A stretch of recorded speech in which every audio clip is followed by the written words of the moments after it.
first race to paddock, please.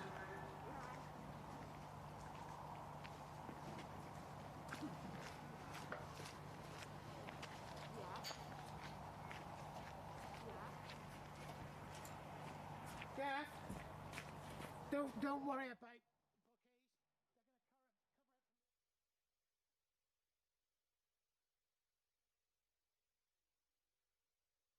Yes, we can see that too. Okay, yeah, good. I think we're about live any minute, I think. All right. Cornwall? Yes, I think so. You? Yeah, of course. Great, Nick. No, I haven't seen better weather down here. Just told me about that.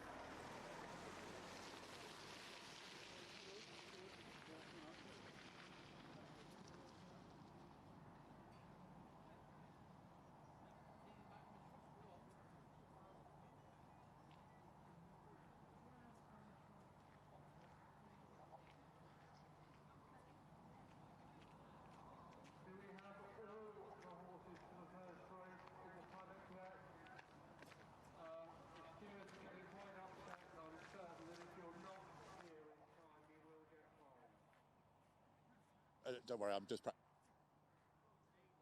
morning, welcome to Cornwall, to the Royal Cornwall Showground at Wadebridge, ahead of the Cornwall Hunt, point to point, the Devon and Cornwall district area even, bloody blah.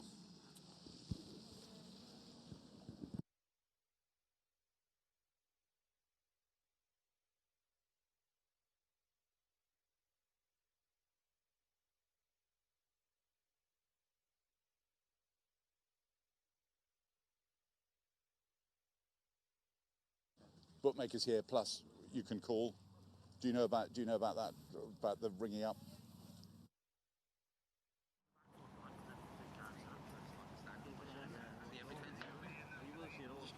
Get back to the car, grab a Saturdays in a way, so we'll be ready. On the other side, my bank. Yeah,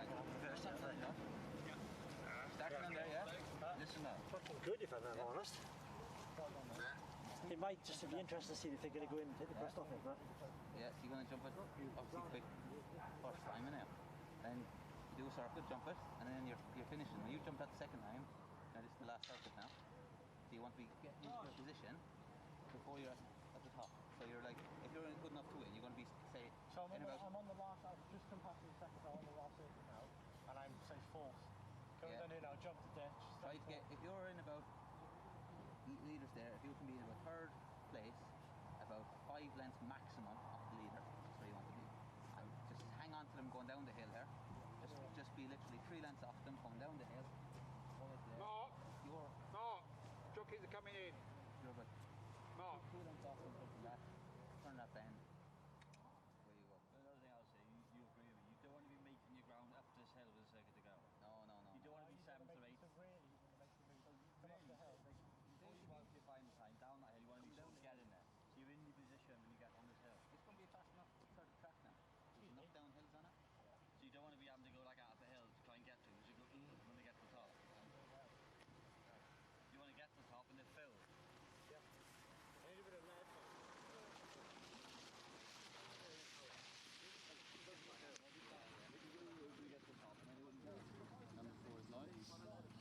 Well, hello and good morning and welcome to a lovely sunny day, not even that cold actually, in Cornwall, ahead of the Cornwall Club point to point here in Wadebridge. Runners for the first of the 9 races taking place here this afternoon, just being mounted in the paddock. And in that first race, all of the runners go exactly as you'd expect. We've got a couple of races for veteran and novice riders, then 3 divisions of the maiden, an intriguing ladies open, a really intriguing men's open, and 2 races then to round off the day. Horses making their way out onto the start. Our commentator here this afternoon is Mark Dennis, and he will be describing them on the way to the start for this first of 9 races here at Wadebridge this afternoon.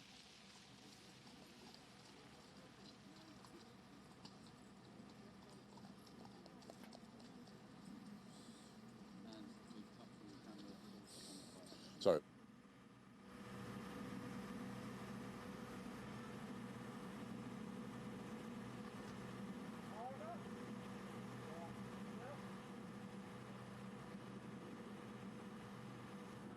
Good morning, ladies and gentlemen, and welcome to the Cornwall Hunt Club members, meeting here at the Royal Cornwall Showground. Got 9 races on the card for you today, and runners going down to the start. For the first, this is the Helen Humphrey and Lotus Therapies conditioned race, level 2, for veteran and novice riders. First one we see out is number 5, that's Luma's Gift, ridden by Miss Megan Bevan, black with the white cross belts. Next out is Guerrilla Tactics, number 3, Finn Muirhead, orange and light blue diamonds on sleeves. Then we see number 9, which is Skylander, and that is Anna Highlands, and that's light blue with the stars. Next out is Soul Caliber, blue with the yellow epaulets, ridden by V. Webster. And then we see number 4, that's Kilcrea Bridge, ridden by Keegan Kirkby, royal blue and grey quarters, royal blue sleeves, grey armlets and a royal blue cap. Also going down in number 7, that's Radden Top, ridden by Connor Houlihan, Melanisi Boy, Miss Emma Jones, number 6. And then comes number 11, Three Faces West, ridden by Miss Emma Gale. And also going down is number 2, Chill Factor, ridden by Mr. Will Biddick, emerald green with the white hoop, white sleeves and cap. Luma's Gift is also on the way down, and that's black with the white cross belts, Miss Megan Bevan. And those are your 11 runners that go to post then for the first Division 1 of this veterans and novice riders race. They're due away at 11 sharp, and we're around about 7 minutes to post time.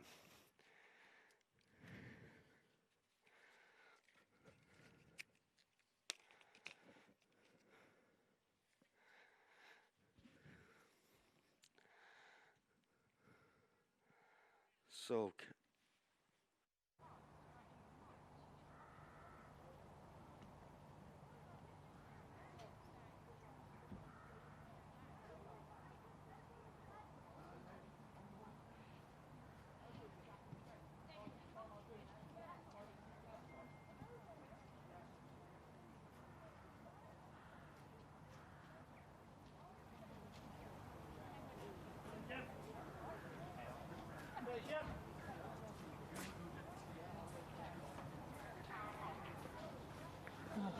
What's the betting? Soul Caliber favourite? 5 to 4 on Sir Mangan. The Mangan. Soul Caliber's 9 to 2. Is Will Biddick riding? Not in this race. But Mark says he's riding. No, Will Biddick's not riding, Mark. Sorry? Will Biddick's not riding in this race. Novice and veterans. It's veterans and novices riders. who's on number 2 then? Number 3, Number 2. 2, Chill Factor. Charlie Sprake. Charlie Sprake, a young lad. Works for Will. Not Emma Gale. Right. What colours is he wearing? Phil Brown, red and blue. Yeah, red and blue, Phil. Three Faces West. Elizabeth Gale on that one. You'll never get it right. You've done it.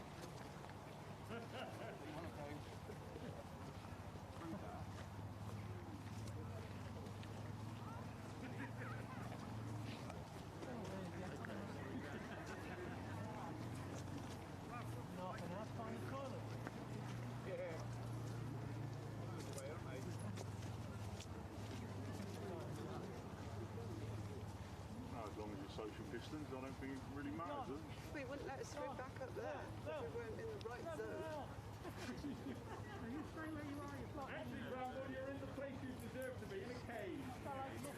Good a place as any. I used to stand over there somewhere under the tree because it was pissing the rain on.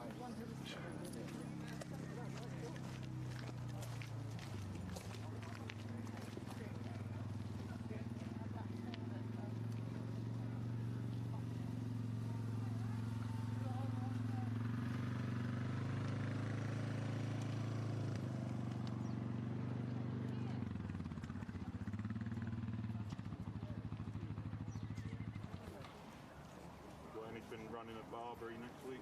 Yeah, we've got George in the bumper, riding shotgun, and Spooky Dookie and the novice riders. Three. What have you got then? Dr. Lewis.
At the post time.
So it looks as though we're almost ready now. Starter on his rostrum for the first time this afternoon.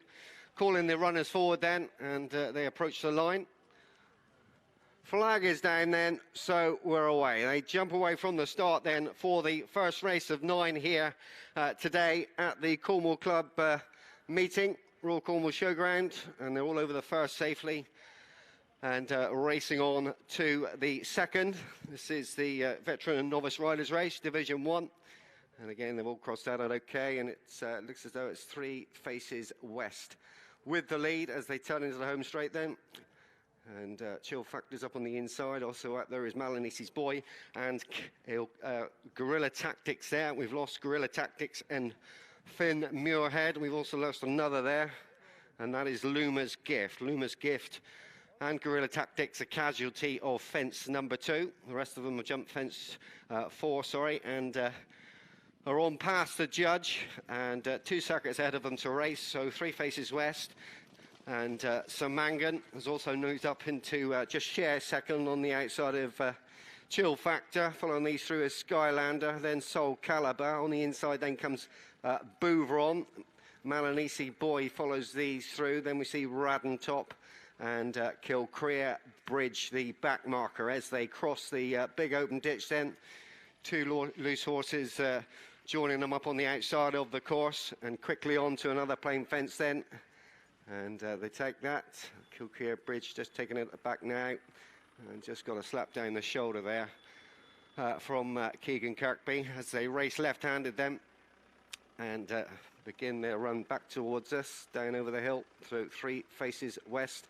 Still with about a half-length advantage as they race down then into the dip before they take the slight rise onto another plain fence. Wider out is Skylander. Soul Caliber's also they're wider out as well as they cross the next end, and they're all over that safely. Kilcrea Bridge continues as the back marker, and now they race along the level, and Skylander now has gone up to join Samangan, who's taken up the lead from 3 faces west on the inside now in third. Malanisi Boy and Soul Caliber, they're racing 4 and 5. Bouvron and Radden Top, these chase these through, and about a 4-length gap then back to Kilcrea Bridge. So they continue on down the descent then down the hill in this beautiful winter's sunshine here at the Royal Cornwall Showground. Now they rise up the far side and take another plain fence, almost 1 circuit almost completed, and 3 faces west has now regain the lead, but only marginally, as they turn left-handed and take the journey on then to the cross fence. Skylander's wider out, so Mangan's in between them, and they're almost a line of 3 as they take that. Malanisi Boys in 4th, and Soul Caliber a little bit wider out in 5th. So they run up the home straight once again then, and pace just picked up a notch now as they continue on then.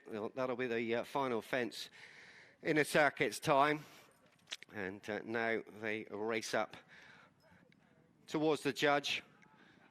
So 3 faces west with the lead from Samangan on his outside. Soul Caliber there, bang there in 3. Malanisi Boy is in 4. There's a gap of about 3 lengths then back to Radden top now, who's improving on the outside of Chill Factor. Skylander's also on that one's outside. Bouvron now is beginning to feel the pinch, and Wadebridge, the back marker, is they now have taken the ditch and race on then up to the final plain fence in the home straight, and they're right over that okay. Tail ender's just coming to it now. So they've all cleared the final plain fence in the home straight. Now sweep left-handed to begin their run down the back straight. And Samangan and Raggan top now. Radden top up to dispute the lead from Samangan. On the inside, Three Faces West. On the outside, Soul Caliber with the yellow cap looms large in the wing mirrors of the leader now. As they cross the necks then, and all the leaders safely out over it. Bouvron's now been relegated to the back marker spot and is struggling to go with the main group, and hard ridden now by Thomasina Eastham. So they race along the level then, and just over half a circuit to complete. Radden top with the lead by about a length and a half to Samangan. Three Faces West on the inside. Soul Caliber on his outside. Then Chill Factor also travels with intent back in fifth. Malanisi Boys on the heels of these. Skylanders all out around about 3 lengths off the main group as they complete their descent now and begin their run up the far side. As they do so, Three Faces West, Radden top, Samangan, and Radden top now with still about a length and a half advantage over Samangan. And then Three Faces West, Chill Factors 4, and then Soul Caliber, Malanisi Boy. So this is 3 from home, and out over Radden top, jumped it like a stag. Now he turns into the home straight then and races up towards these final 2 fences. Samangan back on the inside, but Radden top still holds on to a healthy advantage as they race towards the final fence then. Out over Radden top from Samangan. In behind this, giving chase is Chill Factor back in 3. Three Faces West in 4. But on the run up to the line now, being pressed all the time by a fast finishing Samangan. But Radden top fully done enough. Back in 3, we see Chill Factor. Three Faces West, Malanisi Boy, Bouvron. Soul Caliber, then Skylander, Wadebridge, and Bouvron will be the final one to finish.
You might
I don't know what to do. Take this off and go to it. It's not going to go. Oh yeah, no, cover it though.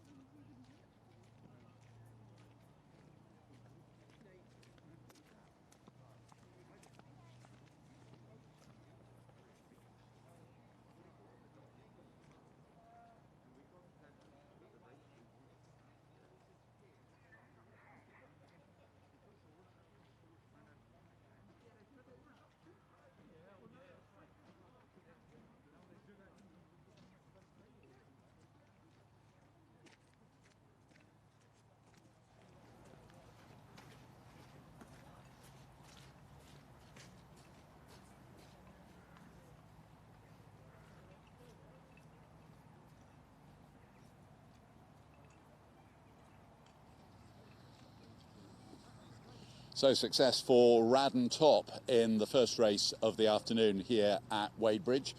I didn't introduce myself earlier on. My name's Cornelius Lysaght. I'm here throughout the afternoon, a 9-race card, but we've got a couple of other reporters keeping us fully informed with what's going on. And I'm going to bring in Simon Nott now, who's got the starting prices for the first race. So, Simon, come into our microphone there. We're social distancing, so we don't want to get too close, but you can get a little bit closer to the microphone. So, Radden Top has turned over the favourite there. Yes, Radden Top 7-2 was a bit weak. It was 3-1 early doors. Very little business going on down there, to be honest, but the telephones are live and all the serious punters wanted to be on the favourite, so Mangan bet from evens to 4-6. So the bookies are happy after that race. And Radden Top had finished second at Ottery St Mary when we were broadcasting from there, 5 weeks ago? 5 weeks ago yesterday. But there'd been a feeling that Alan Hill had brought the hot favourite all the way down here, so people took that as a tip. But listening to the commentary and watching the race, it was pretty clear that Conor Houlihan had felt that he'd got the race he went for it, didn't he, at the third last? Yeah, the clever people left the money behind there, basically. But there's 8 more races, and I think the phones will be where the serious money comes from and where the hints will be for the punters. And in your experience of point-to-pointing in Devon and Cornwall, these good things that come quite, inverted commas, good things that come quite a long way, does it normally pay off, or is this type of upset not that unusual? It's not that unusual, but the point-to-point punters do tend to know the time of day. The bookmakers' percentages are generally a lot more advantageous to them than they would be on the racecourse, but they really need that margin because there's a lot of clever people that bet on the pointers. And the telephone betting, you need to have deposited some money, don't you, in order to actually be going? But people are using that service, they are. And it's with trepidation that he answers the phone generally, because it's the clever people, not the people that are guessing. So let's just confirm the starting prices. Radden Top the winner at 7-2. Second was the odds-on favourite, which was Sir Mangan from evens. And the third horse home was Chill Factor. Chill Factor was 13-2 from 5, so that was another weak one. Excellent, and they all ran in that first race. Yep. And just looking ahead to the rest of the afternoon, it struck me that there were a number of fairly intriguing races. The maidens, well, they look difficult to try and sort out unless you know something. I can't wait for the men's open later on to see some real big players in action. Yeah, well, we'll have to wait. I'd watch the betting, and I'll watch the odds, and we'll have to see where the money comes. That's where my angle's going to be. And is there any? There's always a word on the track. Is there a word for one in the maiden? Nobody's told me anything. Well, we'll let you go off and see whether someone else can inform you. But thanks very much to Simon Nott, who'll be with us throughout the afternoon with starting prices. Les Jefford is here, the winning trainer. So let's just see if we can bring Les in. That microphone there, Les. Yeah, get in nice and close because you've got a mask on. So we want to be able to hear your words of wisdom. You've turned over the good thing. Yes, yeah. Well, we were hopeful because he acts very well here, and Connor's got a nice bit of experience now. So it's yeah, good, very good result. Good for the team. And this was Conor Houlihan, who was the successful rider. The horse ran at Ottery, didn't he? Finished second to Art Moresque. Yeah, and Art Moresque is a big player to be taking on, so it was good form. Yes, yeah, no, it's solid form. He's a progressive young horse, really. Now, I say a young horse, but he's a typical national hunt horse that you want to see progress. So it's fantastic. So he's 7 years old. He's by Getaway. It's good stallion. Yeah, very popular. Very popular. And popular for a very good reason. Yeah, no, they're very solid, consistent horses, really. Yeah, and I assume in your riding days, Les, you rode around here a few times. Yeah, it's one of my lucky tracks. I had a lot of winners here, so it's So nice. what was the knack? What was the thing that really that you the way you mastered it? How did you master it? To be fair, it's quite a tricky little course, up and down, turning. You've just got to ride with a bit of, you've got to use your brain really and think about it a bit. You can easily empty a horse by going too soon. So it's a thinking person's course, really. A thinking person's course, and Conor was the thinking person. He was thinking. Because though he didn't go too early, clearly, because he won, he went, he rode it fairly confidently, didn't he? Yes, he did, yeah. He had a plan we put together, and it went very well. And what about those closing stages when the hot pot did come bear down on you? That's what makes the fun, isn't it? The excitement. Well, that's one way to put it. How was the heart beating at that point? Was the heart in the mouth? He takes a fair horse to pass him because he really will find for you. So I was quite hopeful. And Les, what should we be looking out for a bit later on in the day? I've got a couple of maidens. I don't know if they'd be quite good enough today. There's one in the intermediate, Reeves Rocky, who was close third to Radden Top the other day. Hopefully he'll run all right. To be fair, he does prefer a bit better ground called Reeves Rocky. And is that Connor riding that one as well? Yeah, he rides that as well, yeah. And the Houlihan's are making a bit of a name for themselves, aren't they? Both under rules, and Connor in point to points. He works for Will Biddick, I think. And he's going pretty well. Niles had a good winner yesterday at Sandown, I think. Yeah. And Connor's, it's such a shame. He's so tall and he's quite a heavy lad, but he's doing very well pointing. Yeah, good. Congratulations. Thank well you. done. I'm pleased the sun is literally shining on you and is actually shining on you and your team here today as well. Great, thank you. Well done. We look forward to seeing your other horses race a little bit later on. Great, thank you. Excellent. Well, thank you very much indeed, Les Jefford, the winning trainer after the first race. And you've heard, I'm sure, in the background, the weighed-in being given. So that result confirmed success for Radden Top in our first race of the afternoon. I've already introduced you to Simon Nott. I'm going to introduce you to our other reporter now. Donna Harris is with us. You will quite likely, if you follow point-to-pointing in Devon and Cornwall, be familiar with her in-depth previews of these meetings, and certainly on the website, the Devon and Cornwall point-to-point website, there's another good review on preview this week. And Donna is here on our socially distanced again on our guest mic. Lots to look forward to here today. Yes, thanks, Cornelius. There is a lot of runners here, 9 races, which will be excellent. So give us a few.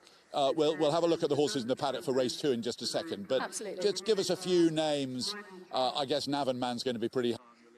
Navanman, especially without Artmoresque running, Navanman should be well fancied, prolific winner. Do absolutely fancy him for Darren Edwards riding. And also, well, in the ladies' race, there's not many in the ladies' race. Let me just have a little look what I had in the ladies' race. There's only 9 entered. Yeah, but it's a fair turnout, isn't it? Yes, Different Gravy. I fancy Different Gravy. That's Ed Walker's. Had some decent form national hunt, but hasn't been seen for a couple of years. I'm sure that the Walker team can do well with him, with Chloe Emsley riding. Yeah, because it's actually quite a long time ago. I remember it must be 2.5 years ago now. Yep. She was carrying all before her, and then way back she was trained by Nicky Henderson, Different Gravy. Absolutely. And she ran in a maiden hurdle at Newbury, which is normally a race where he puts his really nice ones. Yes. She's got plenty of them, and she won it. Absolutely. Those up against quite by chance for Stuart Sampson. He normally does quite well. Yep. And also I quite like It's a Steal as an outsider for the Lee Glanville team. For Pippa, yeah, but good schoolmaster, 13. You get them running around here. It's a nice flowing track. They know the way around. Safe ride, I think, probably. Les Jefford described it. So we're looking out for. Absolutely. You like the look of It's a Steal and Different Gravy amongst others. Yes. In the Ladies Open, and any whispers in the maidens. Yes, the maidens I would go for.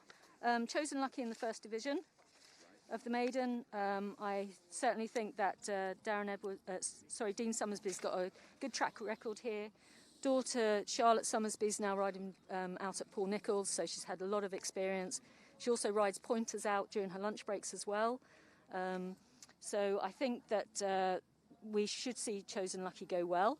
I would say out of the others in that race, there is one that I fancied, Rolling Dillon for Laura Parker. Right. That's still owned by Philip Hobbs. Yeah, it is. And I think that should go well. Rolling Dillon's actually in our next race coming up just in a few moments' time. That's right. Yes, I haven't actually seen the decks yet. Right. Fancy those, and maybe Phoenix Rock. Yeah, I thought Phoenix Rock was the most interesting runner of the day. Okay. Ex-John Joe O'Neill. Yes. Ran well in a race at Market Rasen not so long ago. Changed hands for a couple of quid. Okay. And Not a Fortune, and Yes. a challenger from Wales. Well, look, behind you, Donna, the runners are in the paddock. So if we just swing the camera around, we can have a look at some of the contenders. Most beautiful day here. I hope wherever you're following today, it's a lovely day. But here in the extreme southwest of England at Wadebridge, it's a beautiful day, and the runners are just being paraded. Is there one that we should... you mentioned Rolling Dillon. That is number 12 here, I think. Just yes, looking... Rolling Dillon's number 12 here. Yeah, right in front of us at the moment, number 12. Yeah, absolutely. And Laura Parker's got a good strike rate at this track. She also works for Philip Hobbs too. And the horse ran at Ottery. I thought that was a very solid run at Ottery. Absolutely, yes. Okay, he was a few lengths back, but at the same time, I still think that with the team and the location of the horse, training regimes, I think that they've got the right facilities at Hobbs Yard. Do you know, I mentioned this Phoenix Rock. Let's see if we can see number 10. Number 10. It's just really... where are you, number 10? Can't see you at the... Oh, there, just going up. We'll pick that one up again in just a second, being just going away from us at the moment. That's one of the outside raiders, and by from Gary Barber's yard for Josh Barber to ride. And as you can see, the jockeys being given the order. They've got to get 9 races in here at Wadebridge this afternoon, and clearly it will just one causing a little bit of difficulty in the paddock is number 2, Boa Call, but happily the rider has got that one under control pretty quickly. Just for a moment, Boa Call, a 13-year-old, he knows all about the game, was just getting a bit overexcited. Yes, Mickey Stark also had an outing at Ottery as well, 15 lengths fourth, for young jockey Lucy Wood to ride out of the yard for, Zoe Hawkins. So Zoe used to ride him herself. I think maybe... See if our camera can just pick up in the jockey in the green colours with red on the sleeves. That's this number 10 Phoenix Rock, which is just coming towards us at the moment. Boa Call is going to lead them out onto the track. Very dark colours for our commentator Mark Dennis, to pick up this afternoon. There is Phoenix Rock. I have a feeling that's going to go well. So as the runners make their way down towards the start for race 2 for veteran and novices riders. Decent race this, I think. You will hear in a few moments' time the voice of Mark Dennis describing them to the start.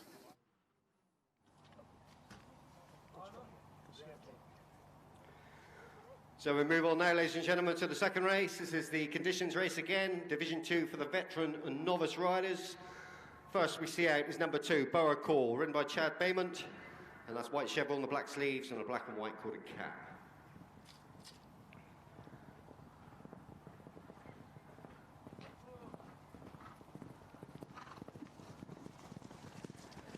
Following this one down is number 10, that's Phoenix Rock, ridden by Josh Barber. Red and green diamonds on sleeves and a green cap. And behind that comes number 4, that's Cock and Mans, ridden by Bobby Thomas, yellow stars with yellow sleeves, black armlets and a yellow cap.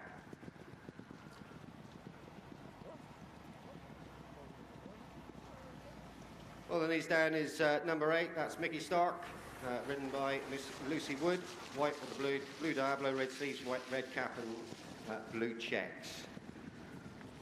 Next out, Chosen Lucky, number 3, ridden by Miss Charlotte Summersby, a royal blue with a light blue disc and corded cap. And we see Ballyhound, ridden by Miss Alice Board, red with a white cross belts, light blue sleeves, white armlets and cap. Also going down is number 7, that's Kilmagany, ridden by Miss J. Sargent, yellow with the red sleeves, blue armlets, blue cap with the red stripes. Following that one down is number 15, the last but one, ridden by Collar Houlihan, yellow with a green hoop, green sleeves, yellow stars, green cap with a white star. Then we see the Ibster, black with a white star, black sleeves, white stars, black cap with the white stars, ridden by Miss Alexandra Goodman, And also going down is Rolling Dylan, yellow with the white stripes, yellow sleeves and cap, ridden by Mr. T. Dixon. And finally, the final one to go down is number 5, that's Getaway Driver, ridden by Miss T. Little, dark blue to light blue star, light blue sleeves, dark blue chevrons, dark blue cap, the light blue star. And one more going down is number 9, that's Mr. Dick, ridden by Mr. Jeff Barfoot Saunt, red with the light blue diamonds, half sleeves and a red cap. So 14 go to post then for this, the second division of the veteran and novice riders race. They're due away at 11:35, so around about 10 minutes until post time. On race 2 here today. Here we go. Right, the early skirmishes are Chosen Lucky's the odds-on favourite, 4-5 at the moment. Quite tight to for the second and third in. Phoenix Rocks 3-1, Rolling Dylan 3-1, and last but one 4-1. But that's very early, and we've got to go back down and see how it's been progressing in a minute. But at the moment, the telephones, the only money is for Chosen Lucky as well, 5-4 on. So thank you to Simon for that, and I'm just going to bring Donna back in very quick. We missed that you particularly wanted to mention, Donna, very quickly. At 4-1, it's the last but one. Tom Malone's has run here before. Lovely little horse. I think that will go well, especially with Tom's had Art Morest that won last week, and with Conor Houlihan could score a quick double. So fancy that one. So we'll keep an eye on Conor Houlihan. We'll keep an eye on all the runners. As I say, Mark Dennis is describing the action here at Wadebridge for us this afternoon. And I must thank the Royal Cornwall Agricultural Association for allowing this Cornwall Club point-to-point to be taking place here at Wadebridge this afternoon. Yeah, the race 2 coming up in a few moments' time, and more chat as the afternoon goes on as well. This is race number 2.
So about a minute to post time.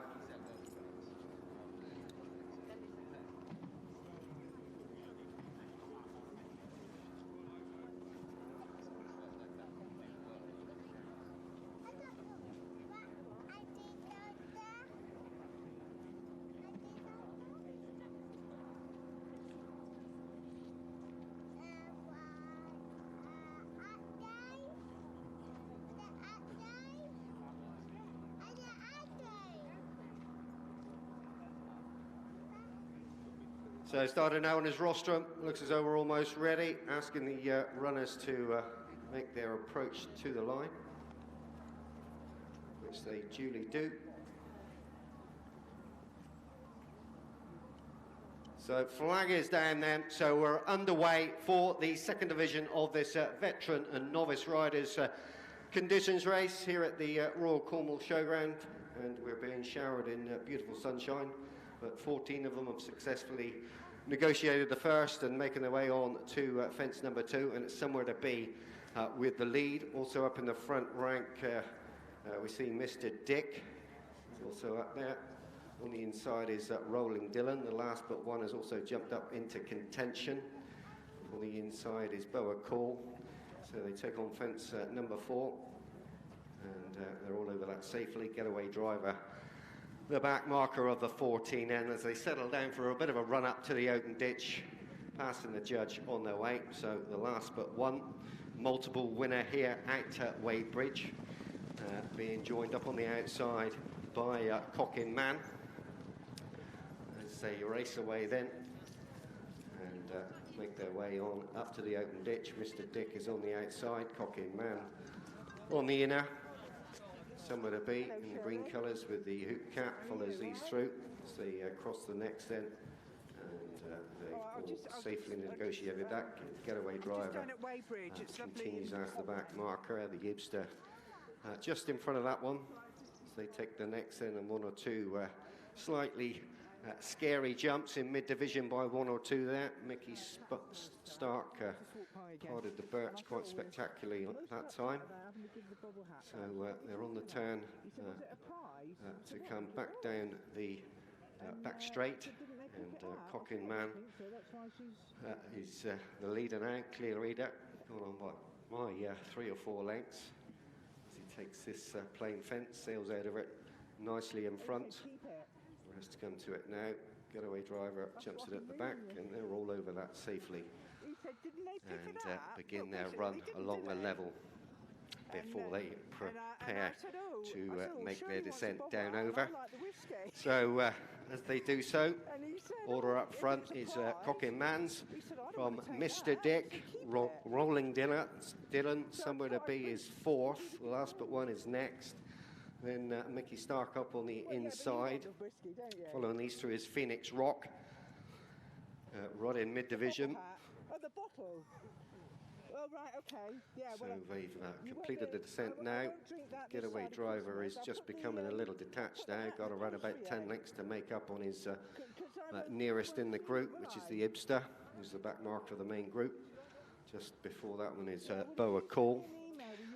But the leaders then are on the run towards the cross fence this time. Somewhere to be has gone up on the inside of Cockin Man's, and following these through, we see we've lost one on the bend there, I'm afraid, and that's Ballyhound. Ballyhound unseats on the bend, and Alice Board picks herself up. She's up on her feet okay. So as the leaders are already on the run up the home straight, tail enders are just jumping what will be the final fence in a circuit's time. Getaway driver over it clear. So Cockin Man's is around about 2.5 lengths clear of Rolling Dylan in second. Somewhere to be is 3. Phoenix Rock is 4. And then the last but one and Chosen Lucky. Gap then of about 7 or 8 lengths then back to Mr. Dick, who's lost a fair bit of ground. And Potter's Approach is also being driven. So this is the ditch for the final time, and things are warming up nicely then in this conditions race. Potter's Approach jumped out violently out to his left, but continues on as the leaders are taking the plain fence at the top end of the course. And the leaders are all safely out over it. Tail-enders coming to it now, and they're getting fairly strung out in this division of the conditions race. But Cockin Mans is on the turn for home. He's stolen around about 7 or 8 lengths then over Rolling Dillon, who just shows in second from somewhere to be. As they race on down then, Chosen Lucky's back in 4th. Phoenix Rocks on the inside with the green colours in 5. As the leaders take this plain fence then, they're clear. Following through is the last but one, under a patient ride at the moment. And Cockin Man, though, he's making them go. He's gone further clear. He's around about 10, 12 lengths clear then as they begin their descent down over the hill. Half a circuit left to race then in this conditions race. And now they're on their run down over the hill. And as they do so, it's still Cockin Mans has maintained his about an 8-length lead. They have made a little bit of an inroad into it. Jockey looks over his shoulder, and he's going to see that they just made a bit of ground on him as they're up the far side then. Rolling Dillon in second, Chosen Lucky 3. The last but one now begins to make his way into the race and is going up to grab third then from Rolling Dillon. So they do so. They're on the run towards the cross fence, and as they do so, at it, Cockin Man sailed over it, jumped it beautifully. Out over. So they swing into the home straight, Cockin Man and Chosen Lucky. Charlotte Summersby in these wing mirrors as they take the second last then. The last but one gives chase back in 3. Rolling Dillon is next, and in behind is Phoenix Rock. But the leaders now are on the run up to the line, and they settle down to sort it out. And Cockin Man, been pretty brave, has grabbed all this race from a fair way out and is going to take this conditions race by 3 or 4 lengths. Chosen Lucky is next. Then the last but one. Rolling Dillon's in behind this, then Phoenix Rock, and the rest will finish in their own time. You are in big style. Second and third. Yeah, Dave lost it. Dave had it a litre.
think he started, he went up the one after the ditch, first time round. Right. That girl fell off, not on the bend. Valley Hound, no, it was at No, fence. unseated, and she fell off Somewhere after eventually. fence, unseated, yeah. Somewhere to be unseated Tamby as well. Number 13 unseated too, didn't he?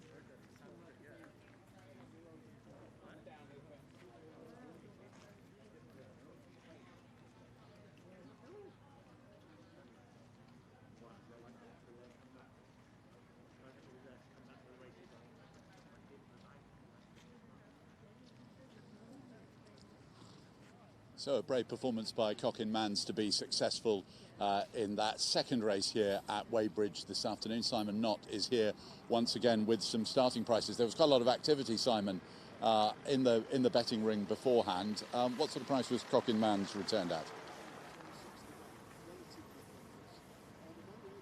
For the favourite Chosen Lucky, which opened up at 4 to 5, but then weight of money for last but one. Some very clever people coming in at 4 to 1 each way. And just to confirm, they finished second and third. They finished second and third, so the each way money, they got most of their stake back. The bookmakers don't like those sort of bets. But Richard Pittard, by the way, if you still want to bet with him on the telephone, all his details on the website. They want the money half an hour before the race you want to bet in. So if you want to bet on the telephone and tuck him up even more, he's there. But they've got away with it so far today. The bookmakers have got away with it. So let's just confirm it. Cockin Mans returned at 6 to 1, 5 to 4. Chosen Lucky second at 5 to 4. And third. Last but one ended up 5 to 2. 5 to 2. Oh, do that again. I like that. Oh, he's 5 to 2 from right. 4 to 1. So, I'll tell you what, you're edging yourself instantly when you start giving us tic-tac. Because tic-tac is never seen on racecourse point-to-points or under rules anymore, is it? No, I think if it wasn't for John McCrick, it would have not been known by people a long time ago, but he sort of kept it alive with his online persona, but not used on the racecourse anymore. What's the one where you go top of the head? Top of the head, 9 to 4. Top of the head, 9 to 4. So, well, thank you very much. That's okay. I love a bit of top of the head, 9 to 4. To be perfectly honest, I prefer the choreography of top of the head, 9 to 4. But the information, I'll tell you what, if you've got a 9 to 4 winner, we'll definitely take that. So, success for Cockin Mans, and we'll mop up that race in a few moments' time. If you missed it earlier on, then the first division of that race, the success there went to Conor Houlihan, riding number 7 Radding Top, successful in the first race. Well, if the good news is I'm indicating towards our guest mic because our winning jockey is here. Thomas Black, or can I call you Tom? No, it's Bobby Thomas. He was wrong on the race. Oh right, Bobby. Sorry. Yeah, that's it. With these masks on, you know, you can't recognise anyone. No, I know. But that was some performance by the horse. Yeah, well, you know, we've been struggling at home to hold him, and I kind of thought you can pull the mask down so we can hear you properly. I thought that that might be the case, but I just was a bit worried that he'd go 2 mile and blow up. But no, he kept galloping, and he's some horse he is. We bought him back in the summer. A good friend of mine. Well, I couldn't afford him, to be honest, and then a friend of mine came on and bought half share in him with me. So yeah, we got him bought, and yeah, here we are. And here we are in the sunshine at Wadebridge. Yeah. And you were there for everyone to have a pop at, but they couldn't throw down that challenge. They were all arguing down the start who's going to be up there, and I knew by the time we jumped the second fence I'd be there whether I wanted to be or not. So just left them down the start, do what they wanted to do, and jumped him off handy away. And then yeah, he was up there then, and didn't have a lot of choice in the matter, to be honest. Well, he knows what he wants to do, does he? Yeah, and as long as he keeps going that way, I won't argue with him. So. I'm loving the thought of the jockeys arguing at the start, so there was a lot of discussion about what was going to happen, was there? Everyone wanted to be there, but yeah. And what about you're in front, you know that the pack are behind you. Were you always confident you'd stay there? I knew he'd be able to maintain a good gallop like most of the way, but I just did worry a little bit that he would stop, you know, a couple from home perhaps, but no, he didn't. I kept listening to the fences to try and hear how far away they were, and when I jumped the last and I couldn't hear it brush, I didn't think it was. I thought perhaps I had another lap to go or something. Yeah. And I always wonder on these occasions, can you hear the commentary or are you concentrating I can too hear much? bits, but just trying to get him settled as much as I could, but he wasn't having much of it today. And Bobby, because you've got more rides later on. Yeah, we've got Play with the Wind maiden in the 3rd division later on now. Right. And where in Wales are you based? We're in Carmarthen in like southwest Wales. We've only got a small handful of horses and do them all ourselves. I've got a groom that works for me, and we do them all every morning. We put a round gallop in over the summer, so that's where that lad does most of his work. So Carmarthen, as the crow flies across the Bristol Channel, is not It's that not far. No, It's not that- it's literally there. How far was it to come all the way round? Like 4 hours and 3/4. Oh. So we left 4 o'clock this morning. Right. Yeah, came on down. Been rushing around all morning, and yeah, it was worth it. And when it does work out like that, and you have been up since 4 o'clock this morning, that must feel... Yeah. I'll probably be up until 4 o'clock tomorrow morning as well now. Well, celebrating? Yeah, definitely, yeah. So not allowed to celebrate in Wales, but we'll have... oh, well, you can do it quietly. You can do it quietly at home, can't you? Yeah. But, no, well, it's lovely. And just remind us what you've got coming up later on. So we got Play with the Wind in the third yeah. division of the maiden. We ran him last year in Bangor, finished 4th. He ran in a race at Bangor? Yeah, he did, He ran quite well. Yeah, I was really pleased with him. It was his first run, and yeah, he was 4th that day. But he's been working with this lad, and they're big pals, these two. So yeah, I really like him. So has one been working all over has the other one been working all over this one? Well, one's rated 50, one's rated just over 100, 150. So yeah. Yeah, no, he goes well, the other horses. I'm hopeful for him. I don't really know whether this track will suit him, but I thought it would suit Coco, so, well, that's Coco Man. Is that what you call him, do you? Yeah, so... because Coco Man's is all a bit complicated. Yeah, Coco I still can't say it, no. So, so yeah, we brought him down then with Coco. See how he goes. I think he'd like it, but we'll tell you later on. Well, look, we'll look out for you later on. Thanks so well done. Yeah, thank you very much. Thanks so much for chatting to us this afternoon. So... oh, Connor, sorry. The problem about these masks, obviously, happily, the rules say that you're allowed to take your mask off while you're broadcasting, which is great, but people come up and you stare at them and you think, who on earth is that? But somebody's just come up who's about 7'6", so I know it's Connor Houlihan. Hello, good afternoon, how are you? Brilliant, yeah. Brilliant. Yeah, well, nice winner to start off the Lovely day. winner to start today and first winner of the season, so good to get the ball rolling. And this track's been good to you in the past, hasn't it? Yeah, had a double here last season and... yeah, so having a winner this season so far. So. And what was your verdict on the race that's just gone? He ran a blinder, he never ran his snatches on the ground, jumped well, and hopefully there'll be another race in him in the springtime. Right, okay. And that first one, you've turned over the good thing on Radden Top. Yeah, it's nice when they come down into our territory and beat them anyway. And it's been quite a weekend for your family because your brother rode a nice winner at Sandown yesterday. No, he led a winner at Sandown, but I'd rather be in Wadebridge anyway. Sun is shining here. Yeah, just get a bit closer to the mic, Connor, so we can hear you. But that must be great for the brothers that things are going so well. Yeah, it is. Yeah. So just remind us of the family tree. There's you. Yeah, 3 brothers. So yeah, and myself, Sean's the oldest, I'm middle, and then Niall's the youngest. And Niall rode the winner yesterday. Niall rode the winner yesterday. And that was in that sort of London Grand National race. No, Sean was 3rd in the London National. And Niall was winning of his hurdle. Right, but and you say you'd rather be at Wadebridge in the sunshine, etc. Yeah. How good does it feel to be here on a day like this and riding winners? Oh, sure. After the month we've had in lockdown, it's brilliant. You know, November is dark enough without having a pint, and today certainly brightened it up. It's nice to have a crowd and atmosphere back here. Yeah. And to kick in a winner. And so we saw you at Ottery, didn't we, just before the English lockdown? So what have you just been having to get on with it and look after the horses and hope that it was going to resume at some point? Yeah, I work for Will, as you know, so we have lots of pre-trainers and stuff, so we were kept busy over lockdown. Ran up Ditchett Hill a few times to keep my weight down, and that's about it. No, we were kept busy, but Sundays were definitely the longest day of the week. And you obviously have a very good relationship with Will Biddick, because I remember you were worried that if you beat him at Ottery St Mary, you might have to walk home rather than drive home. Yeah, I drove myself today. Just in case. Yeah, just in case. I'm riding against him in the last 2, so I said I'd drive myself just to be sure. and I imagine the operation is, though you've been locked down, as you say, but the operation's been pretty hectic still, pretty frantic. Yeah, no, it's just run like clockwork. You wouldn't know anything's changed until it gets to the weekend, really. Right. So a couple of away days, school and that, just keep the eye in. And no, but it's certainly better to be back. And so first winner of the season, so where will you be hoping to be next weekend? Hopefully maybe pick up a spare to Lark Hill or Barbary. If anyone's looking for a 7'6" jockey, give me a call. Excellent, but your weight, how do you must have to work quite hard on the weight? Yeah, I know it's not too bad. I just run up and down hills. You know, so. Really? Are there plenty of them in where you are in Dorset, or are you Dorset or Somerset? Somerset, as far as I know. Yeah. So up and down the hills. Yeah. Excellent. Well, and no one will miss you at 7'6". No. Excellent. Well done today, and best. What have you got? Because I think you've got 3 more rides. Yeah, I have a maiden for Les Jefford. I think it's more of an education today. Right. Maybe hopefully looking at better things towards the spring, and one for Stuart Sampson in the restricted. I think his first run of the season too. And then Rees Rocky, who was third to Artmaris. Well, Rees Rocky is in race 8. He's in race 9, I think. He ran okay the other day, didn't he? Yeah, he was third, just behind Radden Top. Yeah. So hopefully, if he handles the ground today, he should be thereabouts. But it's a competitive race. So. And then race 9 you're on could be better. I think it could be better as race 8, is he? And is it? Yeah. Oh, I get it. Yeah, it's good. Yeah, and it could be better. It's his first run of the season. Right. And it's my first ride for Stuart, so hopefully all goes well. Super. Well, look, well done, and best of luck later on. Thanks a million. Thanks a million to you as well. Another of the Houlihan brothers has been successful there. Now, I'll tell you what, Charlie Sprake is joining us now in the sunshine. I should just tell you that the runners are all in the paddock now for the next race, race 3 here at Wadebridge this afternoon.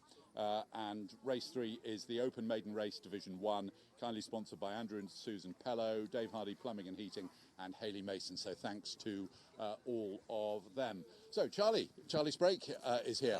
Hello. What have you got? You've had a ride. I had a ride in the first division of novice riders and finished third on him. Yeah. What was the verdict on that? He ran really well. It was a really hot race. Jumped and travelled lovely. They're not any old races. No, they're competitive races, and but very pleased with him. So this was chill factor. Yeah.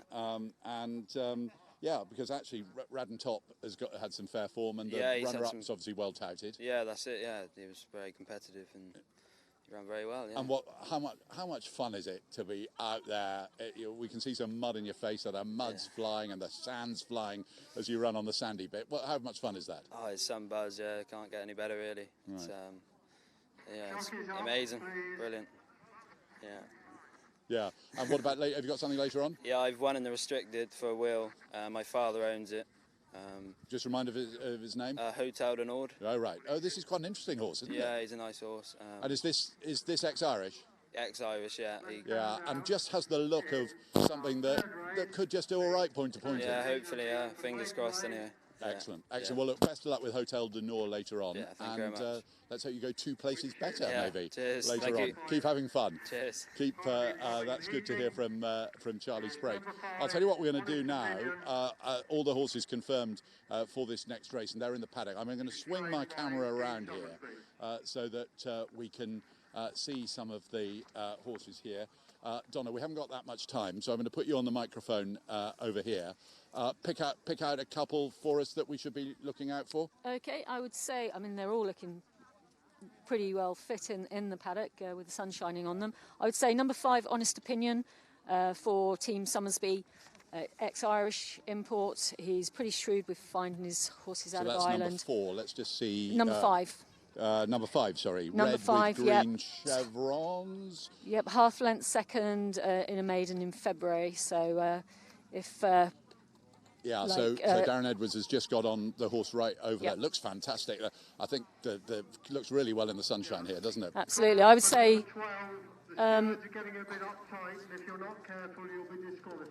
Old Town Guard, owned and trained by Chloe Roddick. She's ridden previously point-to-pointers, ridden by Angus Chilida here. Yeah, he's in really good form, isn't he, Angus Chilida? He had a runner at Sandown yesterday, so... he's pretty fit, and this horse is a brother to Condor. That's Warrior. The green colours with the maroon coloured cap just going away from us there. Simon Nott's here as well to just give us an idea of the betting on this race. Simon. Yes, well, I got some very, very sad news to relate from the last race. Cocket Van, one of the bookmakers, Dave Phillips, went 16-1 early and got filled in, returned 6th, the last winner. But this race, so it wasn't quite as friendless as you thought. As friendless as I thought. It didn't last very long, the 16. I bet. But he's down there not very happy. Right. He hasn't gone home or anything, though, has he? Not yet. He's trying to get it back. Right. Let's run early through money these. for this race. Eros, the favourite, evens. Josh Newman riding. And Honest Opinion is the other one. The early money on the telephone. What sort of price? 3-1. 3-1. So evens and 3. So what price is the favourite Eros when you last looked? Even money. Even money. And anything else? Those were the only 2 that the phones rung for. Very few punters down there because, of course, it's still only owners here today. So. And just give us an idea. Did you spot Imperial Joe? That caught my eye. The Dennis family from Bude. 6-1 chance. How many? 6-1 when I last looked. But this early skirmishes, they've gone up very tentatively. because they're in a sort of race, they'll wait for the money. Right. Well, let's just swing the camera around just so we can have another look at them in the paddock. So, Donna, Eros got a very definite mention from the betting ring. Yes, I would say with the Neil McLean team, Josh Newman riding deserves to be up there with the favourites, definitely. That score. So, I prefer Diamonds, the Robert Shannon team. The horse Rob certainly Hawker looks rides. fit. Number 8 in the paddock. And Rob Hawker, he also trains himself as well up in Somerset near Frome. Good jockey, nice horse, good yard, so they could do well. 3rd and 4th previously, he's got some place for. Let's just bring Simon back in very quickly just to update us. I Prefer Diamonds got a mention there. What sort of prices I Prefer Diamonds? I Prefer Diamonds, it was a 10 to 1 chance when I came up. But like I say, tentative pricing's early. Yeah, they've and left Old themselves Town Guard? Old Town Guard, it was a 4 chance. 4 to 1. Yep. 4 to 1 with Angus Chileda. Well, the horses making their way out onto the racecourse in the sunshine here at Wadebridge. You'll hear Mark Dennis in a few moments' time describing them. Should just tell you while we're just got a moment to mention it. In fact, I'm going to hand over to Mark and I'll tell you what I was going to tell you now after the race. Dave Hardy, Plumbing and Heating, and Hayley Mason. So they're making their way down now. And as they do so, first out is number 1, that's Bombay Basil, light blue with a mauve diamond, and black sleeves, ridden by Jeff Bofford Sant. Following this one down is number 4, Gunner Vic, ridden by Mr. David Pritchard, dark blue with the yellow diamond, red sleeves and cap. Next out's number 2, that's Chicago Lady, ridden by Mrs. Joe Supple, white with the royal chevron, royal blue sleeves, white spots, white cap with the royal blue spots. Then we see Imperial Joe, number 7, ridden by Mr. Jake Bayment. Dark blue with the white cross belts, white cap, dark blue star. Behind this comes Hop and Skip, ridden by Miss Isabel Marshall. Navy blue with the gold braid and navy blue cap. Following this one down, we see number 11, that's Spivey Cove, ridden by Aaron Butterfield, black with the orange seams, black cap with the orange star. Then the Devon Dumpling, ridden by Thomasina Eastham, pink with the black braces, sleeves and cap. Also going down is Eros, number 3, ridden by Mr. Josh Newman, light blue, dark blue stars, dark blue sleeves, dark blue cap with the light blue stars. Honest Opinion is number 5, ridden by Darren Edwards, red with the green chevrons and a black cap.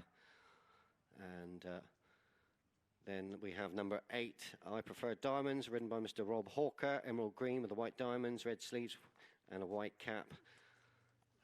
Number 9 is Madame Massini, blue and white quarters with a blue and white quarter cap, ridden by Miss Chloe Emsley. And number 10 is the final one down, and that is Old Time Guard, ridden by Angus Chileda. And that's dark green with the beige stars, dark green sleeves, and a maroon cap. So 12 Goda posts then for this first division of the Open Maiden. They're due away at 12:10. So around about 7 minutes until post time.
between 3 and 5, and down here at the, till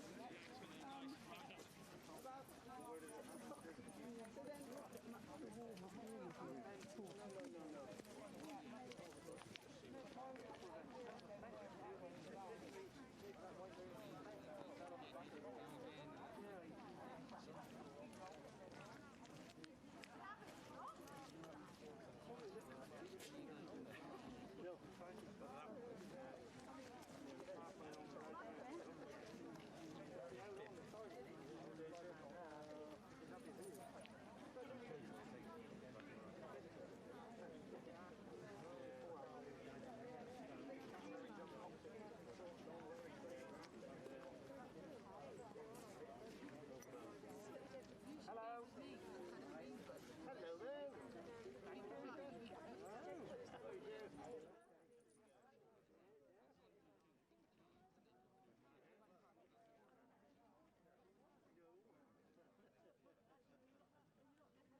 So it looks as though we're almost ready. Starting now with a flag up and calling the runners forward. Flag goes down then, and we're away. So we're away then for the third race at Wadebridge today, and this is the first division of the Open Maiden race, and they are all over the first safely, and racing quickly on to the second then, and it's Hop and Skip and Spivvy Cove. Spivvy Cove just with the advantage then, takes a length lead over Hop and Skip. I prefer Diamonds back in 3, with Honest Opinion on the inside disputing 4th. As they cross the next then, and they're all over that safely. And Eros is the back marker, along with on the inside it looks as though it's Chicago Lady. So they've crossed the first 4 fences and now settle down for a bit of a run up to the open ditch, passing the judge with 2 seconds ahead of them to race them. So Hop and Skip on the inside of Spivvy Cove. Pulling his way up there also is Bombay Basil, goes up to take 3rd now. Honest Opinion is next. I prefer Diamonds on that one's outside. Gunnovic follows these through. Back on the inside is Old Town Guard on the inside with the purple cap. Imperial Joe races in mid-division at the back. And the Devon Dumpling follows that one through, and Eros and Chicago Lady, the 2 back markers. They've safely taken the ditch and now also the plain fence at the top of the home straight, and now race up to the highest point of the course here at Wadebridge, and begin their run back left-handed to come down the back straight. And Hop and Skip still with the advantage. Bombay Basil on his outside, and Jeff Boffett Sant. And now they prepare to take this plain fence then. Pretty much the only fence in the back straight, and they're all over that safely. Chicago Lady was a little bit untidy, just got a slap down the shoulder from Mrs. Joe Supple to wake his ideas up. Devon Dumpling on that one's outside with Eros and Madame Massini. That's the back group of 4 up front. Bombay Basil, Hop and Skip and Honest Opinion.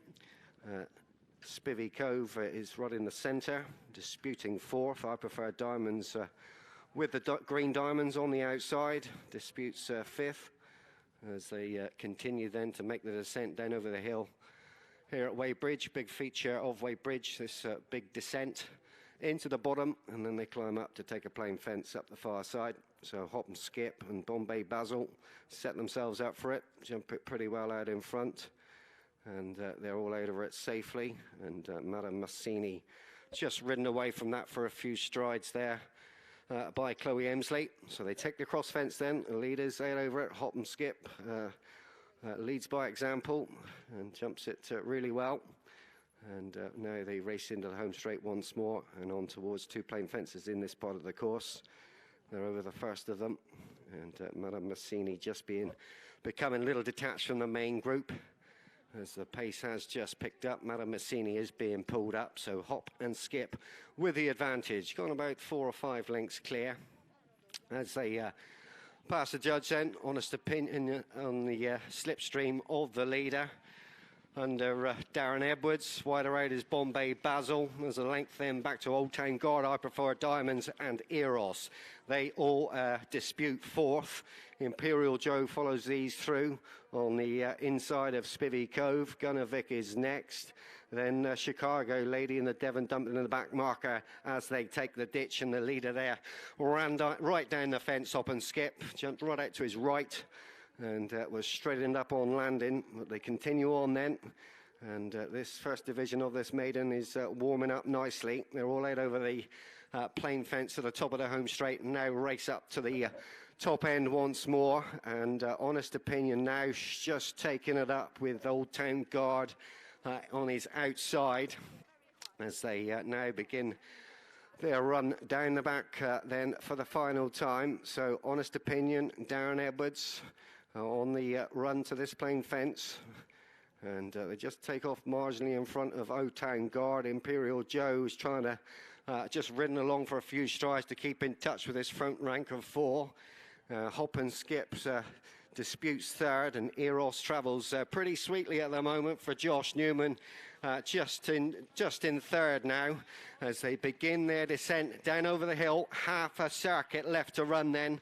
And so up front, things really beginning to warm up as Honest Opinion with the lead. Old Town Guard on his outside. Eros right in their slipstream. Imperial Joe and Hot and Skip, they're 4 and 5. Gunnervic, I Prefer Diamonds are next, and Bombay Basil. So the leaders then are on the run up towards the fourth last. That was 4 out. And out over it, Old Town Guard now with a length advantage over Honest Opinion, who switched to the outside. Imperial Joe now into third in hot pursuit as they cross the next then. They're out over that safely and begin their run into the home straight for the final time then, and on towards the second last. So Old Town Guard out over safely. Eros in second. Honest Opinion 3 and Imperial Joe on their outside in 4. So they're over the last then and now settle down to race up the hill for the final time. Old Town Guard with the advantage, healthy advantage, 4 or 5 lengths clear of Imperial Joe. He's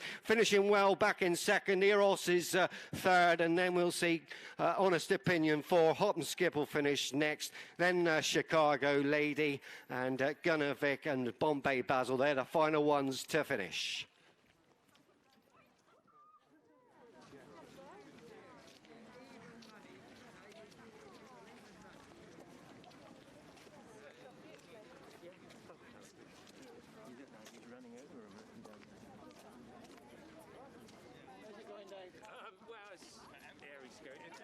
It's hard to make it.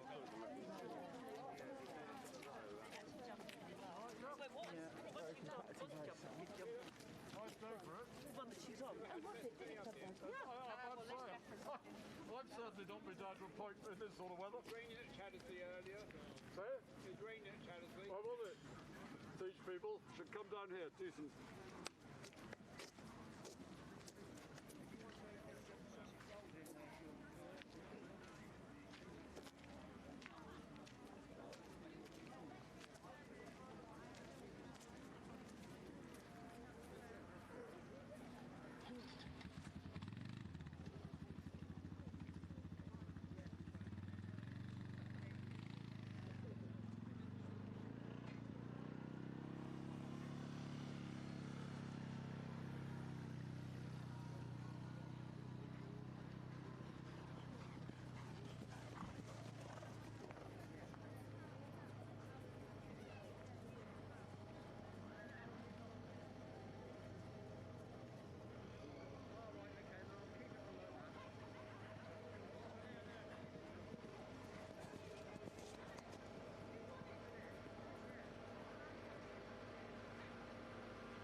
So I think that will turn out to have been quite a decent race and a comprehensive success from Old Town Guard with Angus Chaleda, who's going really well at the moment. Hopefully be hearing from him a little bit later on. He does have a ride in Division 2 of the Maiden as well. Let's bring in Simon Nott at this point, who's got starting prices, I hope. So, the winner number 10, Old Town Guard, stamped his 5-1, stamped his authority on the race, didn't he, entering the closing stages. And he was, well, to steal a phrase from the lady, and he was well, it turned out. Well, the bookmakers reported there that they did very good business. Lots of horses back. The punters are finding them down there, and the phone was ringing. There was money for Honest Opinion, which was well backed early. Yep. Old Town Guard was a bit of a drifter, 4-1 out to 5. Imperial Joe that you highlighted before the race, that was 6-1 into 4. And the favourite was steady at even money. Now, there was money for an outsider, Madame Massini, 25-1 into 16. Yeah, into 16. We had a lucky escape there because bookmaker Richard Pittard said that if that one won, he would streak around the track. Good and gracious. We didn't really want to see that, did we? Well, there'd be some people here who might have very much enjoyed seeing it. So let's confirm the result. First, number 10, Old Town Guard at 5-1, did you say? 5-1, yep. Second home, number 7, Imperial Joe with Jake Bammont. Turn 4. 4-1. Third home, number 3, Eros. Even's favourite. Even favourite. And the fourth horse home was Darren Edwards' mount, which was Honest Opinion. 11-4. And so I just, just reflect on the amount of money flying around, the amount of interest flying around, because there are two ways of betting. There are bookmakers here, so those who are allowed to come here today can have a bet on course. But the telephone betting, is that going well? Yes, it's going well. He's taken several bets on the telephone. Like I said before, the trouble is most of the money is quite lively, but at the moment they're getting away with it. So keep ringing him. They're getting away with it. Yeah, let's just confirm then. Old Town Guard, ridden by Angus Chaleda, who's going really well under rules at the moment. He is, but he's been successful there on Old Town Guard. And if you missed some of the earlier races, let's just confirm the winners so far. Radden Top, ridden by Connor Houlihan, was successful in the first race. While you're here, Simon, just remind us what price Radden Top was in race 1. Radden Top in race 1. You've got the winner of race 1. 7-2. 7-2, the first winner, and then race 2, which took place here at 11:35. The successful horse there, they call him Coco at home. Cockin Man's just confirm his price. Well, he was 6, but he was 16 to the early birds. Yeah, 16 to the early birds. So there was a bit of money flying around there, and that opened. That gave, you've seen races under rules and in point-to-point, Simon, over the years. That struck me as probably not the worst maiden ever staged, the race that we've just seen. There'd be one or two to come out of that, I would think. The fact that the bookmakers said there was lots of money for different horses would suggest that, because normally there's one or two that would be head and shoulders above everybody else. But they saw a lot of money for a lot of horses, which normally suggests it was quite competitive. Well, I'll tell you what, we might bring one of the trainers in, the trainer of the runner-up, Imperial Joe. Tim Dennis trains this with his...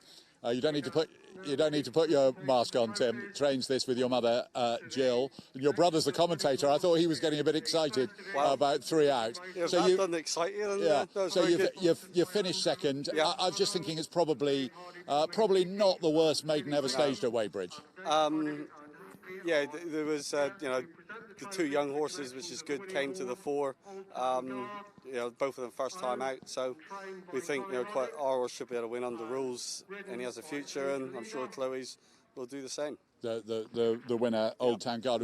So what happens on these occasions? Do you now try and win a maiden, or do you hope the telephone rings tonight and someone says, "Hey Tim, that ran well at Wadebridge, can we offer you 100,000?" Well, unfortunately, they don't come that easy.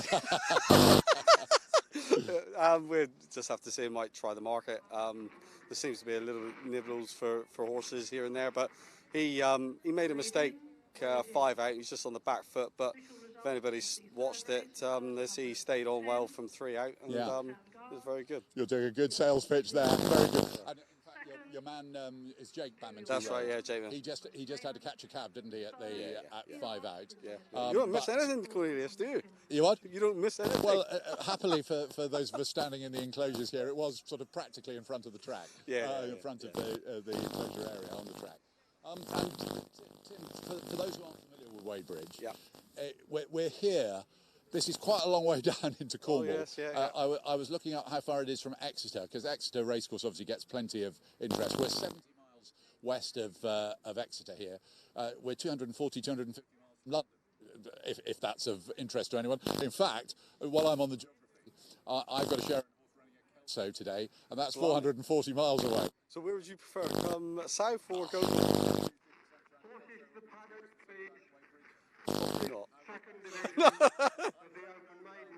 Has it run yet? You know, it runs at 1 o'clock. Right. Yeah, my first winner here in 1993. Intech. A New Zealand bred horse we bought off David Barron's, who trained Seagram just at that time. So.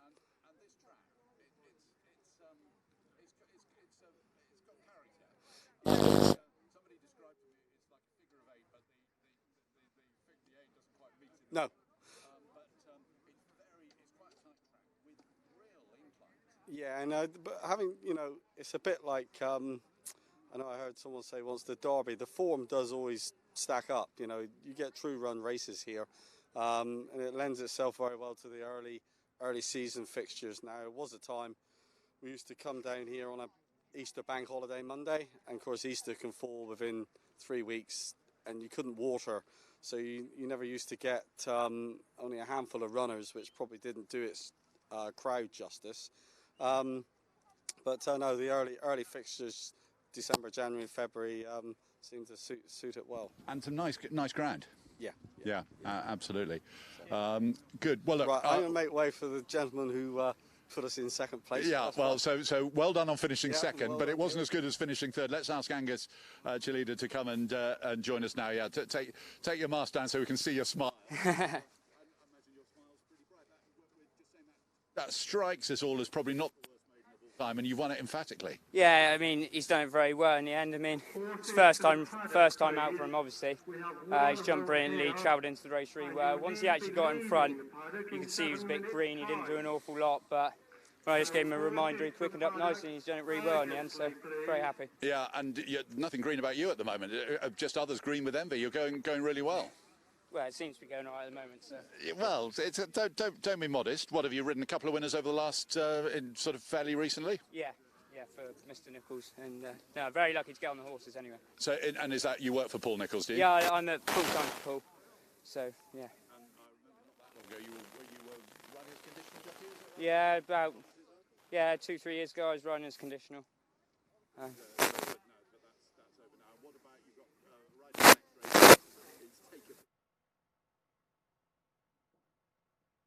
One or nearly one on that occasion. Yeah.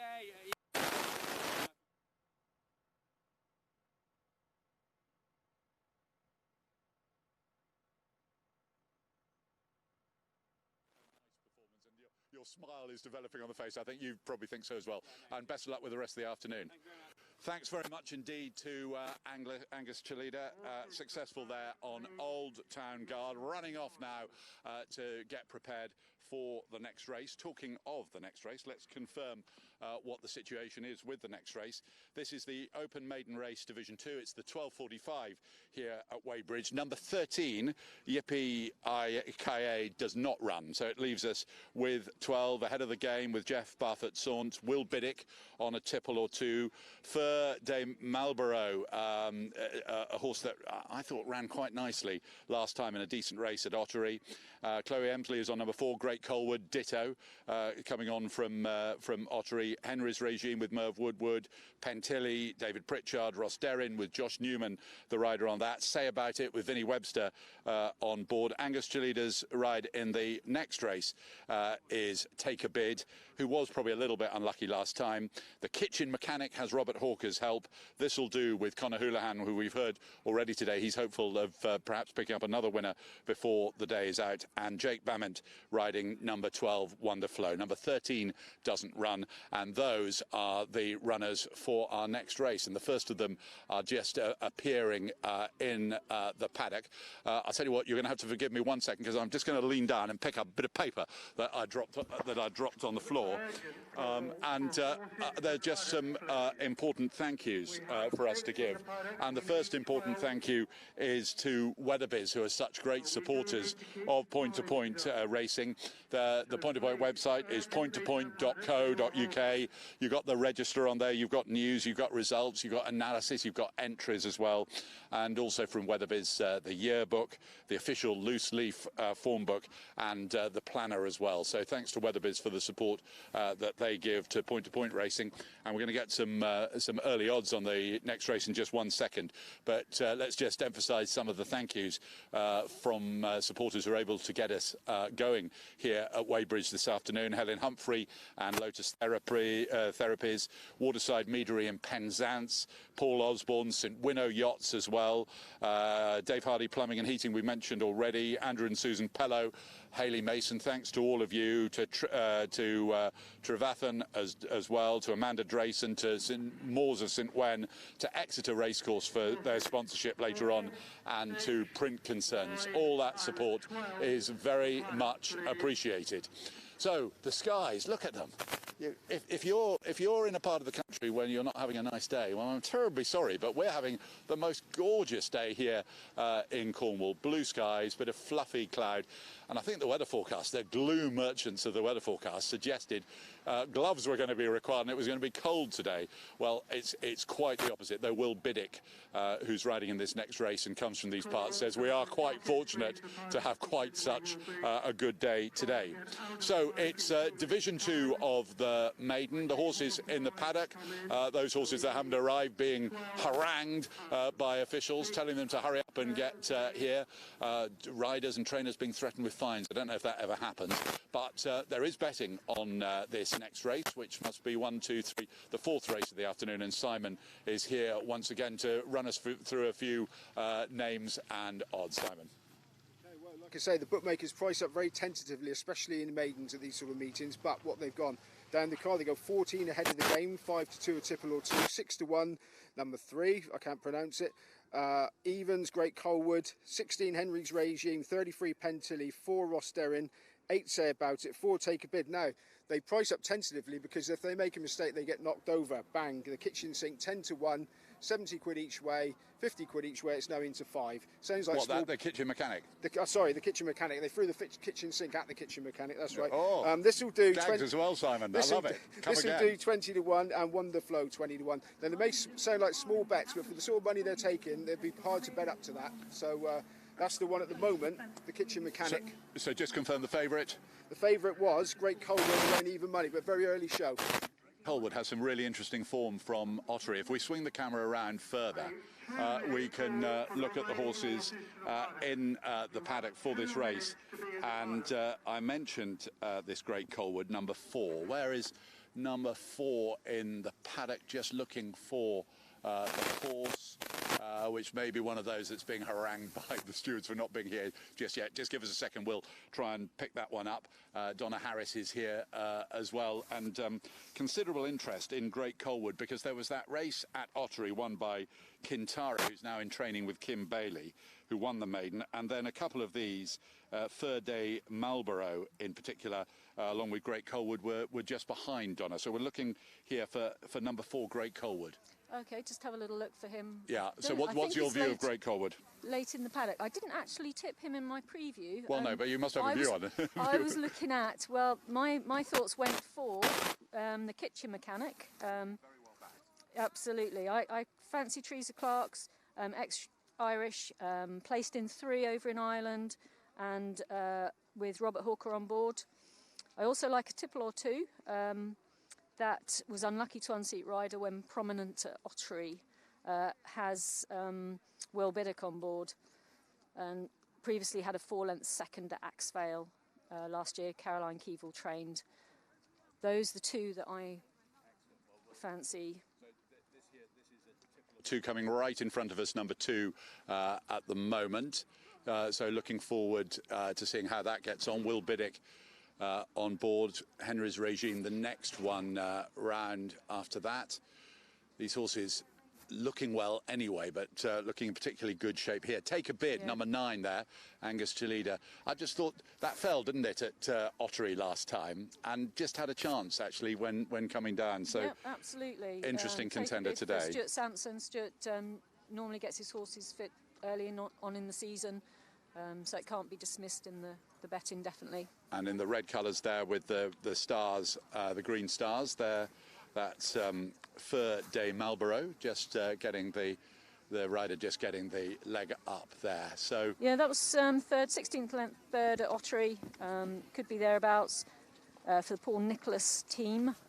Fionn Summers rides, a good little Irish jockey. The best turned out in the second division Let's of find the out open maiden race is number 10, the Kitchen Mechanic. So the Kitchen Mechanic is best turned out. There's plenty pointing at this horse, isn't it? Quite interesting that when the odds were released by the bookmakers, a certain amount of interest in the Kitchen Mechanic, who's number 10. So he's right over on the far side of the track, sort of cheek pieces, and is walking down behind another horse which is yet to get a rider, which is Take a Bid. So what a really lovely scene. It's quite striking, isn't it? Here we are in these terrible times, life very difficult, but this sport determined to put on a show, and it's certainly putting on a show as the horses make their way out onto the track. So here we go. I think that's a tipple or two with Will Biddick leading them out. You have to really look hard with their we then have on. number 8, Say About It. Roy Smith trained. Vinnie Webster on board. Number and 5. then Henry's Regime. Number 9, Take a Bid. Angus Gelida just getting the leg up as the horse goes out onto the track. And the next voice that you will hear, there's the Kitchen Mechanic just going out now, number 10. The next voice you hear will be that of Mark Dennis, who is describing all the action here at Wadebridge this afternoon.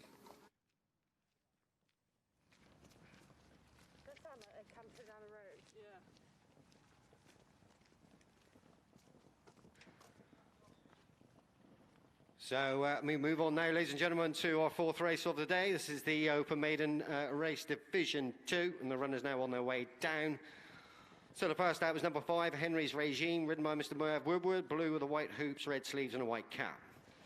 Going down beside that one is number 2, a tipple or two, ridden by Mr. Will Biddick, maroon with the emerald green chevrons, armlets and cap. Following that one down is number 9, Take a Bid, ridden by Angus Gelida, red with the blue diamonds and a red cap. In behind this we see number 7, that's Ross Darren, ridden by Mr. Josh Newman, black and white halves with a red cap and a white hoop.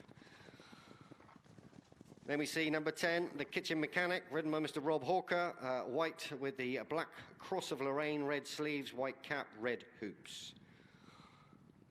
Number 11 is This'll Do, ridden by Mr. Connor Houlihan, maroon and white checks, half sleeves and a check cap. Number 12 is Wonderflow, ridden by Jake Baymont, black with a white chevron, black sleeves and a black and white quartered cap. Also going down is number 1, Ahead of the Game, ridden by Mr. Jefford Barford Saunt. Number 3 is Full de Marlborough, ridden by Miss Fiona Summers, and that's red with dark green stars, red sleeves, dark green chevrons and a red cap. And then we see number 4, that's Great Colwood, ridden by Miss Chloe Emsley, white with the red sleeves, red cap and white seams. And the final one to go down is number 6, that's Pentilly, ridden by Mr. David Pritchard, black with the yellow chevron, yellow sleeves, black armlets and a corded cap. So 12 to post then for the second division of this Open Maiden Race, and they're due away at 12:45, and so we're around about 6 minutes until post time. Must just mention West Country Videos are here, obviously videoing the action for the benefit of the online stream. Also, if owners need a copy, you can go along. They are here with their van, and also their website is up and running as well to contact them and see the races.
People playing a game.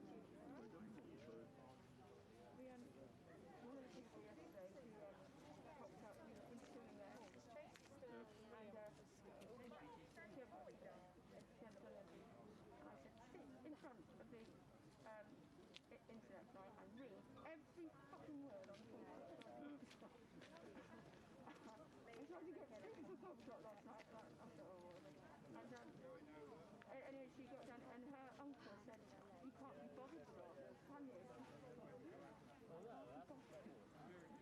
not the horse, it's the problem. No. Yeah. Training. Oh, it's just training owners is so much more difficult. Yeah, and it wasn't even one training. I was literally having the horse for 4 days to fucking learn to jump. Oh, I see. That's okay. Oh, no. No, it's fine. Anyway, I just went, okay, so I am fine. I did all the right things. Continue on. I'll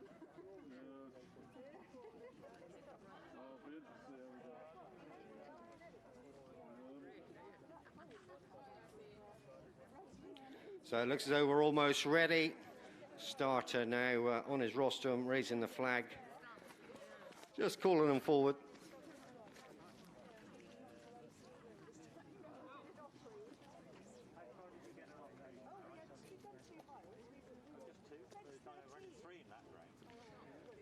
So flag is down, and so we're away then for the fourth race, the second division of the Open Maiden Race. And there's 12 runners and riders take on the first of 18 fences, and slow away there was This'll Do. Jumped off a little bit detached from the main group, but is making up a little bit of ground now. As the race on then to fence number 2, Henry's Regime is up there in the front rank as they cross fence 2, and now race into the home straight to take fences 3 and 4 before they come up past us for the first time. A tipple or two has also gone up there to join the lead now under Will Biddock as they cross the next end, and they're over that safely. Say About It is also just up to dispute third on the outside with the light blue and red sleeves. Alongside ahead of the game, he's a little bit wider out. Following these through then is, so they race past us and onwards up to the open ditch for the first time then. Great Colwood also up there in mid-division on the outside of Rossdarren and Pentilly as they cross the next. And that was the ditch, and one or two slightly hair-raising jumps there at the ditch. One in the middle, or one in mid-division totally missed it. But they're all still standing and continue on then to another plain fence. This'll Do continues as the back marker from Wonderflow. who's just preceding him.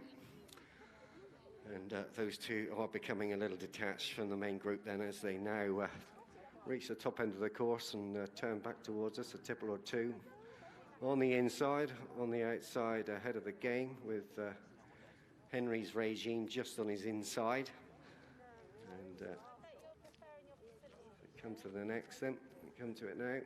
And all out over safely. Fulda Mulborough was just a little bit untidy on landing there. Is away from it okay, and this will do, has made up a bit of ground to latch on to the back of the main group now, leaving Wonderflow a little bit detached.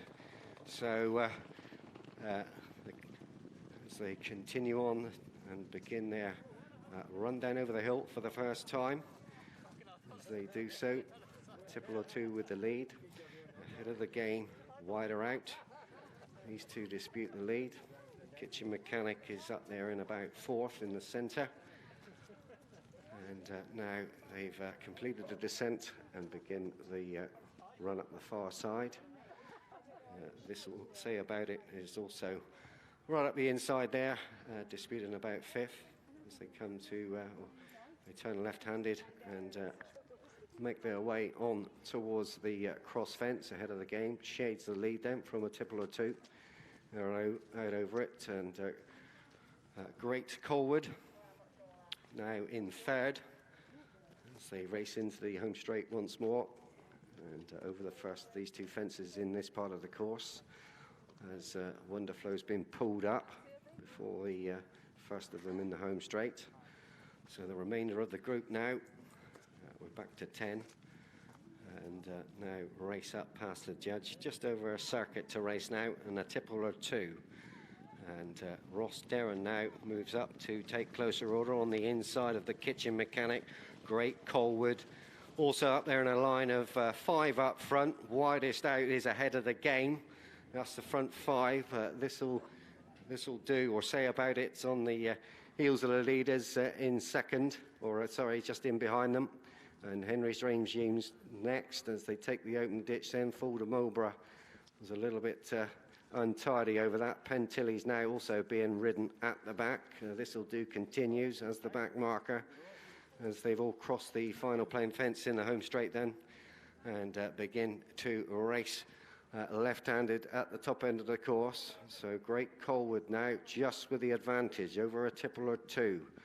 And say about it in the slipstream of that one on the inside.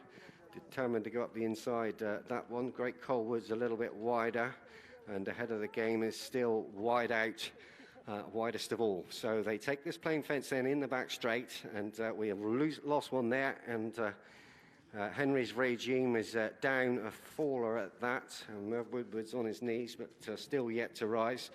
So Henry's Regime a faller at the fifth last. So they sail down over the hill then for the final time, and as they do so, a tipple or two with the lead, and he's joined now by Take a Bid and Say About It. Ross Derren's wider out. That's the leader of the group out widest of all.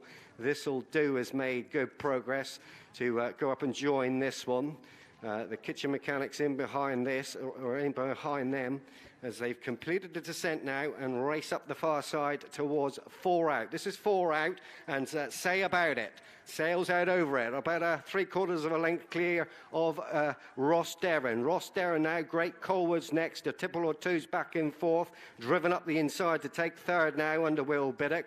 Take a Bid is next. That's the front rank of 5. Fulda Mulborough is in behind this, and we've lost one there. That was This'll Do, was a faller at 3 out. So this is 2 out then for the leaders, and out over Say About It on the inside, and now being tackled by Ross Derren. Ross Derren now the leader as they head up over the hill, and Take a Bid driven up the inner under Darren Edwards, but on the run to the line then, Take a Bid all out. Ross Derren and Great Colwood on the outside. Fulda Mulborough has produced a rattle, so the judge is going to have to split these. A real cracking finish there. In behind this, take tipple or two, then the Kitchen Mechanic, and ahead of the game.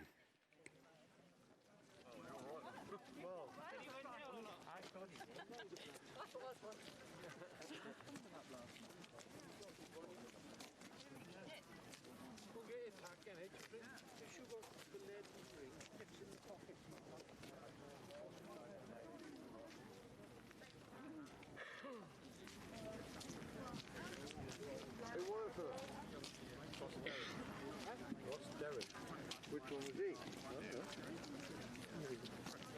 Well, yeah, but did it come next weekend. One pot.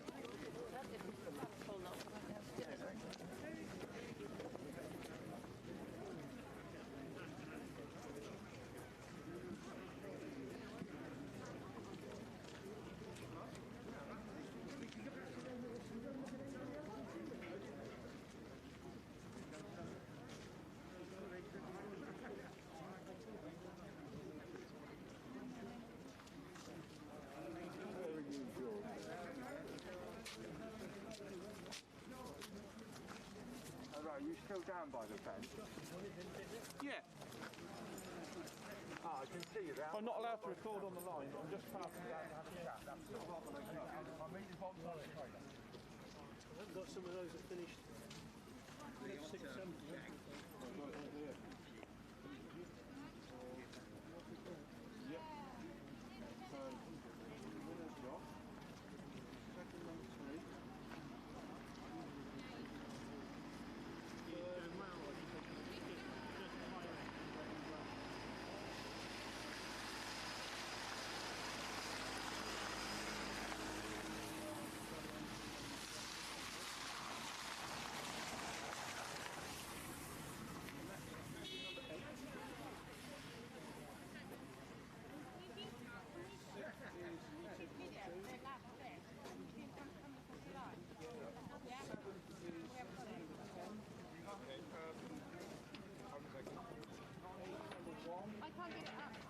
Can you come up here? Or you... I think I have to show the judge the replay.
Well, we haven't actually had official confirmation of the result yet, but the feeling is number 7, Ross Derrin, has been successful there, beating number 3, Fur de Marlborough. But we're just waiting for confirmation of the result and also of the 3rd and the 4th places. While we wait for that confirmation, let me tell you the next race, they all go bar one of them. So this, we're talking about Division 3 of the maiden race. The non-runner is number 4, Eda Bean, but the others all go. Simon Nott is here. Assuming Ross Derrin is confirmed as the winner, what sort of price are we talking about? Well, he's returned 5 to 1, but apparently the judges still deliberating. Yeah. So Return 5. The story of that race was the Kitchen Mechanic ended up 2-1 from 10-1. There's only one really, apart from the favourite, that people wanted to be on. And he's finished just behind the leaders there. My feeling was that looking at the form from last year, he just needed a couple of runs to warm up, and then actually, unfortunately for the horse, the COVID turned up. So therefore, I'm sure he would have won a race last year.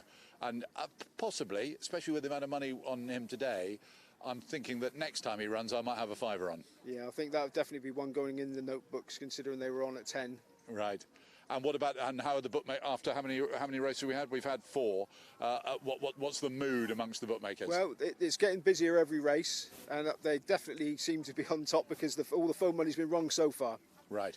And just remind us about the phone money and how people following from afar can have a couple of pounds on. If you go into the Devon Cornwall website, Richard Pittard's taking bets, but you need to call him, deposit money half an hour before the race you want to bet on, so we can see it's been put in, and then you can call him and bet. So that's with Richard Pittard, and if it's a big one, he'll share it around with the other bookies.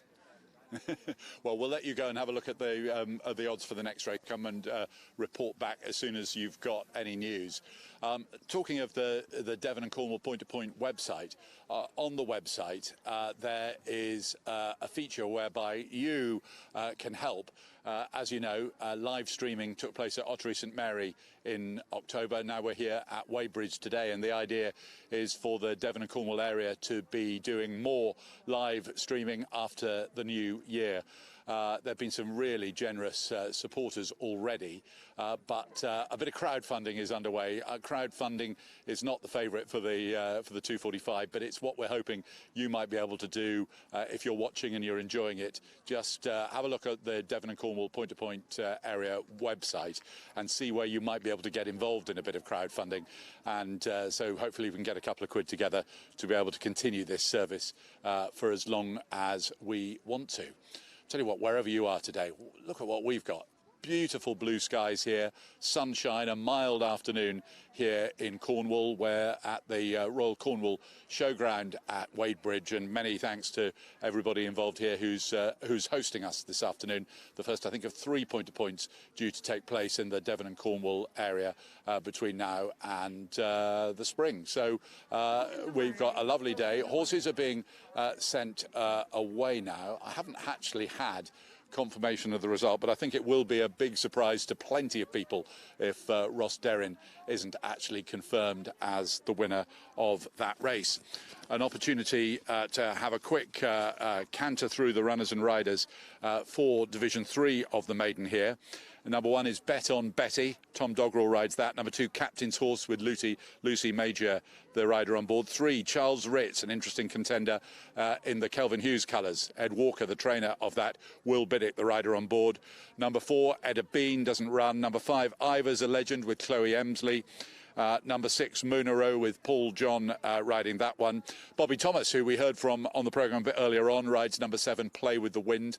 Says that he rode a winner earlier on, says this horse, Play with the Wind, has been working with his earlier winner, but I don't think gave us a massive amount of encouragement that was an indicator that a big double was about to take place. 8, Reflex Action with Fionn Summers, who was runner-up there, we think. 9, The Mad Bouncer. George Hiscock on board that one. Robert Hawker rides number 10, Tip Top Mountain. Has some decent form from Ottery St Mary, though that form has partly taken a bit of a bashing in that last race. And 11, Toriana, is ridden by Josh Newman, who we assume is the winning rider. Now, I'll tell you what we're going to do now. We're going to talk to one of the biggest names here today. Darren Edwards is able to join us. If I manage to not drop all my papers, I can look forward to, or we're going to look forward to the Men's Open, which is coming up a little bit later on, which looks a real highlight. But yeah, Darren Edwards is here, and in the sunshine. I was just talking about, I thought it always lashed down with rain at Wadebridge. So did I, Cornelius. To be honest, yeah, no, it's fantastic. I don't think probably anywhere in the country is getting weather quite as good as this today. So no, it's great to be here. And those old gloomsters of the weather forecasters, they said, "Oh, wrap up warm, put on your gloves and your thermals." Well, gosh, you'd be doing 10 stone if you were wearing too much today. I probably wouldn't be doing 10 stone, Cornelius. But no, maybe once upon a time, 15 years ago. But no, I was amazed when I got down here and had a walk of the course how good the ground was. It's not good. It's I would say it's soft, good to soft in places. But to be honest, I was expecting to be squelching around. So that area in front of the viewing area. So when you go from sand to turf, do you really notice that from the saddle? You do, because what's it, about a furlong? Probably all told, if you sort of add the back straight with the home straight as well, then yeah, it probably would be a furlong. So it does make a difference. You do need a horse to that's prepared to gallop on it, but and it's obviously it's firm underneath, and that's why they put the sand down. So in actual fact, you're coming back onto better ground. So it is actually quite a good place to try and make a bit of ground, because it's decent. It's a decent surface, and but obviously you see it now at Fontwell, for example. So horses Musselburgh, I think, is another one. Yeah. There are a few, aren't there? And it strikes me that you go quite sharply downhill and then you come quite steeply uphill. And looking through the form of some of these horses, there are definitely Wadebridge specialists. There are horses that really like the challenge. Yeah, no, you're absolutely right. It's a horses for courses track, a bit like sort of Toaster back in the day. A lot of horses wouldn't go around Toaster, whereas you got horses that absolutely loved it there. And Wadebridge is one of those unique tracks. People crab it and sort of say it's not a racetrack, but over the I've been riding here for best part of 20 years, and you actually have had some very good horses run here, and you normally get the best horse will still normally win, but you've got to have a horse that's prepared to that's quite balanced for the sharp corners, and it is also prepared to let itself down galloping down the hill, and not all horses do. I'll tell you what, just break into you for 1 second just to confirm that result now. Ross Derrin is confirmed as the winner of Division 2 of the Maiden, winning by half a length from third, De Marlborough second, and confirmation that Take a Bid has finished in third place. The Kitchen Mechanic, very well backed, and I bet you that runs better next time, will be better for the race. Anyway, that's some very amateur analysis of the last race. Really looking forward. Of all the 9 races here today, are 9 good races, but race 7, which is the Men's Open, you're on Honest Deed against Navan Man. And talking about Wadebridge, both horses like Wadebridge, and you've had a couple of tremendous set twos here. Yeah, no, absolutely. I was fortunate enough to ride Navan Man to a couple of wins last season, and I rode him first time out at Ottery this season. I think he'll be a tough horse to beat today. I'm back on Honest Deed, who I think I've won about 8 on, and I ride for Dean, who's a good supporter of mine. So when the two, that's the reason you're. Yeah, when the two were entered in the same race, I had to stick with him. But I think Navan Man's the one to beat. But Honest Deed is a good horse in his own right. He is a horse that likes Wadebridge. He's a good traveller in the race. He's a strong traveller, which suits it around here. He should still be on the bridle, going to 3 out at least. And he's a different sort of horse to Navan Man, who's a stayer. But I haven't told Will that. Well, look, best of luck with that later on. The Men's Open at 2:20, and a couple of other rides later on, so best of luck with them as well. Yeah. If you don't mind swapping places now in this socially distanced world that we're in, because Josh Newman, who finally, Josh, was confirmed by the judge as the winner, though you were pretty positive that Ross Derrin had won. Yeah, I'd won by half a length. So right. Judge wants to get it right. Yeah, it takes them a while sometimes to get it right. So. And how did the people say after these maidens with a lot of sort of unknown talent around? Did it ride like a nice race? Are you really chuffed with your performance? We rode accordingly to the ground. The ground's a bit tacky in testing, so we didn't go overly quick. He's fairly simple. Got me out of trouble at the ditch the first time. Yeah. And what about where could he progress? What sort of progression could you see from him? I don't know. Well, luckily also own him as well, along with Kaylee. Yeah. Ian Shannon's had him since he's been over from Ireland. He's done a great job, and he was straight and jumped well, and couldn't have asked for any more today. So, made my life easier. He hadn't shown a lot in Ireland, had he? Not a great deal, no. So it was just try something different, get him over here, ran him in a point-to-point maiden, and now it will be decided whether he'll stay pointing for a few more runs or well, he's for sale. If anyone wants to buy him. Do you want to say that again, just in case anyone missed it? Or he could go under rules. So his options are pretty open at the moment. So. Excellent, and I imagine you like the Devon, Cornwall, Somerset, all the point-to-point community. So chuffed to be actually the lockdown's over and you're back. Yeah, no, it's great, and yeah, like you say, I don't want to leave the southwest too often. So it's great to be back down. So. Is the weather always like this? I'd like to say yes. But it's the same as ever, I guess. It's not always the same. Excellent. Well done, Josh, and best Perfect. luck. I don't want to, the stewards keep saying if you don't come to the paddock, you'll get fined. So I don't want to get you fined. Excellent. But thanks very much indeed to Josh Newman. Now we're going to bring in Simon with betting on this race.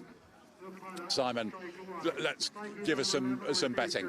Okay, early show for this next race. They go 14 Bet on Betty, 8 Captain's Horse, Evans Charles Ritz, 10 Ivers a Legend, 6 Monaroo, 6 Play with a Friend and 6 Reflex Action, 10 The Mad Bouncer, 3 Tip Top Mountain and 10 Taurina. Nothing being backed at the moment to give us any hints so far. So just confirm the favourite. It's Charles Ritz at Evans. Yeah, well, it does look like a heady combination of rider and owners and trainer, doesn't it? It's very quiet at the moment. Charles. No phones, nobody's betting at all. There's no hints for this race from the floor. Well, let's try and swing the camera around, and we'll bring Donna in just a second. Number 3 is what we're looking for. Charles Ritz in silvery grey colours. The horse is actually, or the first of them, just coming out onto the track now. That looks to be Bet on Betty.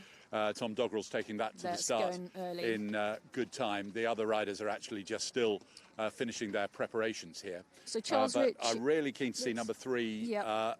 Number 3. We'll bring you in just 1 second, Donna. Okay. To see number 3. Where are you, Charles? Right. Well, can't see him just for a second. So, Donna, what was your analysis of Charles Ritz? Trained by Ed Walker, is well back today apparently. Dam was a winner, had form, chase-winning Dam, and the Ed Walker team were pretty good at bringing out these horses on, in top form early on. And with Will Biddick on board, you can't discount him at all. He'll be high in the betting, which I think he is probably Evans' favourite. I think this is him right in front of us here, isn't it? With the rug on. Yes. WW for Ed Walker. That's right. I quite fancy Monero, number 6. Right. For the dark team. What do you like about that one? Well, I've seen him run before. I saw him when he was a head second at Lamerton. Now, number 6. Yep. Head second at Lamerton. Susan Dark, together with husband Edward, that own him as well.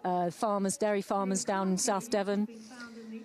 With Paul John riding, I think he's already had an outing this year. He did trail in 4th at Ottery, but I think he'll come on well for that. Excellent. And others here that caught my eye. We heard Play with the Wind mentioned earlier on number 7. That's a raider from Wales, and his rider, Bobby Thomas, rode a winner a little bit earlier on in the day. That's another one I've been mentioned. Yep, he was 4th at Bangor on his only start this year. I quite like Tip Top Mountain. Yeah, he's well fancied. Nice form from Ottery. Yep, for Ian Shannon to have a double on the board. Rob Hawker riding this time.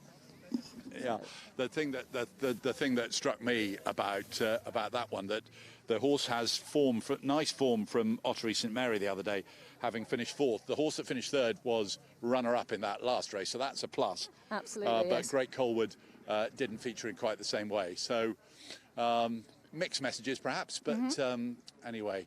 Here, these horses continuing round there. The Mad Bouncer, he'd win my award for the best name. Ivers a Legend, who's just going past us, number 5 there. There's another one with a tremendous name as well. I quite like as well.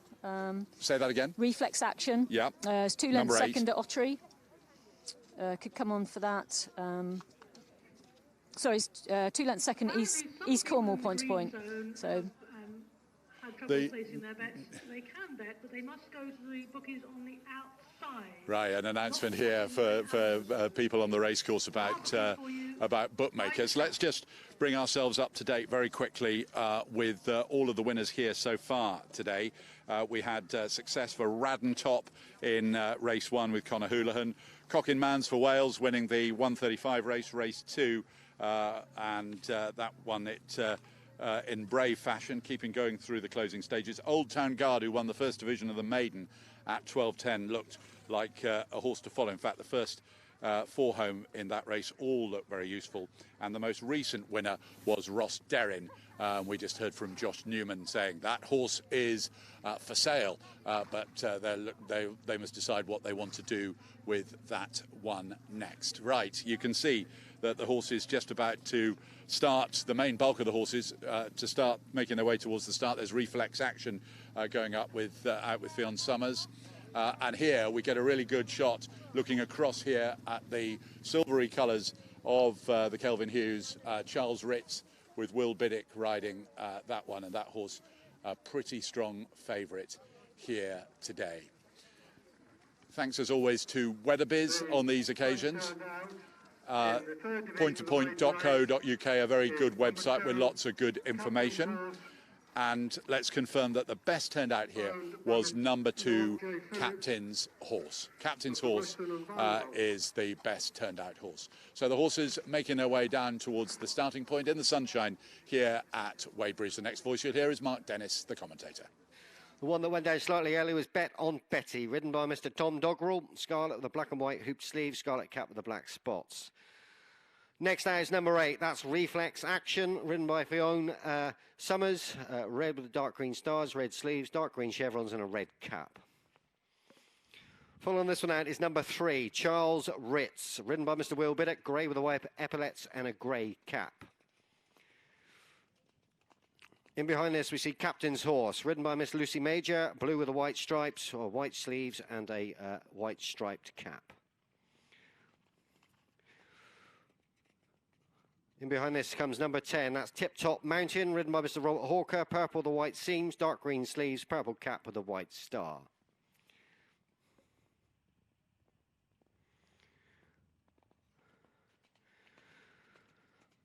And then in behind this comes number 6, that's Munaro, ridden by Mr. Paul John, yellow with the black crest belts, black armlets and a black cap.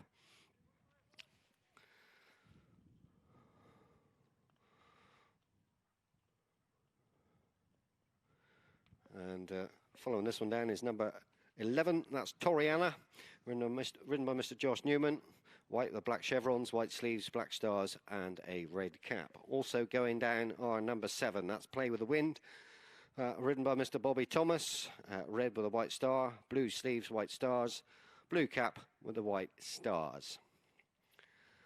And number 5 is Ivor's a Legend, ridden by Miss Chloe Imsley, dark green with the white cross belts, Diablo on sleeves and a checked cap.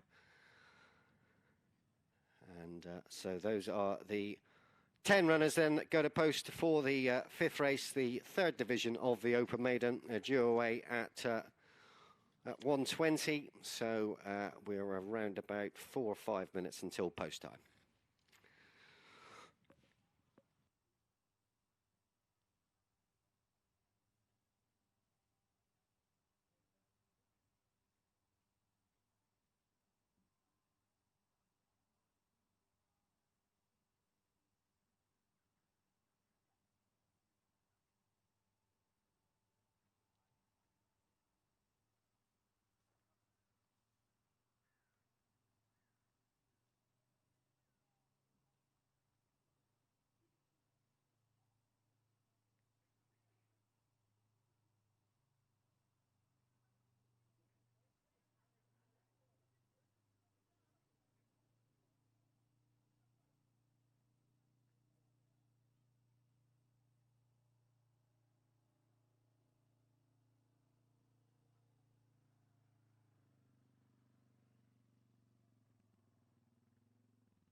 So it looks as though we're almost ready now. Starters on his rostrum and the flag is up. So runners now being called forward and they are duly obliging.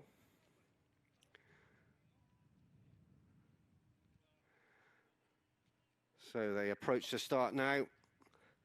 Flag is down, so we're away then for the fifth race of the day here at Wadebridge.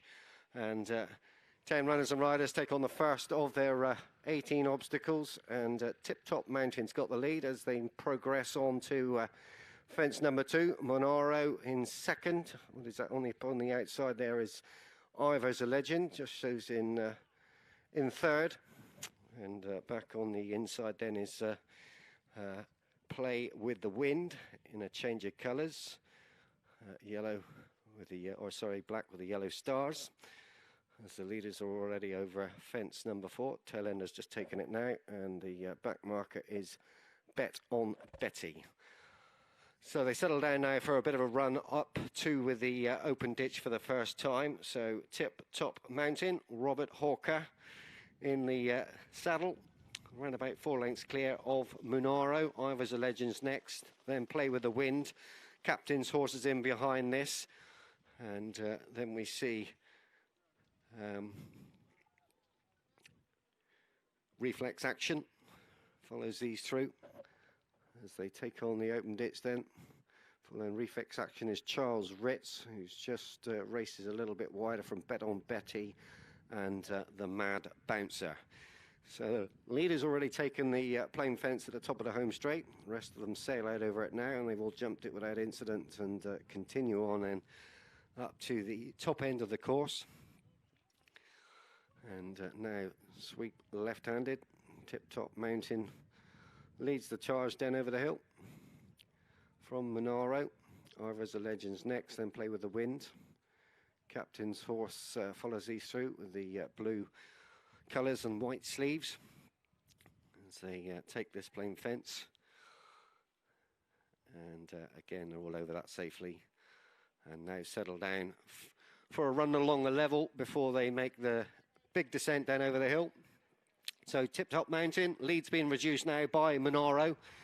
These two are around about 5 lengths clear of Play with the Wind, and then Ivor's a Legend. Captain's horse is next, races on the outside of Reflex Action.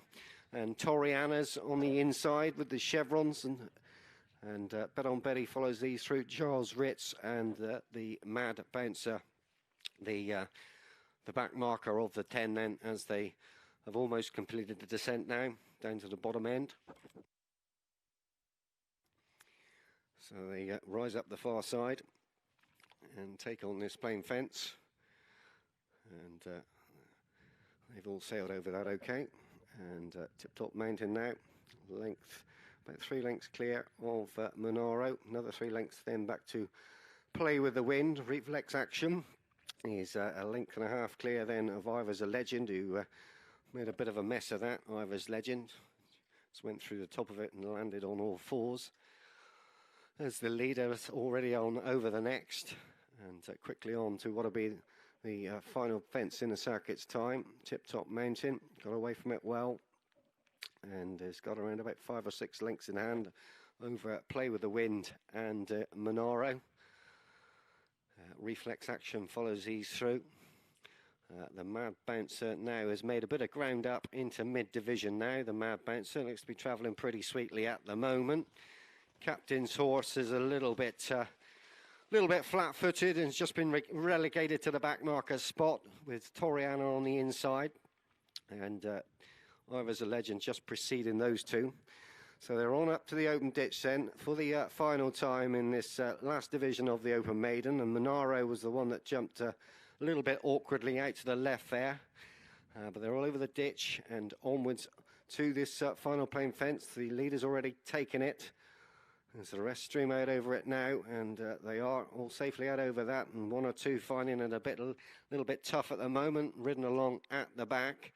As Tip Top Mountain's gone around about 10 lengths. His lead has been dramatically reduced, as I was saying the words, but maintains a lead of about 6 lengths now as they race down to this plain fence in the back straight. So Tip Top Mountain kicked into it by Rob Hawker. Charles Ritz now being produced by Will Biddock on the outside of Reflex Action and Bet on Betty. These are the three chief pursuers. They've pulled clear of Play with the Wind, who's given a reminder. The Mad Bouncer is next. Toriana's in behind this, then Monaro and Ivor's a Legend, and Captain's Horse is a long way adrift. So Tip Top Mountain then, with half a circuit left to race, still got the lead, around about 6 or 7 lengths clear, but the three pursuers, Charles Ritz on the outside of Reflex Action and Bet on Betty. These two look to be, or three should I say, look to be travelling pretty well within themselves. Jockey looks over the shoulder on the leader, Rob Hawker. He's going to see plenty to get worried about, but he jumped that really well and maintains about a 4 or 5 length gap now, as they now sweep left-handed and race towards the cross fence. So Tip Top Mountain by 5 lengths. Reflex Action, Bet on Betty. They've gone about 3 or 4 lengths clear then of the favourite Charles Rich, as these four now sweep into the home straight and race towards the second last. 2 out then, and Tip Top Mountain, this will be really brave if he pulls this off. He's led pretty much from flagfall. He's over the last and he's well clear. So he's pushed out now by Rob Hawker, and the three in behind, Bet on Betty, Charles Ritz and Reflex Action, but they're not going to get to him. He's done this really well in the end, Tip Top Mountain. He's clear by about 10 lengths. A good scrap for second between Reflex Action, Charles Ritz. Bet on Betty is next, and Play with the Wind is the final one to finish.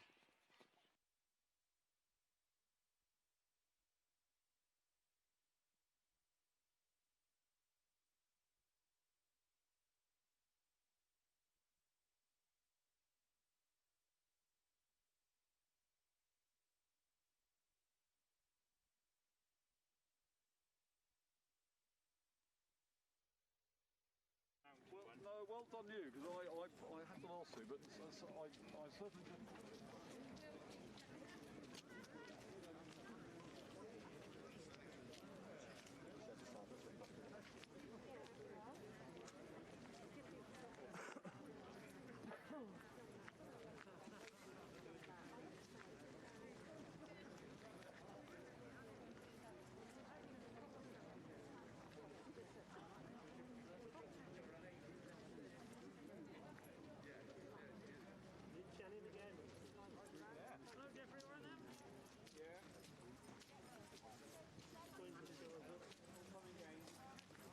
Well, he just lost them a crucial stage, really. Lead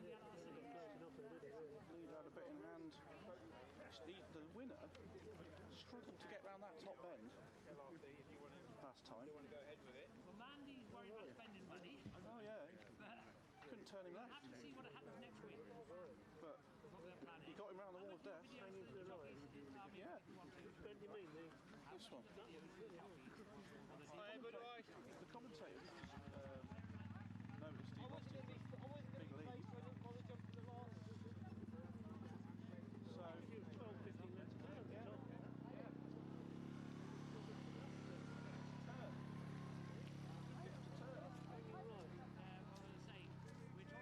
Will looks like he got up a second. I can't see the other horse. Pull right then off the bed. Yeah. I can't see the number of the third horse, which is red colours. Fourth is yeah.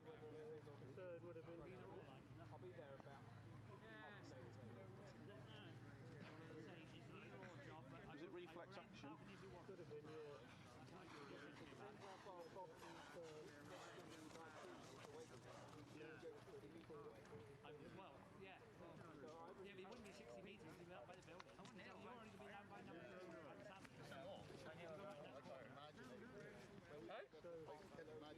Looks like a colour. Well, to be fair, it is like a... Over the wind, that's it, on the second. Yeah.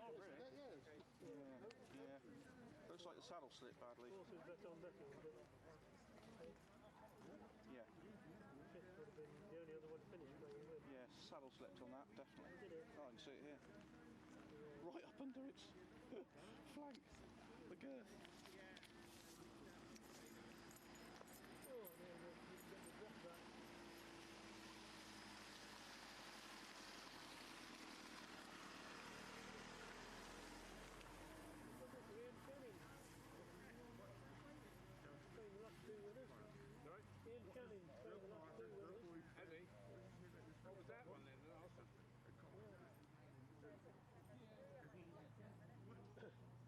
notice that was hanging off the bend? Which one? The winner. Yeah. He's went from about 15 lengths to about 5. Yeah, he was hanging badly right up here, towards the ditch.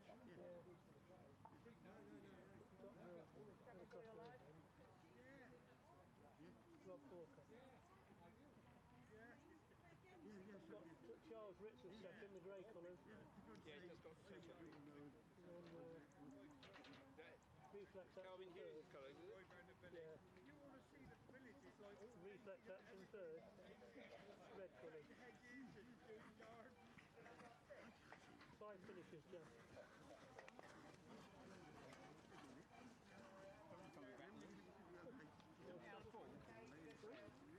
Something fall at the back there? No saddle or anything.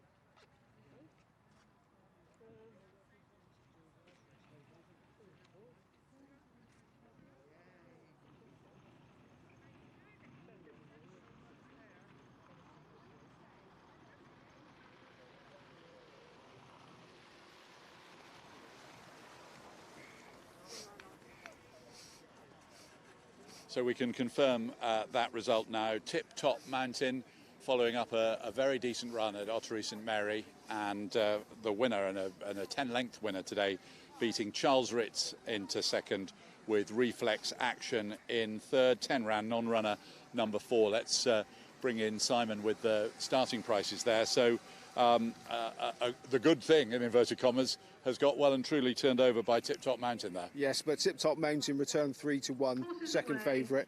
Charles Ritz went off at 5-4. When I left the bookies, they were saying there was not much doing. When I went back, they were all flapping because they laid Reflex Action from 6-1 into 3-1, win only. So they've got away with it again, that race. Excellent. Well, look, I'll tell you what, I'm going to ask you to swap now with the winning trainer because no, you can take your mask off, Ian. We can see the size of your smile. Yeah. So Tip Top Mountain has won that in really nice style. Yeah, we bought him as a store horse in Ireland as a 3-year-old.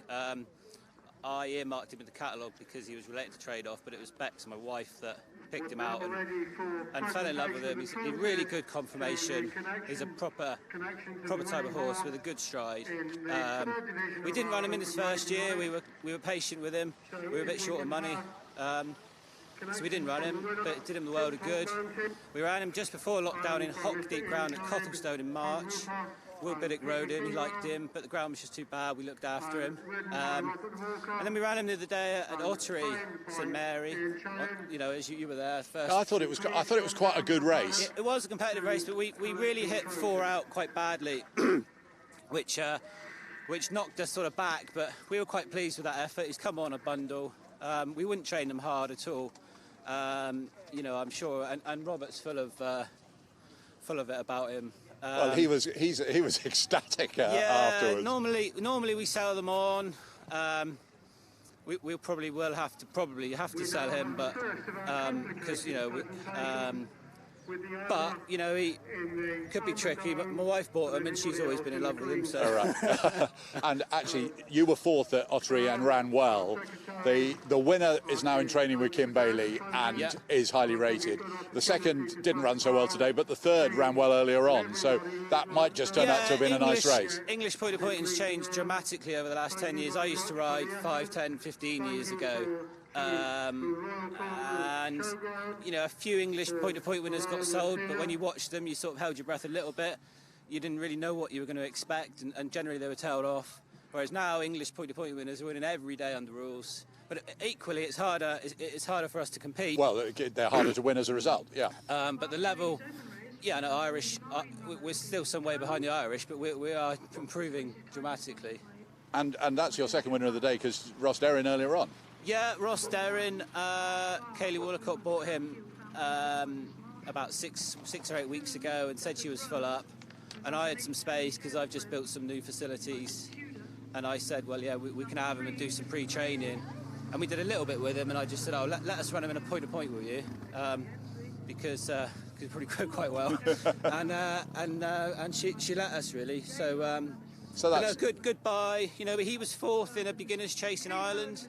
He was beat, off the top of my head, he was only beat about 10 lengths by Max Dynamite one day in a beginner's Yeah, chase. but his form was a bit in and out, wasn't it? It was in and out, yeah.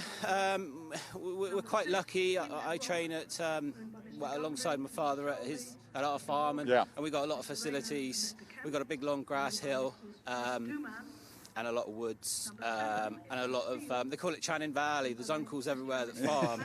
So we can ride anywhere we like, which is, you know, we've got any which amount. Is great. And the horses obviously love it. Yeah, and we thought, well, you know, he's had a competitive time in Ireland. He's probably been quite busy. We'll just do plenty of different things with him, and we've left hoof prints, you know, in every field from Tiverton to Exeter probably, but it's done the job, and he's won well. So. And anything still to come? Yeah, you must have. Dad's got a runner in the last for an owner rider, Alice's Star.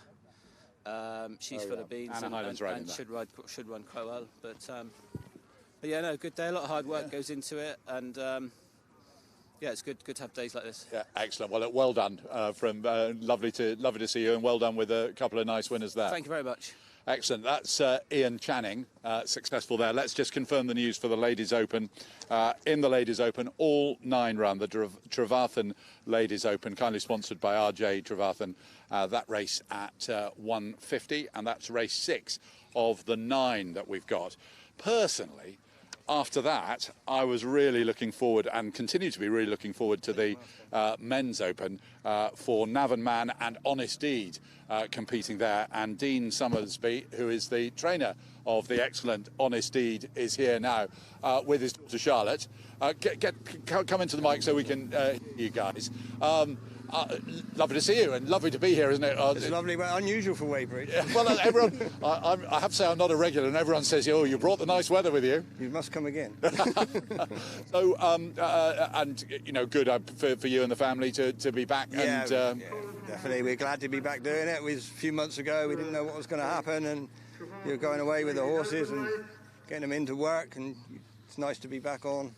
Hopefully it'll continue. And how do you find putting your daughter up on horses? Is it nerve-wracking? Is it easy? How do you find that? It's always nervous. Charlotte, maybe you ought to get close to the mic, Charlotte, so we can hear you.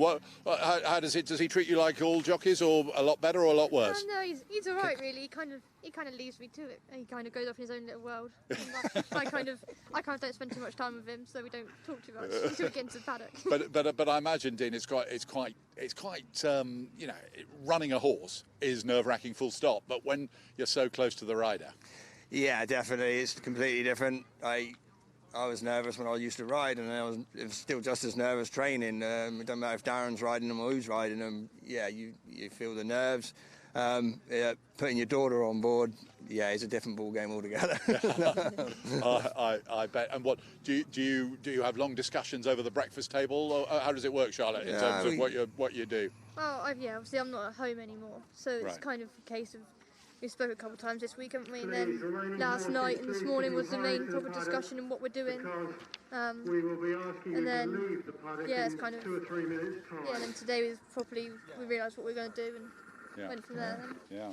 So, Honest Deed, Darren rides. He has ridden Navan Man. He says he hasn't let any state secrets about his thoughts to Will Biddick on Navan Man. They're great old campaigners, these 2 old horses, aren't they? Yeah, they're two good horses in their times. Like Navan Man has had a run this year. He's going to take some beating. We've faced him twice here, and it's 1-1 at the moment. Yeah, we're the underdog, that's for sure. We know that. Not that much of an underdog. No, it'd be our first run for him this year. He's been working well. He seems well.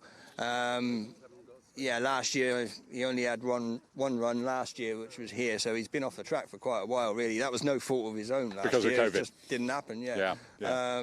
But no, he feels good. Let's see what happens. Well, look, very much looking forward to seeing him in action. And I felt there was a sort of spring in the step of Darren when he chatted to us earlier on. So best of luck with Honesty today and with the rest of the season. Let's hope we just get going now and don't stop again. Lovely. Excellent. Thanks to both of you, Dean, and to Charlotte Summersby. I'll tell you what we're going to do now. We're going to get very quickly horses in the paddock for the next race. I'm just going to bring in a quick spurt of betting from Simon ahead of this next race, the Ladies Open. Okay, it's quite tight at the top of the market. It's 11 to 10 back bar and 6 to 4 different gravy, 4 bar that. So is that all about the front two really at the moment, but very little happening down there at the moment? Well, I think different gravy could be a fair price there, but I thought that one would be a short price favourite. It's confusing the bookmakers, people coming up saying the second favourite's different gravy. They think it's a tip. Yeah. Excellent. George Welch from the Totnes and Bridgetown Racing Company is here as well. Let's just bring him up to our microphone. George, good afternoon. We haven't got that much time before this next race, but all you need. we just have to say thanks very much to you and your organisation. You say you're very vain. You like your name being mentioned. Totnes and Bridgetown Racing Company Limited. Don't miss the Limited. Thank you for all your support and everything you do for West Country racing, both under rules and in point to points. You obviously love it. And it's absolutely brilliant. I mean, we're the remnant of a race company that ran at Totnes and stopped racing just before the Second World War, and part of the course is now the Totnes Industrial Estate. Hence, we managed to get some capital, and the income from that we try to do some good works with, and we sponsor a lot of racing, and we're absolutely thrilled with the live streaming and the Devon and Cornwall team have just been amazing and picked up and run on that, and Cornelius and his team. And I really think it's the grounds of something that could really grow for racing. I'm involved with racing at Newton Abbot on the company there, and the streaming for national professional racing is the major income we receive from racing. So I'm just hoping that the point can follow suit. Yeah, well, point. There's so much potential with advertising, and dare I say, bringing in a bookmaker, perhaps a feature race of the day that we know now with 2-day declarations. We could say to a bookmaking company, we'll guarantee you a 16 runner race every Saturday weekend between October and middle of June.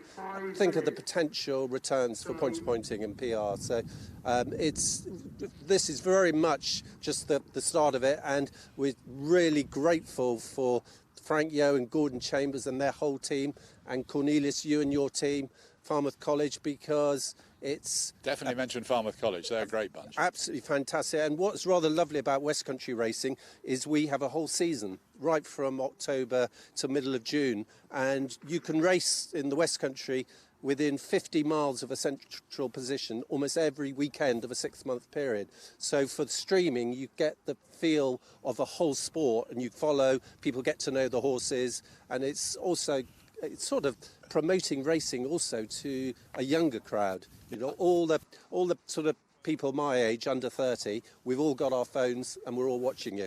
So you're claiming to be under 30. That's the only lie you've told today. Yeah. And you're quite involved. Do you know anything for the Ladies Open? Because you know all about these lady riders. I do, but to be honest, our interest ended in the race earlier. I don't know the runners today, but I generally do. OK, well, look, thanks very much for chatting. Thank you very much. George Welch from the Totnes and Bridgetown Racing Company Limited. And thank you to them for all of their support. The Trevathan Ladies Open race is coming up. We've heard Donna's here as well. If we just swing the camera around to have a look at the paddock. The two that we're particularly looking for are number 1, Back Bar with Izzy Marshall, and number 3, Different Gravy with Chloe Emsley. They're the top two in the betting. And what are your thoughts, Donna? My thoughts, Different Gravy, won 5 national hunt when in training with Nicky Henderson. Really like that horse. He's now with the Walkers, although he hasn't run for 2 years. May need the run. Got Chloe Emsley on board. She's a good little jockey, so that should produce a good run. Back Bar, yep, come down from Alan Hill's yard. So let's just try and see if we can pick them. Number 1 is Back Bar. Yeah, number 1 is just coming round over here. So we can see Back Bar there with the navy blue and the pink colours on board, just having another circuit of the paddock. And it's those same silver colours of the Kelvin Hughes that we saw in the previous race, Charles Ritz finishing runner-up, that are on Different Gravy. And I love that, just Donna, Simon, our betting correspondent said somebody went up to the to a bookmaker and said the second favourite's Different Gravy, and they all got very confused. But Different Gravy certainly is a horse with plenty of ability. I can see sure he'll be a short price. His rider, Chloe Emsley, right over on the far side in those silver colours, and she'll be getting the yeah. Can we see leg number up shortly. There is Different Gravy over there, number 3. Which one? Number 1 we're looking for. That's back bar. That's the we've had a Alan look Hill at- one. Won yeah. 3 Ladies Opens last year. So the horses making their way out onto the starting point. There's Chloe Emsley about to get the leg up on Different Gravy, and as she does, and we follow that horse out onto the track, our commentator once again is Mark Dennis.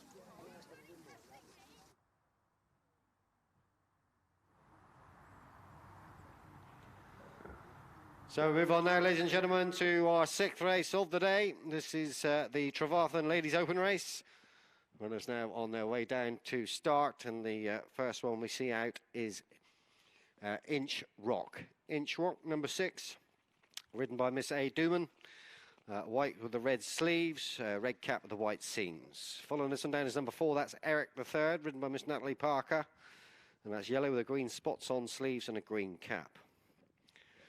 Following this one down is Grand Vision, ridden by Miss E. Mosley, black with the cerise braces, striped cap, or sorry, striped sleeves and cap. Then comes number 3, that's Different Gravy, ridden by Miss Chloe Emsley, grey with the white epaulets and a grey cap. In behind this one comes number 8, that's Quinto, ridden by Miss Holly Ann Drown, emerald green, the black and white striped sleeves, black and white striped cap. Then we see number 2, that's Desert Row, ridden by Miss H. Tudor, yellow with a white chevron, green sleeves and white cap. Next out is number 9, Quite by Chance, ridden by Miss Lauren Reed, yellow with a white hoop sleeves and a white cap.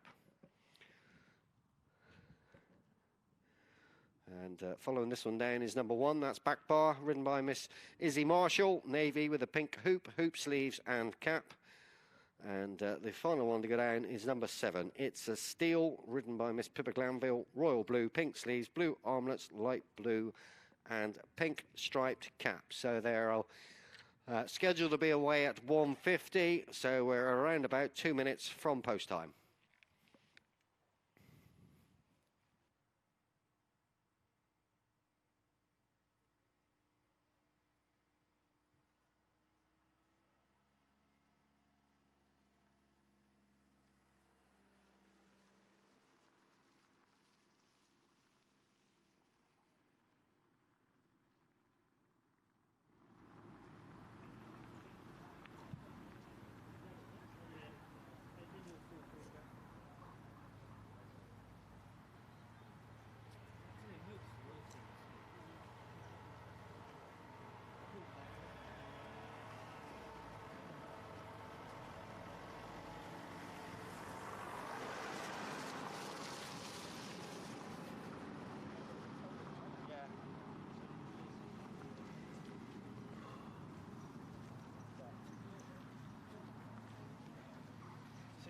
Time off or no?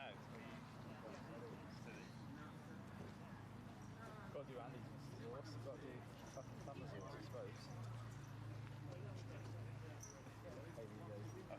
I don't know what I'm doing, I'm banging on there. You've got to do banging in there, that's your lifetime. Yeah.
look at Stevens. It's gone out a bit, 6 to 4. Gravy had run 2.5 years. No, I spoke to Chloe Hemsworth. She fell 4 out, she said. Did she? Yeah, so remember that one. It's, I bought something out of Don. I don't know his name was. I was a legend. I'm a legend. I was a legend, yeah. Yeah, so that, I shouted across to her from the wire. From my prison camp, I shouted across to her.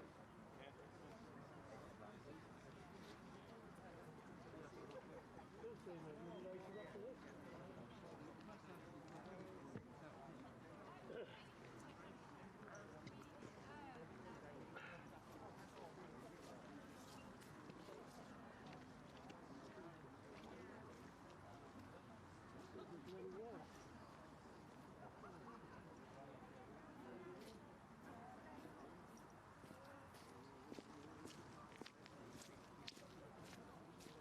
What's the half-hour intervals for? I don't know, till it gets dark, really.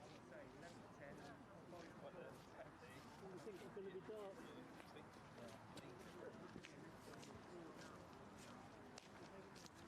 So it looks as though we're almost ready. Starter now on rostrum, and flag is up.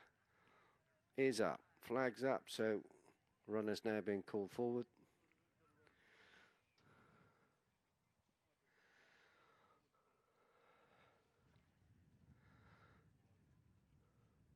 So flag goes down then, and we're underway. So we're underway for the ladies' race, 6th race of the day here at Wadebridge, and they take the first of their 18 fences, and it's a steal with the advantage. Fractional advantage, back bar on the inside. Ground vision is 3, different gravies 4, and they're all over fence number 2 safely, and now begin their run up the home straight here at Wadebridge. Been a wonderful day here so far, beautiful sunshine, and just a pity the crowd couldn't be here to enjoy it, but they're not all safely over fence number 4. We've lost one there. That is Desert Row. Desert Row unseated at that fence. But, jockey's up on her feet, okay. And so they've passed the judge then, and they've got 2 suckers ahead of them. Loose Horse is just preceding them at the moment, but Back Bar has the lead. It's a Steal is next, then Grand Vision. Quinto is in behind this. Following these through is Quite by Chance and Desert Row, and racing a little bit wider out, we have Different Gravy and Inch Rock, the back marker. So they've taken the ditch okay, and continue on then up to the final plain fence in the home straight, and they're all over that one safely, and now race left-handed to the top end of the course. Back Bar with the lead. Length clear, it's a Steal on the outside of the grey Grand Vision. Quinto races then on the outside of Eric III, and Quite by Chance follows these through with Different Gravy and Inch Rock, the 2 Ed Walker runners racing at the back together, and they're all over that plain fence in the back straight. Okay, and now settle down for a little bit of a run along the level before they reach the cusp of the hill to commence the descent. So Grand Vision now with a fractional advantage over Back Bar, and gap for about 2 lengths to Quinto, and it's a Steal.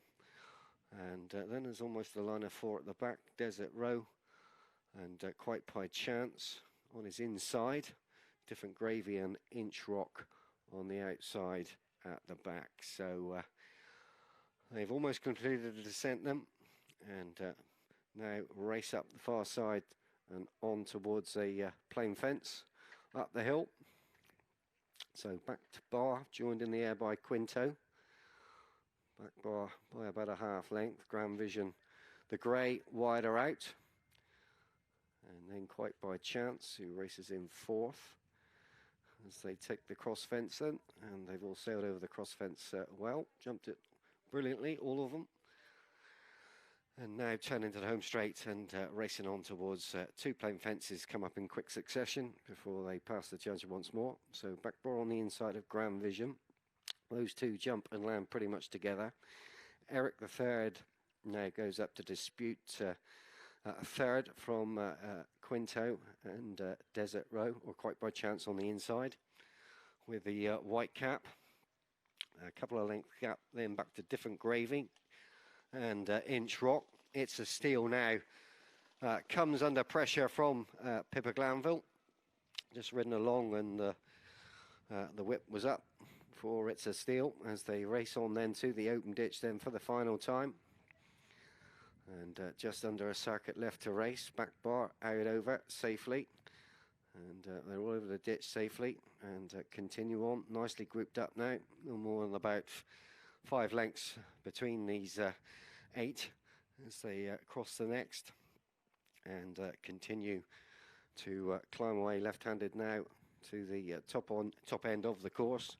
So Back Bar and Izzy Marshall are about a length and a half clear of Eric the Third in second. Grand Vision's 3, the grey. Quite by Chance is next. Wider out. Different Gravy now back on the inside. Follows these through as they come to this plain fence in the back straight now. And they're all over that safely. Eric the Third has jumped up now to dispute the lead with Back Bar. Grand Vision is next in 3. So Back Bar's gone back for more though, and goes on by about 3/4 of a length to Eric the Third as they reach the cusp of the hill then, and a half circuit left to race in this ladies open race.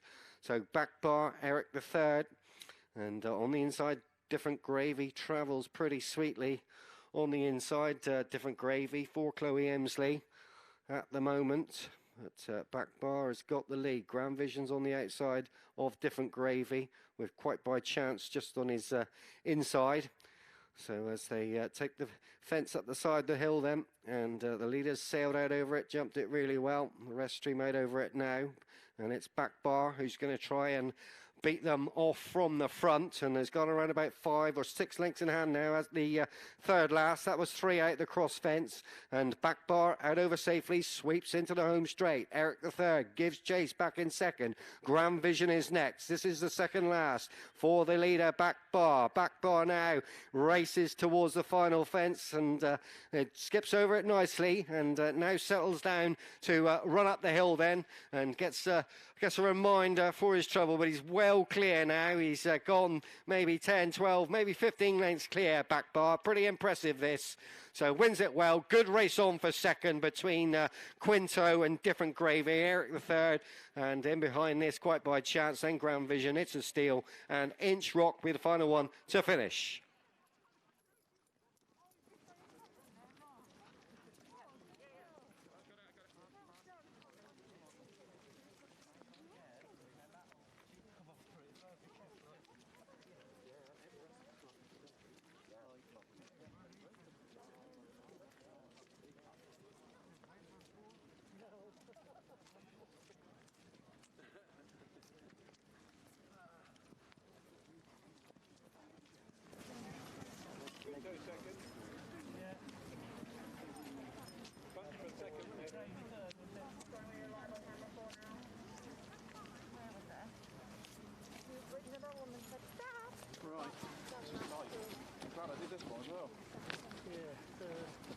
Back Bar is definite winner, wasn't it? Impressive. Yeah. Looks like number 8 was second. Quinto, yeah, second. And then it's really close for third. Different Gravy was about third. By a head and maybe a neck. Difficult on the angle. Different Gravy third. Yeah. I think so. And fourth is yellow with a green cap. I can't see the number. Yellow with a green cap. Is it number 4? Eric the Third. Number 4, yeah. Yeah. It was 4th, wasn't it? Yeah. And then fifth looks like 9. Yeah, it was. Again, yellow with a white cap. By Chance.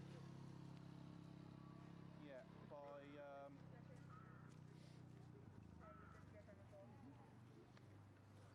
suppose it's half a length to a grey horse in black and pink colours. Grand Vision, isn't it? Yeah. That would be 6th, isn't it? 6, yeah. 6, Grand Vision, great. And then 7th, good trail back to the blue colours of number 7.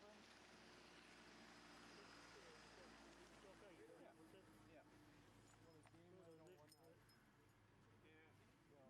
I top rated it on my rating. So we only lost one on the way round then, did we? Yeah, Donna said, oh, I've got to rate that. That's right. Win. Right. 8th in trot. Different gravy had come on for the run. Never had it because the raisin. It's a shame. Never got in a winning position. Never going, didn't jump. So, confirmation that the first favourite of the day has won here at Wadebridge. Back bar, ridden by Izzy Marshall, successful. Simon is here with the exact starting price of the winner. There was plenty of interest in back bar and indeed different gravy. So what happened in the end? Yes, well, back bar returned even money, but down in the ring, a Shrewdy came up and backed different gravy, the sort of person that normally doesn't leave it behind. The bookmakers cut that, and then the telephones went to the real Shrewdies on the favourite, on the winner. So they've done their money. Favourite. Yep.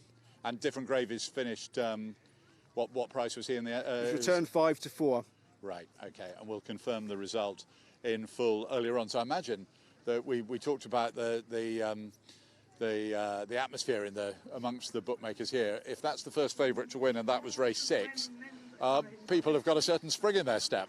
I think they're probably lamenting how much they would have been getting if there'd been a crowd here. They always look They always look at the glass half full, unfortunately. Yeah. Well, hopefully we will have crowds at point-to-points in Devon and Cornwall in the not too distant future. Be interesting betting on this next race, which is the men's open, with Honest Deed and Navan Man both in that one. And just there are still, how many races have we got to go? 7, 8 and 9. So just repeat the details in terms of if people are following from afar and want to have a bet on the phone. Yeah, if they want to bet with Richard Pittard, who's down there, and he's got plenty of money at the moment, all his details are on the Devon and Cornwall website. Ring him up, deposit some money half an hour before the race you want to bet in, and then he'll take your bets over the phone. So Richard's there waiting to take your bets, and he needs to be tucked up a bit more, really. Well, he's going too well, is he? Well, he was until the last race. Good, excellent. Well, look, let's just, while we're waiting for our next, thanks to Simon, waiting for our next guest, let's just confirm the runners and riders for the Moors St Wen men's open race. It's the 2:20 here at Wadebridge. It's the 7th of the 9 races, and they all go 5. Number 1, Beneficial Joe with William Goff. Number 2, Dr. Des with Matthew Barber riding that one. Then the first of the big 2, number 3, Honest Deed with Darren Edwards. Number 4, Navan Man has Will Biddick.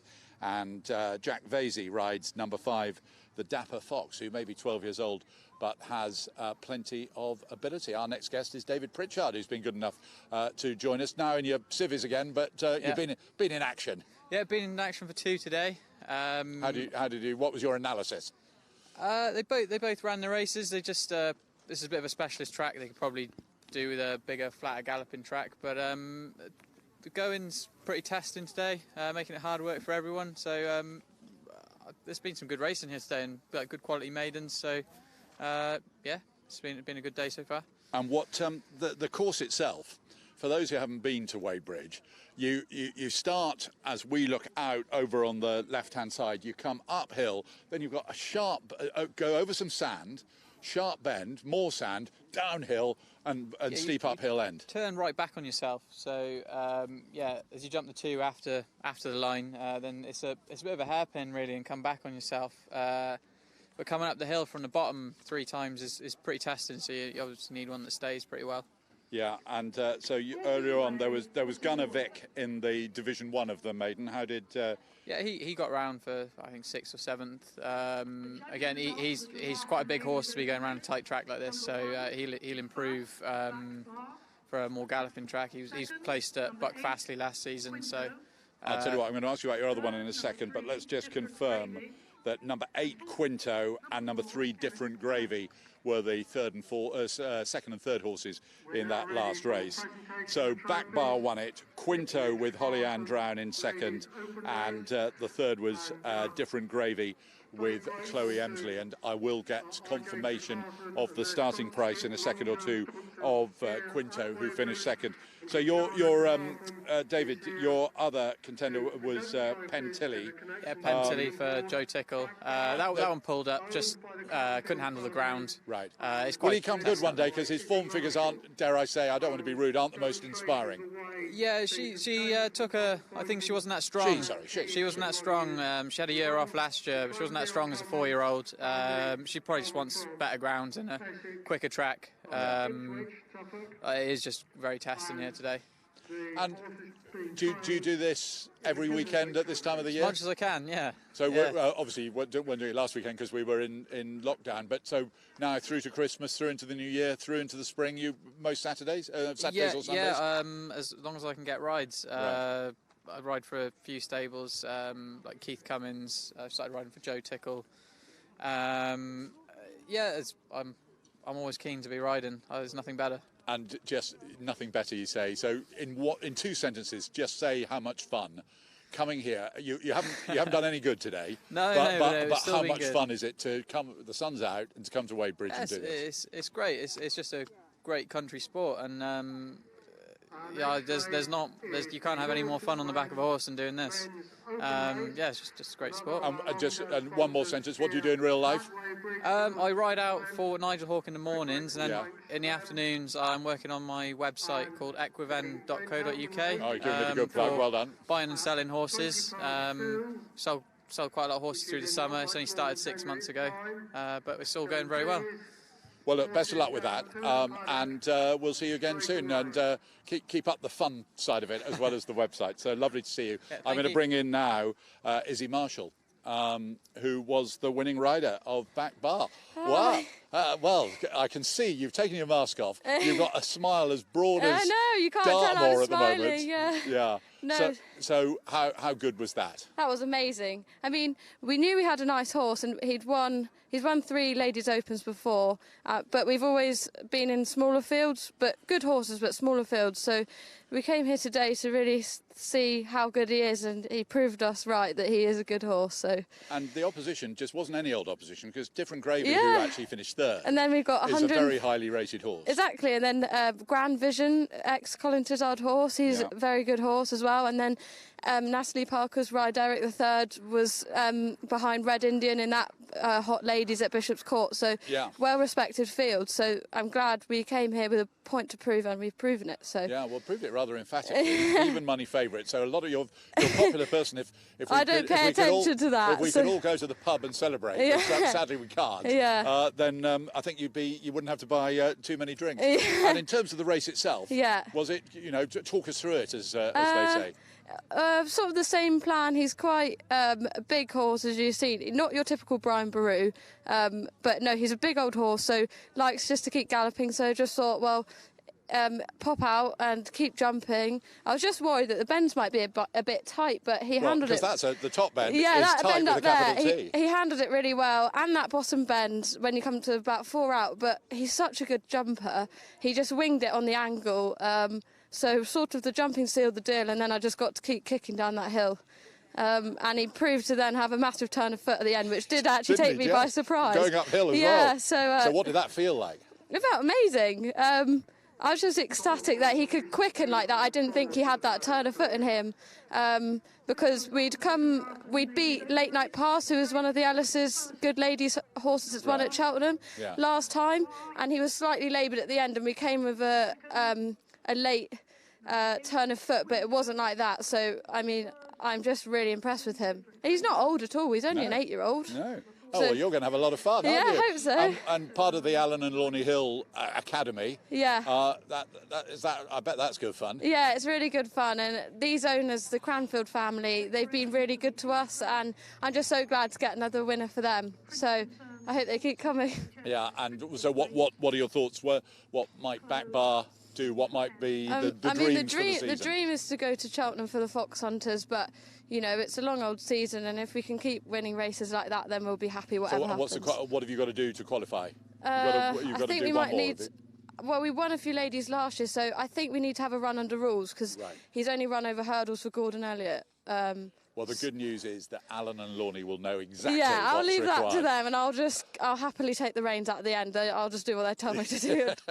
Super. Well, look, everyone seems to be enjoying themselves in the sunshine here. Yeah, but it's a lovely day. Your smile tells it all as far as today is concerned. No, it's a brilliant day, and I'm glad they've got lots of runners because they deserve it. The course is brilliant, and credit where credit's due.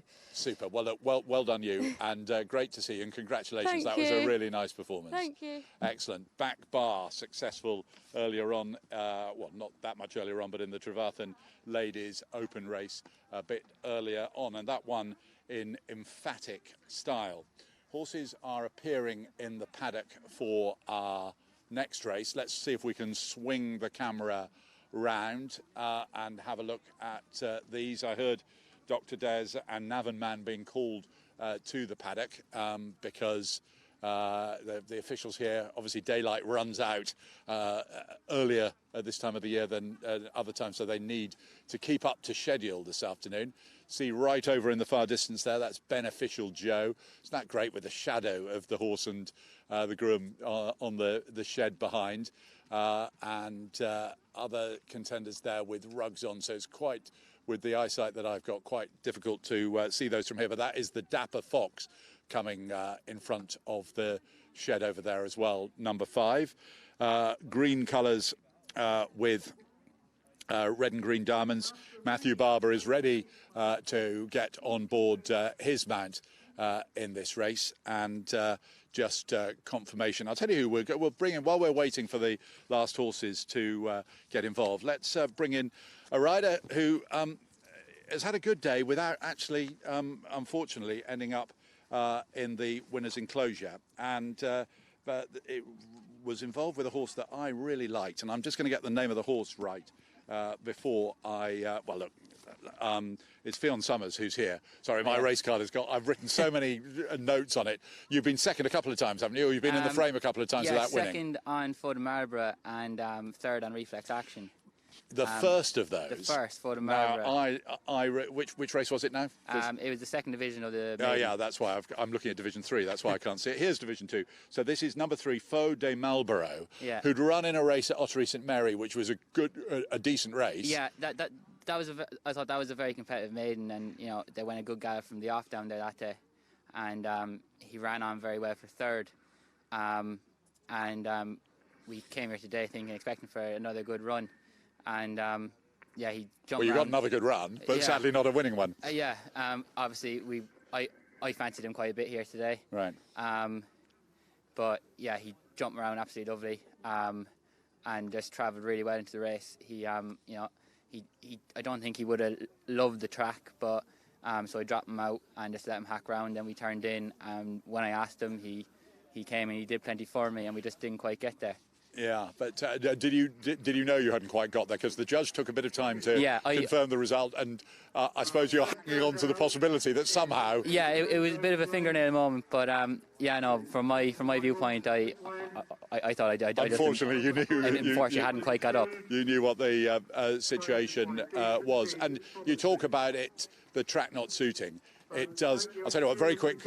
I'll tell you what, hold on just 1 second, because we need to just have a look at these runners as they are mounted in the paddock. Just, Fionn, if you just go take a step back, I just want Donna to come in quickly and just give us a few words about our leading contenders here. Grateful, thanks to Mr. Lysaght and his team who have provided. Right, yes, Navan Man. Won 11 points, prolific winner. 1 length second at Ottery. That was to Jalua, I think I'm right in pronouncing it like that.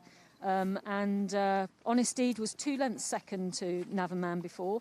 So it could be a tussle between those two. Yeah. I do like Dr. Des. Dr. Des is Gary Barber's outside raider. 20 lengths third at Exeter earlier this year. So he could feature. Yeah, and there he is in the green and red colours over there as we see them in the paddock. So you can see in the green, predominantly green, that's Dr. Des. Then Honest Deed in the mainly white colours, and Navan Man in the maroon with the yellow hoops. Do you think Navan, practically in a word, Donna, Navan Man will win? Previous course winner, Will Biddock on board.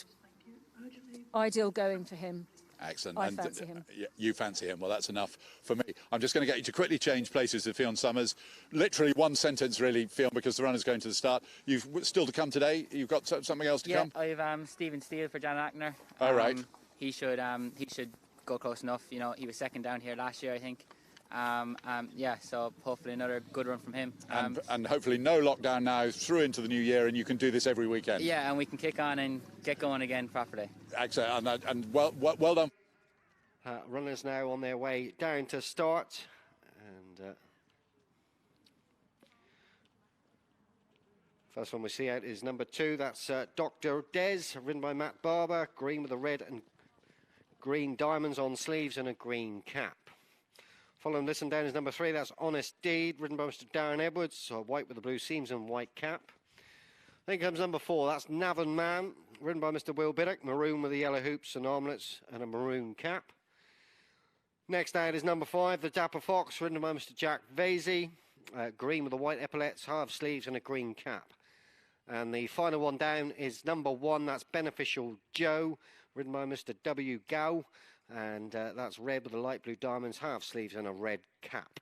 So all 5 go to post 10 for this men's open race, and they'll be underway pretty quickly. I think we're trying to reduce the start time. So they were due away at 2:20, so in theory they should be away as soon as they're there.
So starters raise his flag on his rostrum, and looks like they're ready to get things going.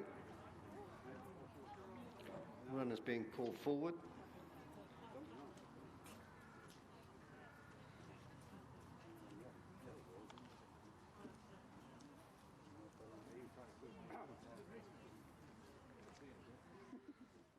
So flag is down then, so they jump away from the start then for this men's open race, a race for the connoisseur this.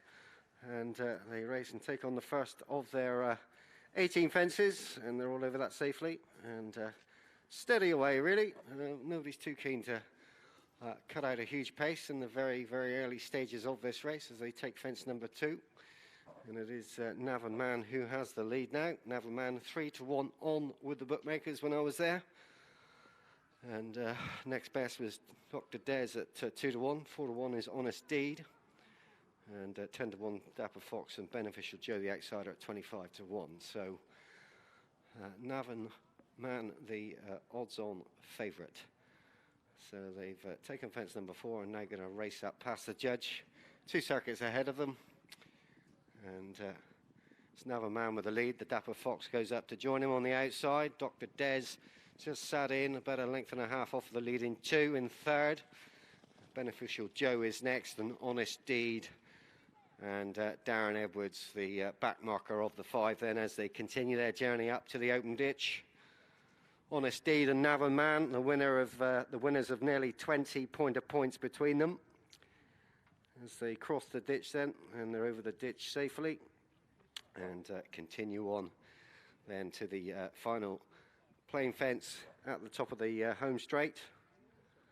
Dapper Fox over the lead, and Beneficial Joe lost his jockey there, just went out the side door, unseated I'm afraid, and he's up on his feet okay, so live to fight another day. So the Dapper Fox with the lead then, about a length and a half clear. Navan Man and Dr. Des, they share second place. Honest Deed's got the loose horse for company as they now bear down on this solitary plain fence in the back straight.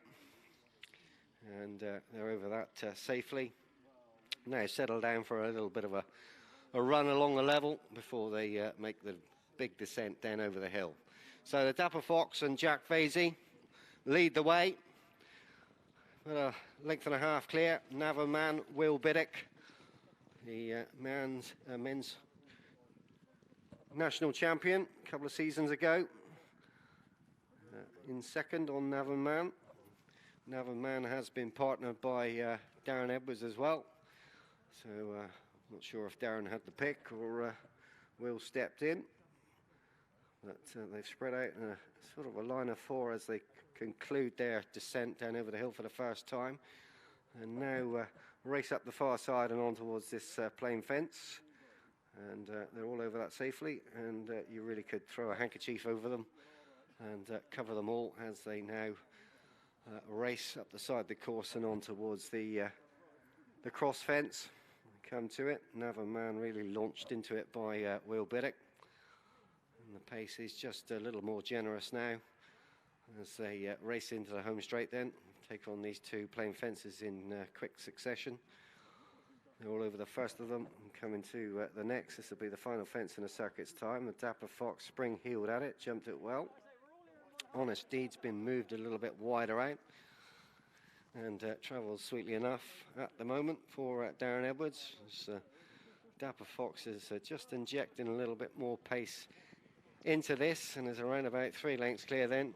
Dr. Des is in the slipstream of the leader, 3 lengths adrift. Navan Man was just being niggled with there by Will Biddick. Just give him a slap down the shoulder as they pass the judge, and they race up then to the open ditch for the second and final time.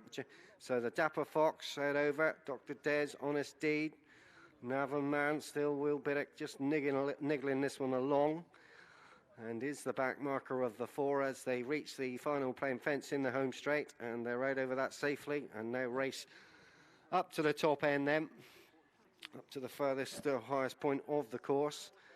So a Dapper Fox, Dr. Des sat in quietly, travelling beautifully just in the slipstream of the leader. Honest Deed's a little bit wider out, and the whip is up now for Navan Man under Will Biddick, just to try and keep tabs with these three leaders as they come to this plain fence then and race back towards us. The Dapper Fox sailed out over it. Dr. Des was a little bit jumped out to his right slightly, and Navan Man is really driven now to keep in touch.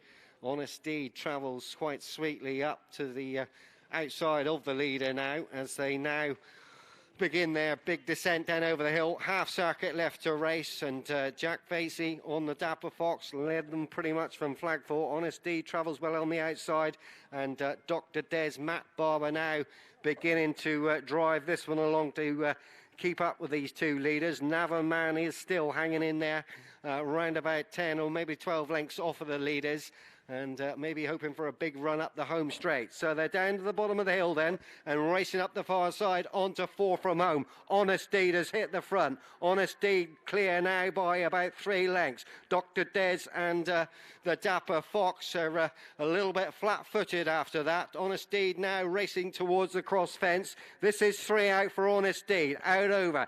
Clear by about 5 lengths. Dr. Des gives chase in second. The Dapper Fox is back in 3, and Navan Man's trying to get on terms, but the second last and the leader's over it safely as he races up then. Probably the only dangers are in front, so Honest Deed's out over. Spring-heeled, Darren Edwards looks over his shoulder, and Dr. Des gives chase, but he's well clear now. Honest Deed is going to score really well in the end. Real competitive event this, and was third favourite, but has taken this in fine style. Good race for second, the Dapper Fox and Dr. Des. Navan Man will finish in 4th.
So, success for Honest Deed in the Men's Open. Last place in the end, fourth and last for Navan Man. Will Biddick coming back, said just wasn't Navan Man's day for one reason or another. Good news that Beneficial Joe, who lost his rider, he's just been walked in behind us, so he's in good shape. So I thought that this race, you know, Navan Man's got such a big reputation and has got such a fine record. But because he's had a sort of plenty of good showdowns with Honest Deed over the years, I thought it was sort of between those two. But betting-wise, Simon, Honest Deed was, as they say, pretty easy to back. And Navan Man will have cost punters plenty there. Navan Man opened at 2-5 and actually returned at 1-2. And as any bookmaker will tell you, when they don't win, they don't back them. They tend not to back them at the odds on. That they were made to jump with Dr. Des. One bookmaker down there, bearing in mind there's very little business, took a £300 bet on Dr. Des. On the course? On the course. So that got them running. It would have been a right result, but once again, they're probably wondering what would have been had it been a full market, you know. So what price was Dr. Des in the end? Dr. Des returned 7-4, so it's 1-2 Navan Man, 7-4 Dr. Des, and 4-1 the winner, Honest Deed. Right, and we'll just confirm the result as far as second and third place hasn't been officially announced on the race course at the moment. And let me tell you that we've got the news, thanks to Simon, and we'll get some odds from Simon in a few moments' time on race 8. Gosh, it's race 8 already, race 8 of the 9. This is the Exeter Racecourse Intermediate race. Number 5, High Priority, is a non-runner in this. So let's just confirm, we've just been confirmed on the track, the full result of the Moors St Wen Men's Open. Number 3, Honest Deed. So we knew that bit. Second, number 5, the Dapper Fox. So the Dapper Fox has finished second. Dr. Des. And I'll tell you what, we'll bring Simon back just to confirm the price in full. So Honest Deed, you confirm that at 4-1. Yep. The Dapper Fox second Dapper with Fox Jack Vasey. Returned 10, it had been 12, so a little bit of money for it, wasn't friendless. So the Dapper Fox second with Jack Vasey from the Silverton Hunt. Dr. Des ends up third for the Barbers at 7-4. 7-4, and he was 2s on, Navan Man. Navan Man was returned 2s on from 2-5. And just because I'm a nice, neat person, Beneficial Joe that didn't get round, what price did he start? He was a pony, 25-1. 25-1. A pony, gosh. Haven't heard that expression for age. That was a question on the chase the other day, and I'm ashamed to say that the 4 contestants didn't know what a pony was. But horses away anyway for the Men's Open, which has been won, as you heard, by Honest Deed. Right, I'm just going to continue to confirm the results, the runners for the Exeter Racecourse Intermediate race. 5 High Priority doesn't run, so we've got 1 Ballybruff with Alistair Harvey, 2 Cider and Black, Angus Chalida trying to win another race here today. 3 Clondor Bunny with Oliver Puffett, 4 Getting Closer with Izzy Marshall looking for another success. 6 Missy Laddie with Thomasina Eyston, 7 Morpit and Tom Doggerel. Conor Houlihan is looking for his second winner of the day on number 8, Kives Rocky. Number 9, Chanel Wood has Charlie Marshall riding. Barnaby Trenier is on number 10, Syracuse's Dream. 11, Voix d'Envoi is Will Biddick, looking for his first winner of the day. And a really interesting contender from the Cotswolds, number 12, Waterloo Warrior, ridden by Darren Edwards, who's just won that Men's Open. Well, our thanks to Exeter Racecourse for their support of this race. And I'm joined actually by the Secretary of the Devon and Cornwall point-to-point area, Gordon Chambers. And I know the race courses at Exeter and at Newton Abbot, but in this context, Exeter, supporting this race, have been very helpful to you in getting these point-to-points on in Devon and Cornwall. Exeter Racecourse are very good supporters of point-to-pointing in Devon and Cornwall, have been for the last 10 to 15 years. They always support as well, and this is the first qualifier of the season for the Exeter Racecourse Intermediate Final.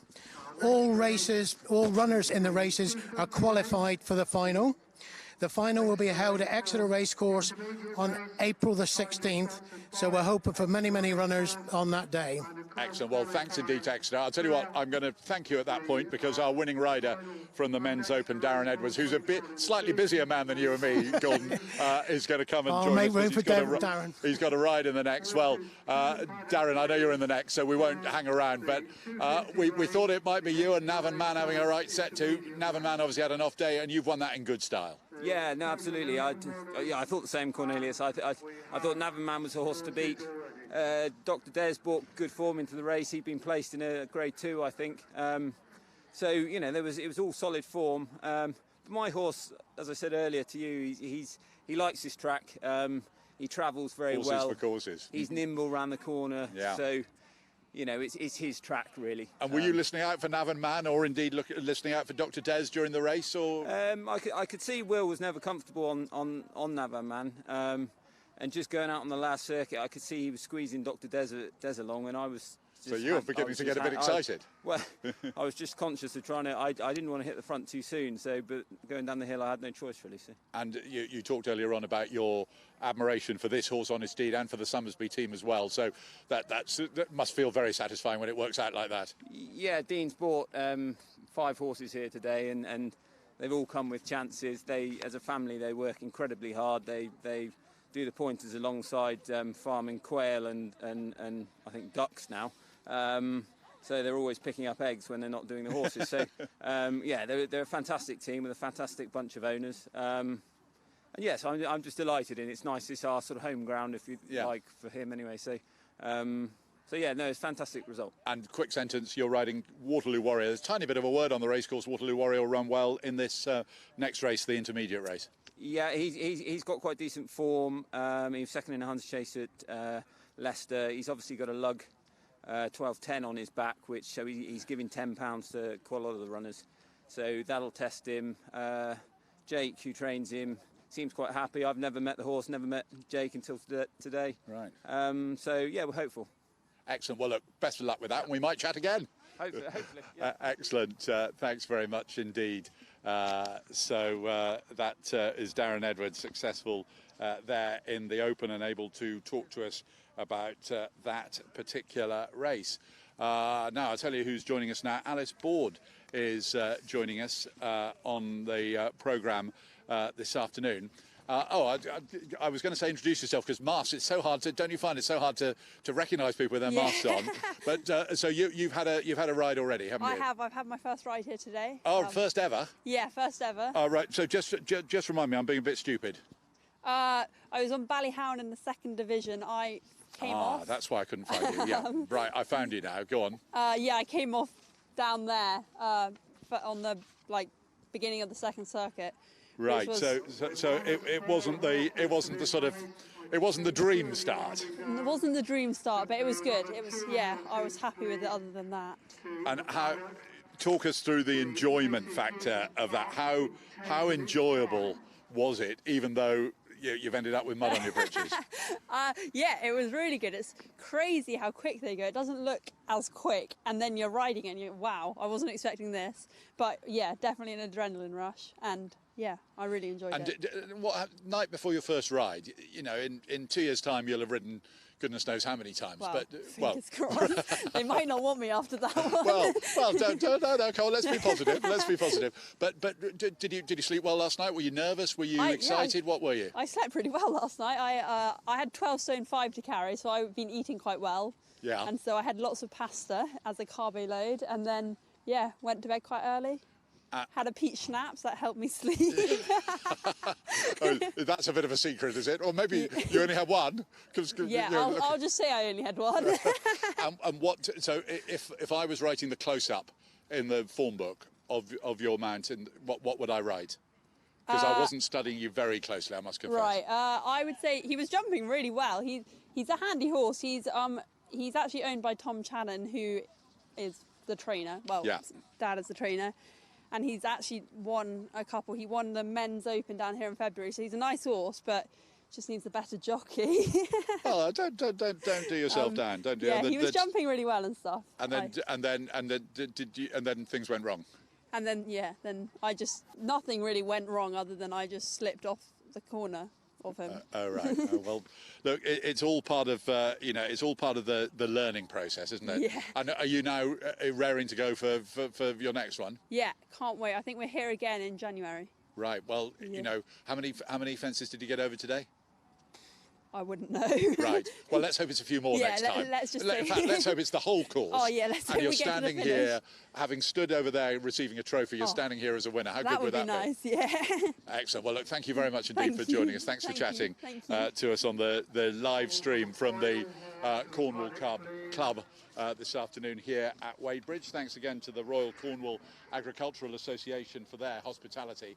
Thanks too to Weatherbiz for everything they do for point-to-point racing. Point2point.co.uk is a website that has got pretty much every piece of information that you require as far as point-to-pointing is concerned on there. There's the register that's really useful. I think you might have to subscribe to that. So some things you have to subscribe to, but it's all very good value. News, results, analysis, and Weatherbiz also produce an absolutely brilliant yearbook. And actually, if you're really into it, the official loose leaf form book's absolutely marvellous. And the planner, you know, sometimes you hear of a point-to-point taking place, I don't know, in the middle of Suffolk or the middle of Northumberland or the middle of Cornwall, and you think, how on earth am I going to get there? Where is it? But the planner tells you, A, what all the races are and how easy it is to get here. Runners in the paddock, as you can see. Let's just turn our camera around so we can see the horses in the paddock for the penultimate race here this afternoon. And let's just confirm who the best turned out horse is. So Waterloo Warrior, which we were mentioning with Darren Edwards, is the one that has been adjudged the best turned out. I need some betting. We're going to look at form in 1 second. We need some betting, though, from Simon, who's got betting of, who just comes into our microphone. Right. What's the betting on this one? Well, it's looking quite tight. At the moment, Getting Closer is a 6-4 favourite, but their bookies have already seen what they call shrewd money for Voy Dan's Voy. And there's been some accountants' money each way for Waterloo Warrior at 3-1. And also in the mix is Reeves Rocky at 3-1. So they've priced them, so if they lay them all, they can't come to too much trouble. But there's not much going on. You're just going to have to explain the difference between clever money and accountants' money. Well, what the clever money is the people that would normally win. And the accountants' money, they've worked out that at 3-1, if you back Waterloo Warrior each way, you're unlikely to be out of the frame, so they've worked out that they're getting good value on the win. And if the win would be a bonus, if it loses, they're not going to lose too much. Right. They don't like those bets very much, really. Right. So at the moment, just confirm our favourite. Getting Closer at 6-4. Right. Well, look, let's get Donna behind the microphone there as we continue to socially distance, as everyone is here at Wadebridge this afternoon. So Getting Closer. What would be your analysis of Getting Closer, B? Getting Closer, Alan Hill team, yep, they're on fire. One at Horse Heath, he's number restricted. 4 over on the far side of the track there. And he also then was second in an intermediate, also at Horse Heath. So, yeah, he looks to set the standard, although he's not as highly rated as Waterloo Warrior. Waterloo Warrior for Cotswold trainer Angela Slater. Third at Maysmore in October with Darren Edwards, who's obviously just ridden the winner. You know, it's value for money at 3-1, I would have thought. Voy Dan Voy for Will Biddock, trained and ridden by him. Yeah. Could well be in the mix, rated 38. I think he's won here before, hasn't he? He won his maiden here, yes. Yeah. So I would certainly tip him. Right, so let's see if we can see those. So number 11, Voix d'Envoi, is over on the far side of the paddock, just walking over there, just about to be given a jockey in Will Biddock in the green colours over there. Our vision slightly obscured by one of the local hunters, but we're giving you an approximate idea, hopefully, of what's going on. I can see over there number 6. There's Missy Laddie in the purple colours with the green sleeves, and one just being mounted right in front here is Clondor Bunny, Oliver Puffett in the orange colours there. So you're quite, Donna, you're quite keen on Waterloo Warrior. I am. He is carrying top weight, so if he can defy that in these sticky conditions. It is actually, as Darren pointed out a few minutes ago, it's plenty of weight, isn't it? 12.10. Yes, absolutely, absolutely. Izzy Marshall on Getting Closer for the Alan Hill team. He has had a long trip down here. Whether it's taken much out of him. But I suppose the other way of looking at it, they wouldn't have tried it if they didn't think it would be worth it. No. So the horses making their way out onto the racecourse proper here. That's Ballybruff coming out onto the track with Alistair Harvey. And the light blue colours there, number 4, that's getting closer, who's going out there. So in the sunshine here for what is race 8 of the 9 at Wadebridge, and a really good afternoon of point-to-point racing here in Cornwall. And thank you so much for following it. I will talk a bit later on about the crowdfunding that the Devon and Cornwall point-to-point area is keen to do to try and make certain this service continues. But the horses making their way to the start, and you will hear commentator Mark Dennis in a few moments.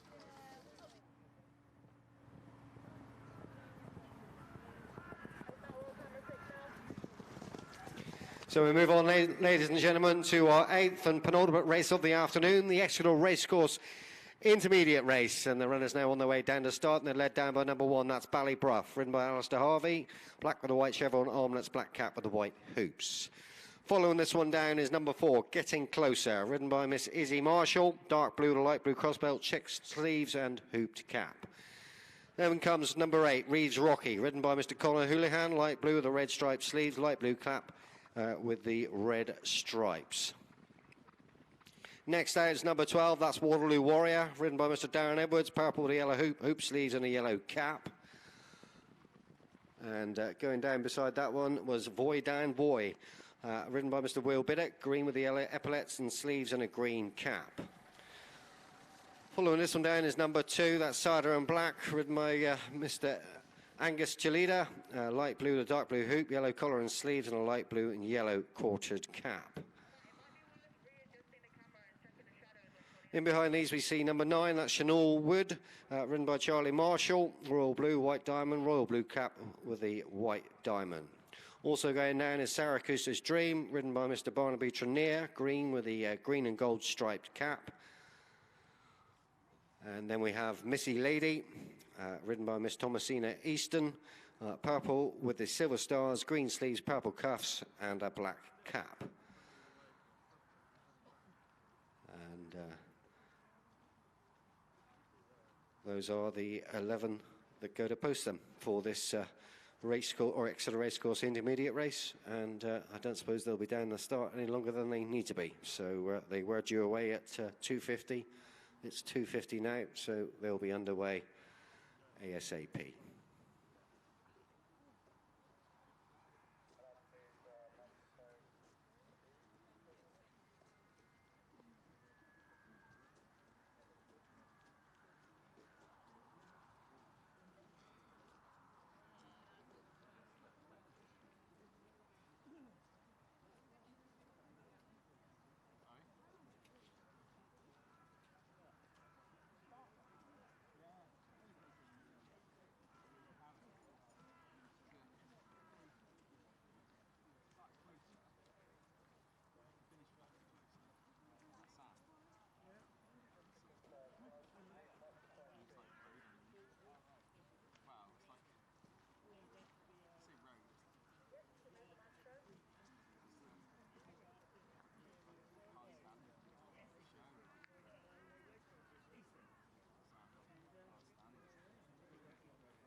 So it looks as though we're almost ready. Starting on his rostrum, flag is raised.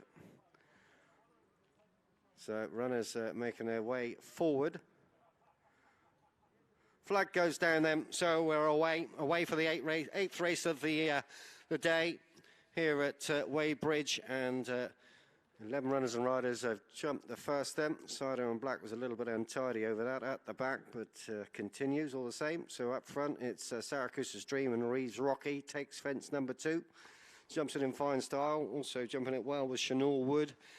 Jumps into third as they now turn and come up the home straight then.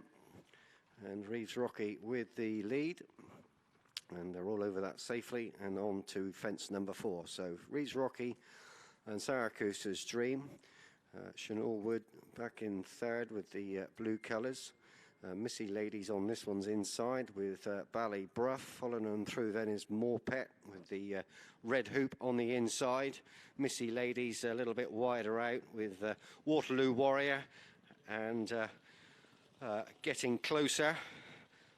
Widest of all at the moment. Following these through Clondor Bunny, Boy Dan Boy, and Cider and Black, the back marker. Round about 12 lengths between first and last of these 11 as they now sort themselves out for the open ditch for the first time.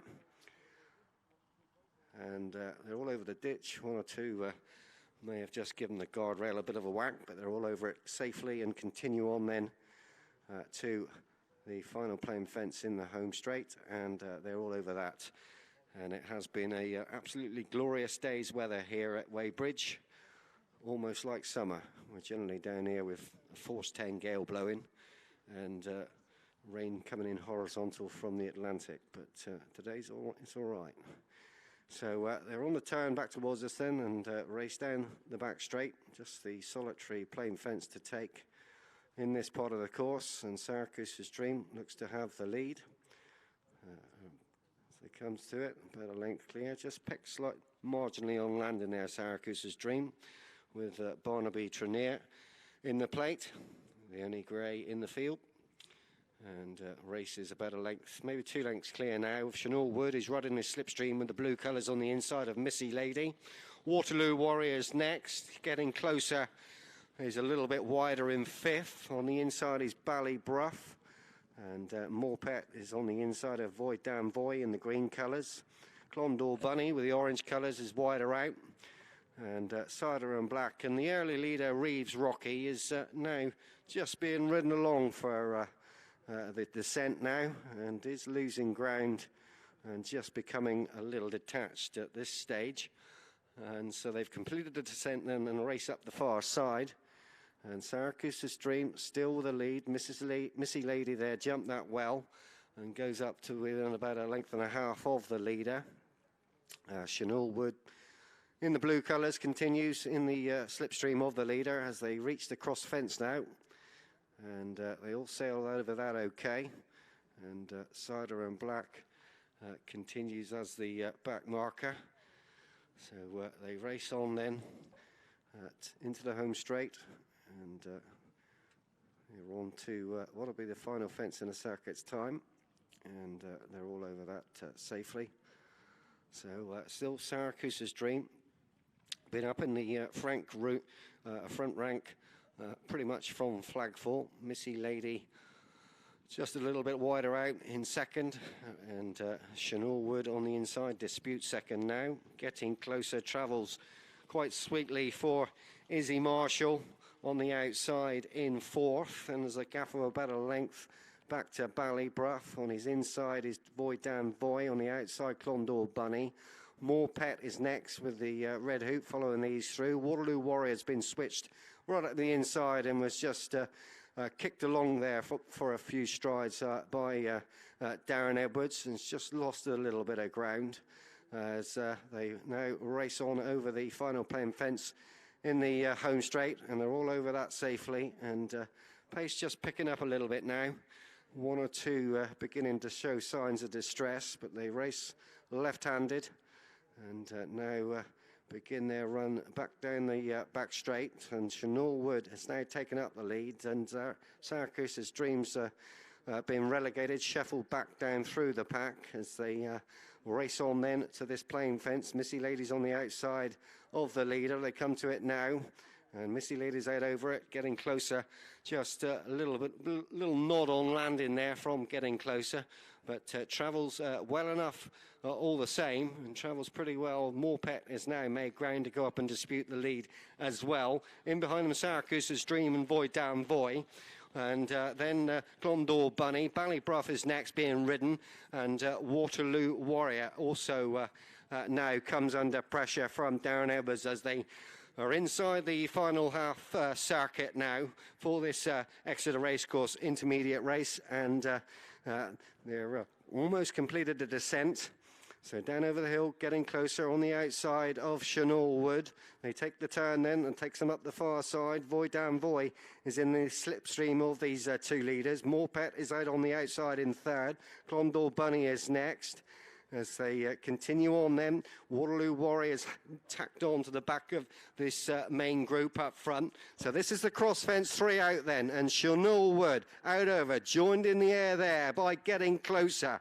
And then Missy Lady also up there disputing the lead. So this is 2 out. Missy Lady, good jump there in the centre. Chenal Wood's on the inside. On the outside, getting closer. They come to it now. Missy Lady with the advantage. So they settle down now. And there's plenty in with chances as they race up to the line then. Getting closer. Trying to overhaul Missy Lady. Up the inside comes Morpeth. And Waterloo Warrior has come from the clouds.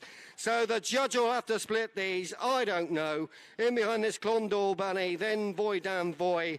Chenal Wood is next, then Syracuse's Dream, and Ballybruff will be the final one to finish.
Finish that was. Yeah.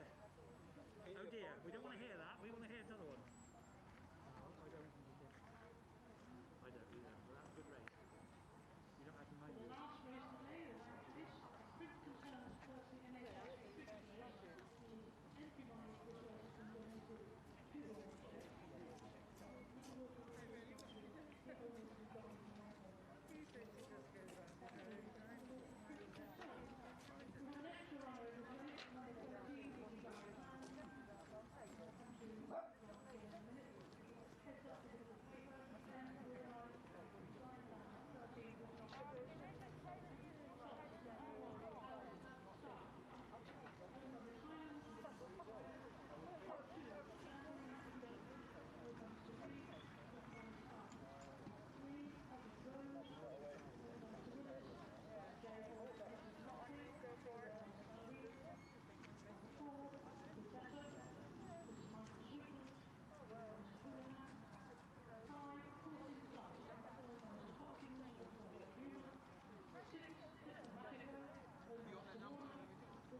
How that lady in the grey hair there, we need a horse ambulance. That one there.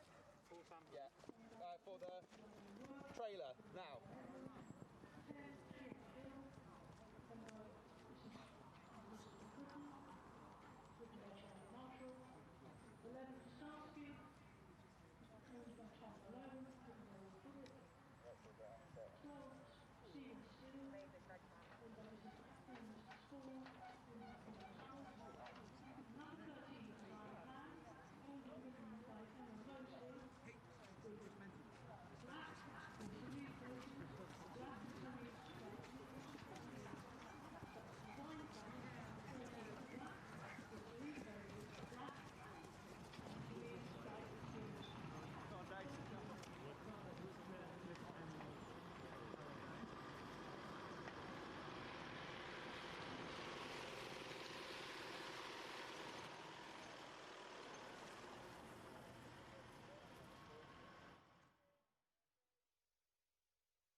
So we're still actually waiting for confirmation of the result of that intermediate race. It's quite close. I think they're getting closer, team. I think they've got close enough, but it hasn't actually been confirmed by the judge just yet. So while we await that particular information from the judge, let's just confirm the runners for the last race. And just to give everyone a bit of extra fun, I'll tell you there's an extra runner in the last race as well. So there is a number 13. But all of those horses go Alice's Star, Amory's Reject, Cottage Rose, whose rider Angus Chalida had a fall there. He's okay. There's a couple of other riders who've had falls. They're coming back as well. None the worse for their experience. Could Be Better is number 4. Number 5, Caught in Flight with Josh Newman. 6, Diplomatico. 7, Gertie's Garter's got some reasonable form to her name. 8, Hotel du Nord with Charlie Sprake. 9, Must Meet for a Pint, Darren Edwards, who was successful earlier on in the men's open. Charlie Marshall rides number 10, Shap Hill. 11, Starsky with Will Biddick, won at Ottery the other day. 12, Stephen Steele is Fionn Somers. And there is a 13. Number 13 is Design Plan, ridden by Emma Mosley. Still haven't actually got official confirmation of the result. I'll tell you what we'll do, Simon. You've got all of them. So if I throw a few names at you, Getting Closer, what price was Getting Closer returned? Getting Closer went off at 6-4 favourite. 6-4. Missy Laddie's not too far away. Missy Laddie was 16 and one of the bookmakers' worst. It took money at 16-1. Well, that's in the shake-up. Number 7, Morpet. 20. And number 12, Waterloo Warrior. And that was one the each way Shrudies were on. That was a 3-1 chance. A 3-1 shot. So still technically no confirmation of the result of the last race. So with one race to go, Simon, how will people be, the bookmakers be reflecting on the day so far? Well, somebody had a £300 bet, which strikes me as quite a lot of money, and it lost. So yes, that bookmaker's smiling. He's smiling, but, you know, I think they'll be very happy with the results. Very happy with the results so far. You know, I'm just hoping they get back to normal soon where they can actually get a few quid. But they're happy to be here and people have been betting with them and the phones have been ringing. So if they can build on that business. So that's fine. So thanks very much indeed to Simon Nott for bringing us up to date there. Sorry, he was looking over his shoulder because I was looking over my shoulder trying to... so you got something else to say? I've got the result. Right, confirm the result for us. 4, 12, 6. Distance was a short head and a head. So getting closer won it. Waterloo Warrior for the each way Shrudies was second, and third was Missy Lady. Excellent, super. Well, that is your result confirmed of the Exeter Racecourse intermediate race, and success there, and therefore that's a double, isn't it, for the Allen and Lawney Hill team and for Izzy Marshall there.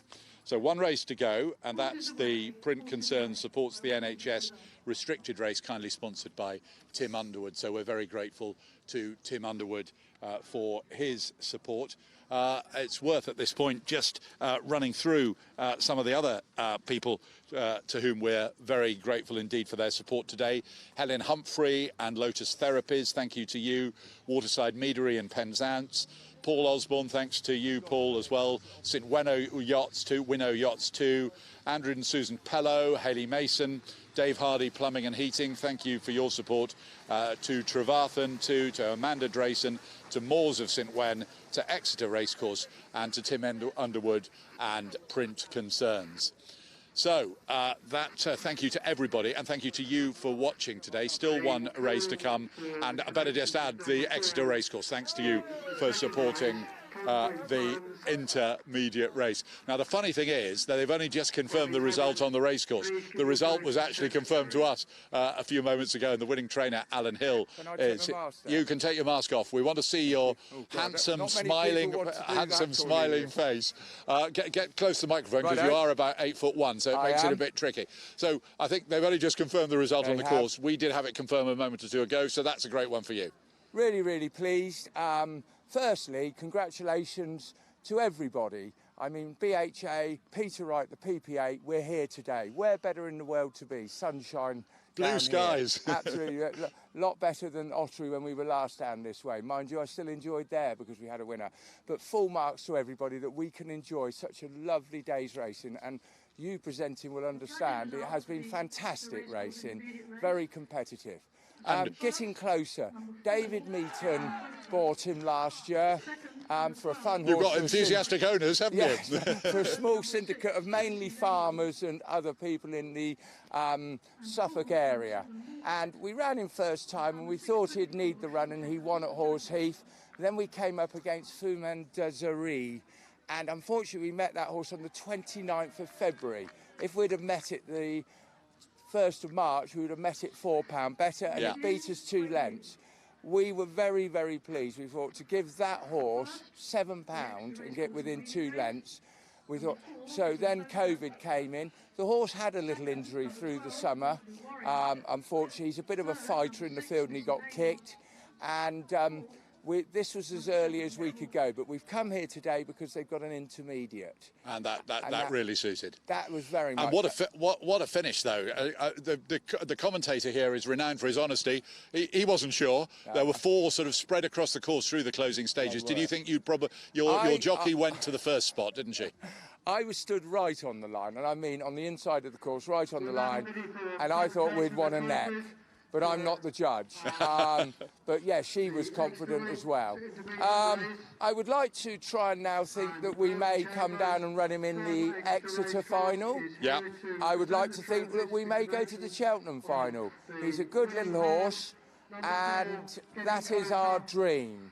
So he hasn't let us down today. Izzy said that he didn't really like the track as good as Horse Heath, but he's got to learn about these tracks if he's going to go and run in proper races. Well, so we may now go up into a conditions, but I'd like to support Exeter intermediate final, and our aim will be to look at coming down for that. Super. Well done with that one. And then earlier on, Backbar, also ridden by Izzy. Yeah. Now that was a decent race and one in really good style.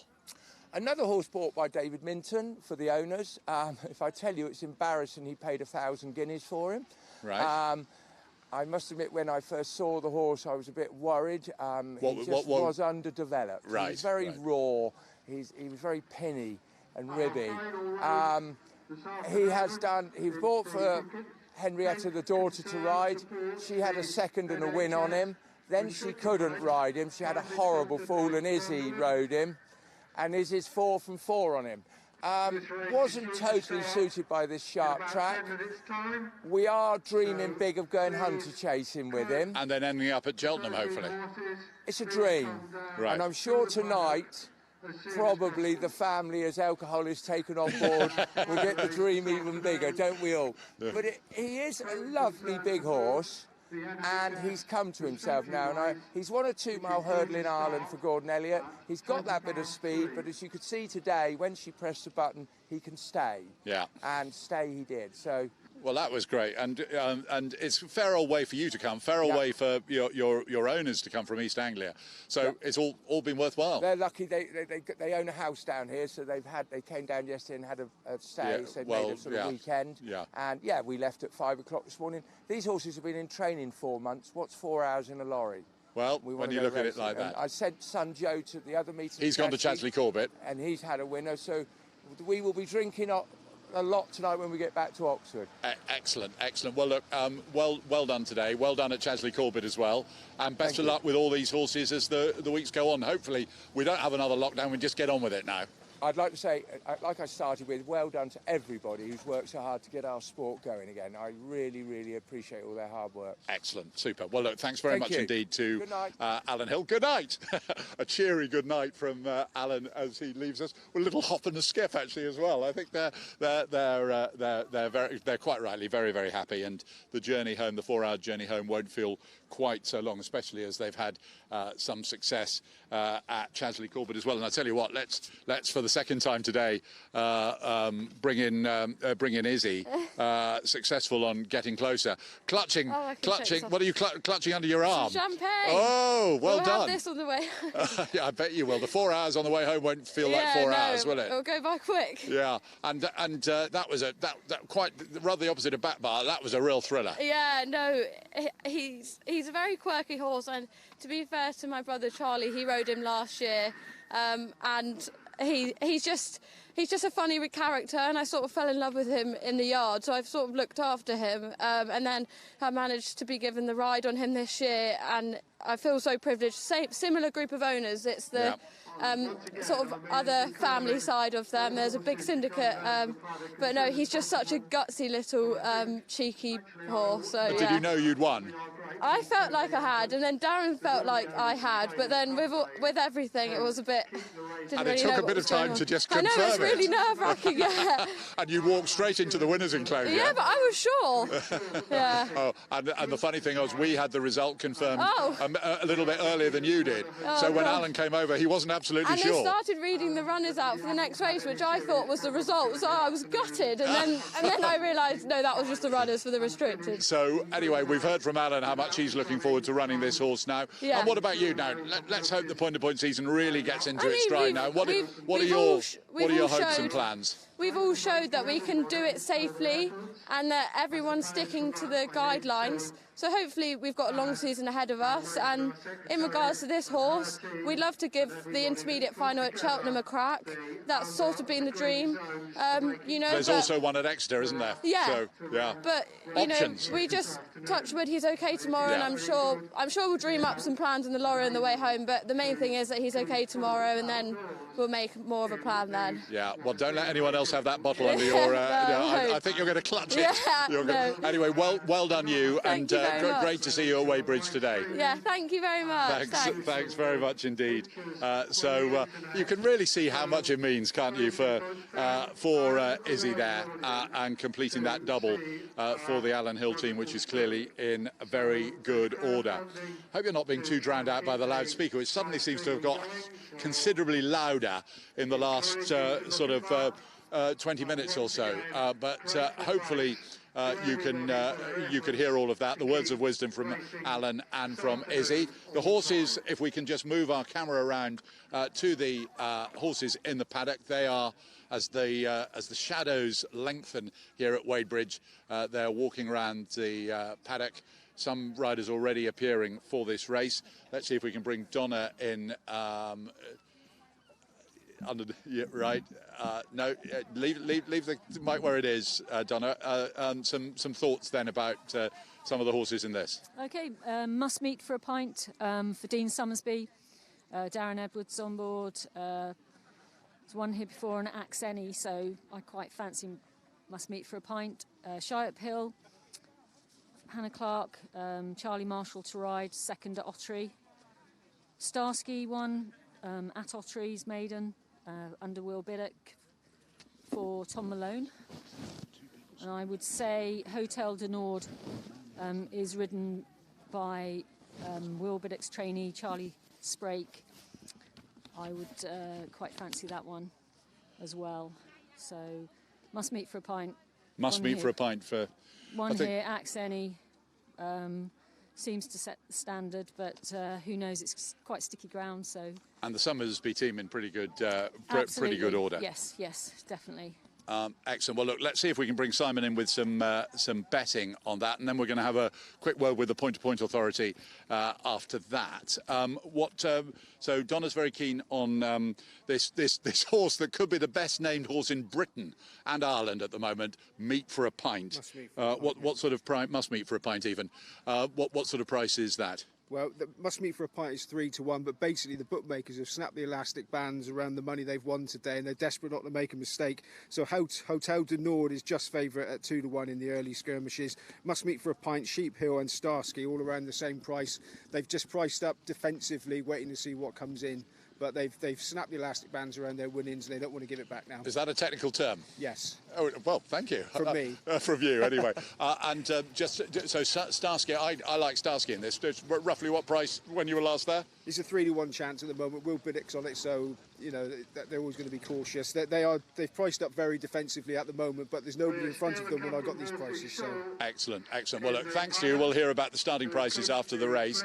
Still, as you can probably hear from the loudspeaker system, a couple of horses that aren't here yet, and I never quite know whether it's sort of a joke or whether people are fined if they get very late. But funny enough, I can ask someone who will definitely know the answer to this. Peter Wright, who's the CEO CEO of the Point-to-Point Authority. He's been here all day.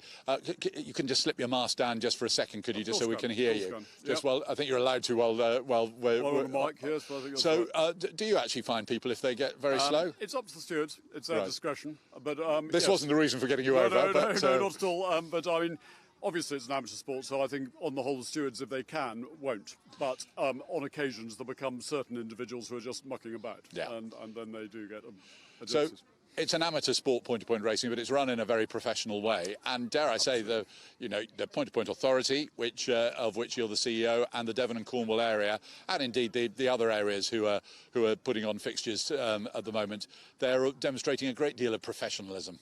I think that's absolutely right, and I say tongue-in-cheek amateur sport because, as you well know, although we have volunteers, and that's the real point, volunteers, as you say, being very professional and working incredibly long hours to make sure that they're fulfilling all the protocols so that we can go ahead.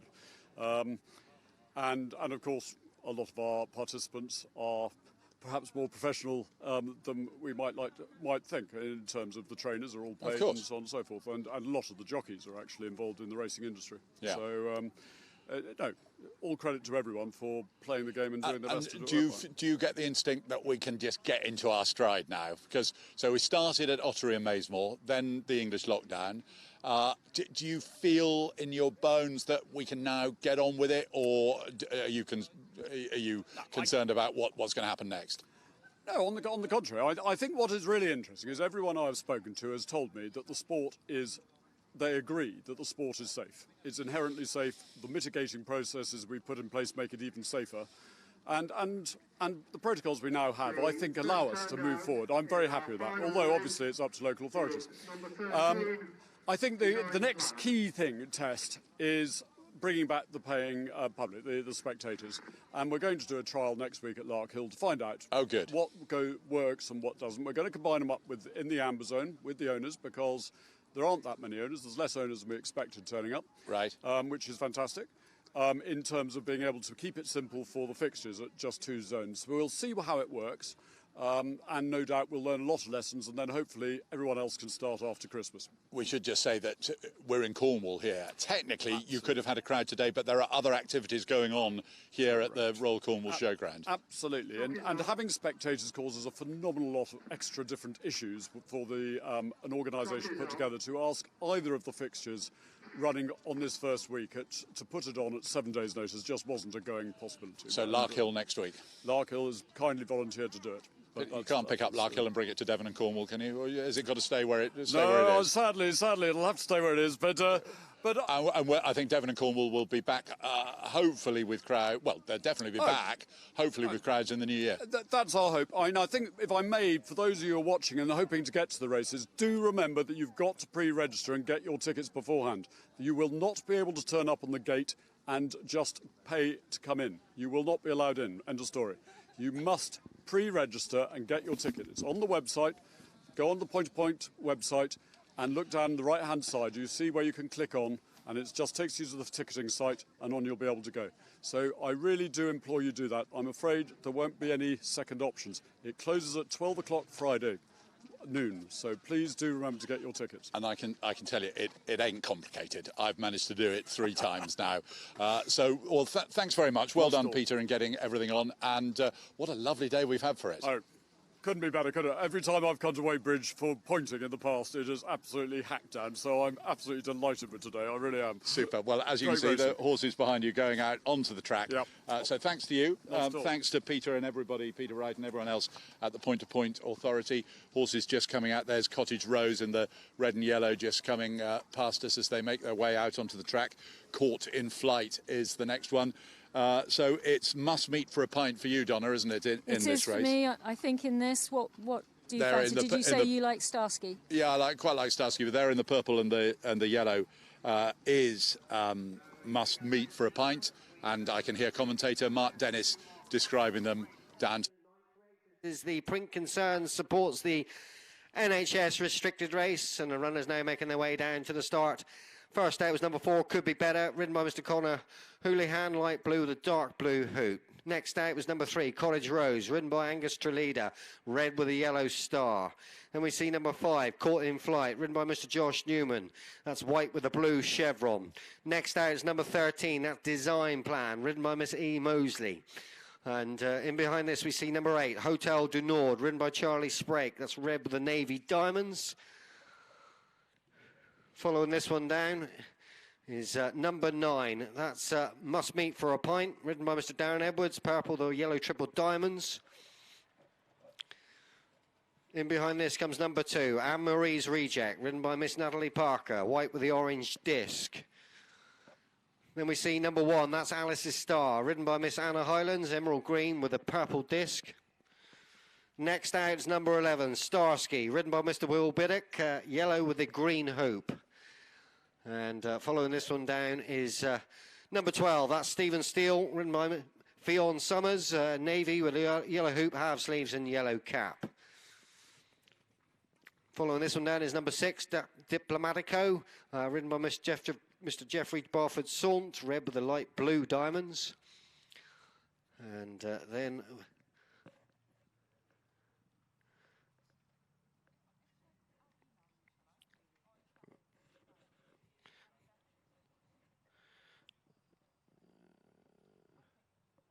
And then we see Sharp Hill, ridden by Mr. Charlie Marshall, royal blue with the brown and red hoops with a white cap. And those are the 13 runners that go to post them for this final race of the afternoon. The Print Concern supports the NHS restricted race, and they'll be underway pretty shortly.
So it looks as though we're almost there, and the starter now on his rostrum flag is up, and the runners are making their approach to the line.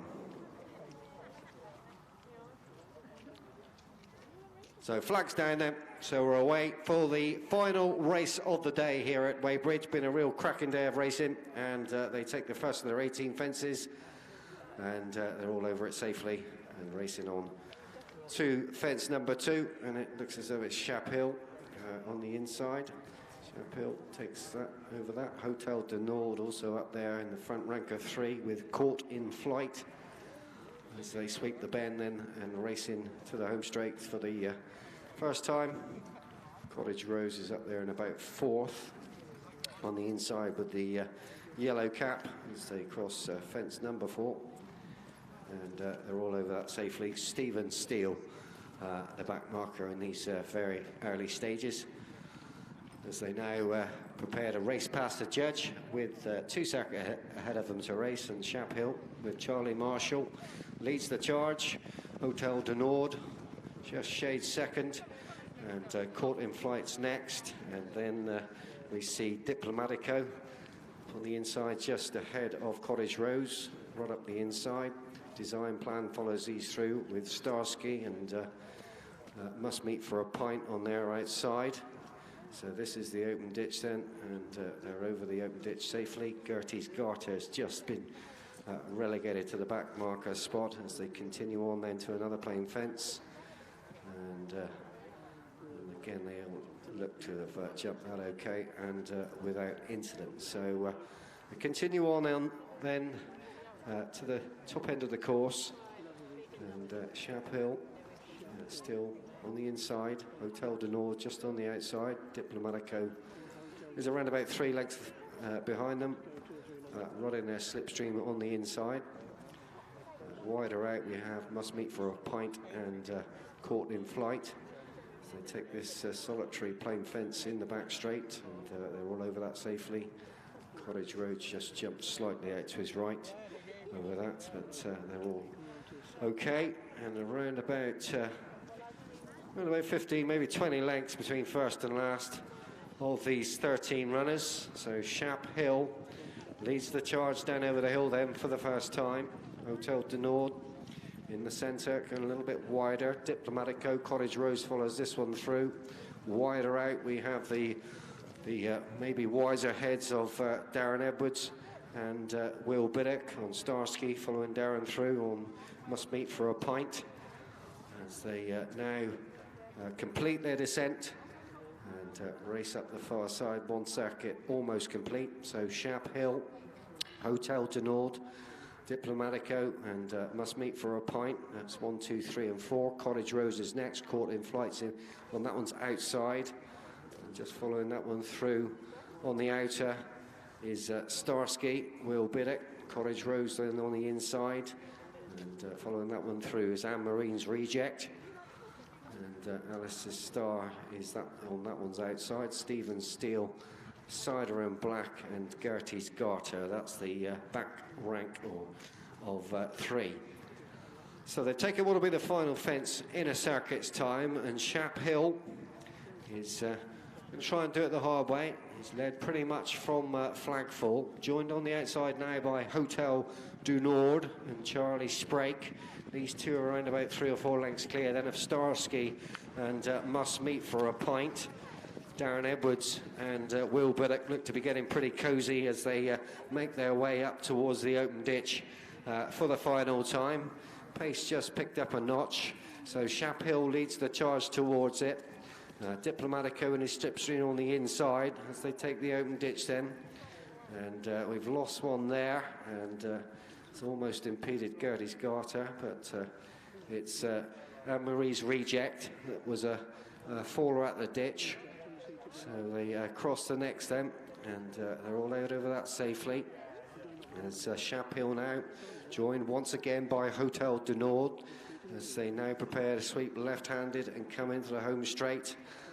And Shap Hill and Hotel du Nord are on the inside. On the outside, Must Meet for a Pint and Starsky.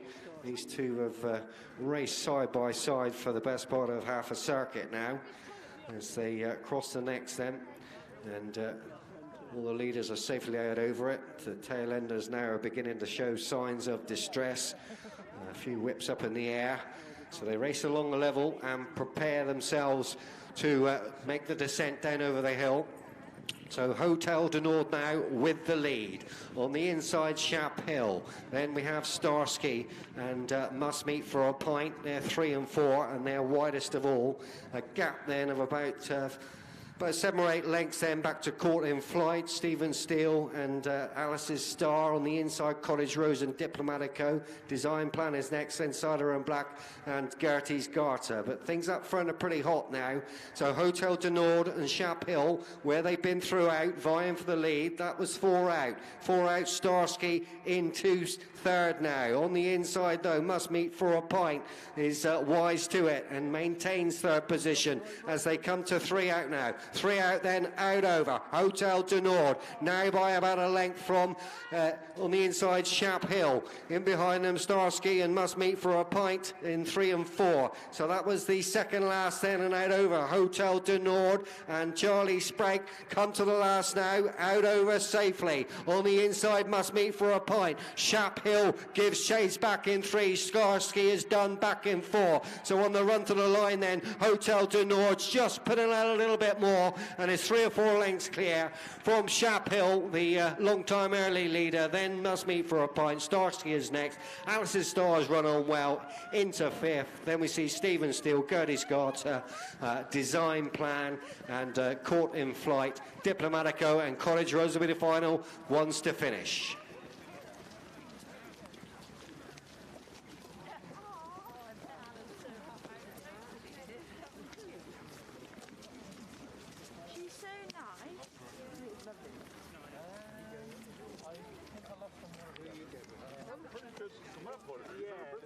It has been quite a good day. There's no money here. Stuck the ground a bit.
So, the last race of the day is complete. The print concern supports the NHS restricted race, kindly sponsored by Tim Underwood. You can see the sun over on my right-hand side getting lower. Simon Nott is still here just to confirm starting prices on the last race of the day. Hotel du Nord, I thought, had a sort of look, an okay horse in Ireland who might do rather better than that in point of points in the UK.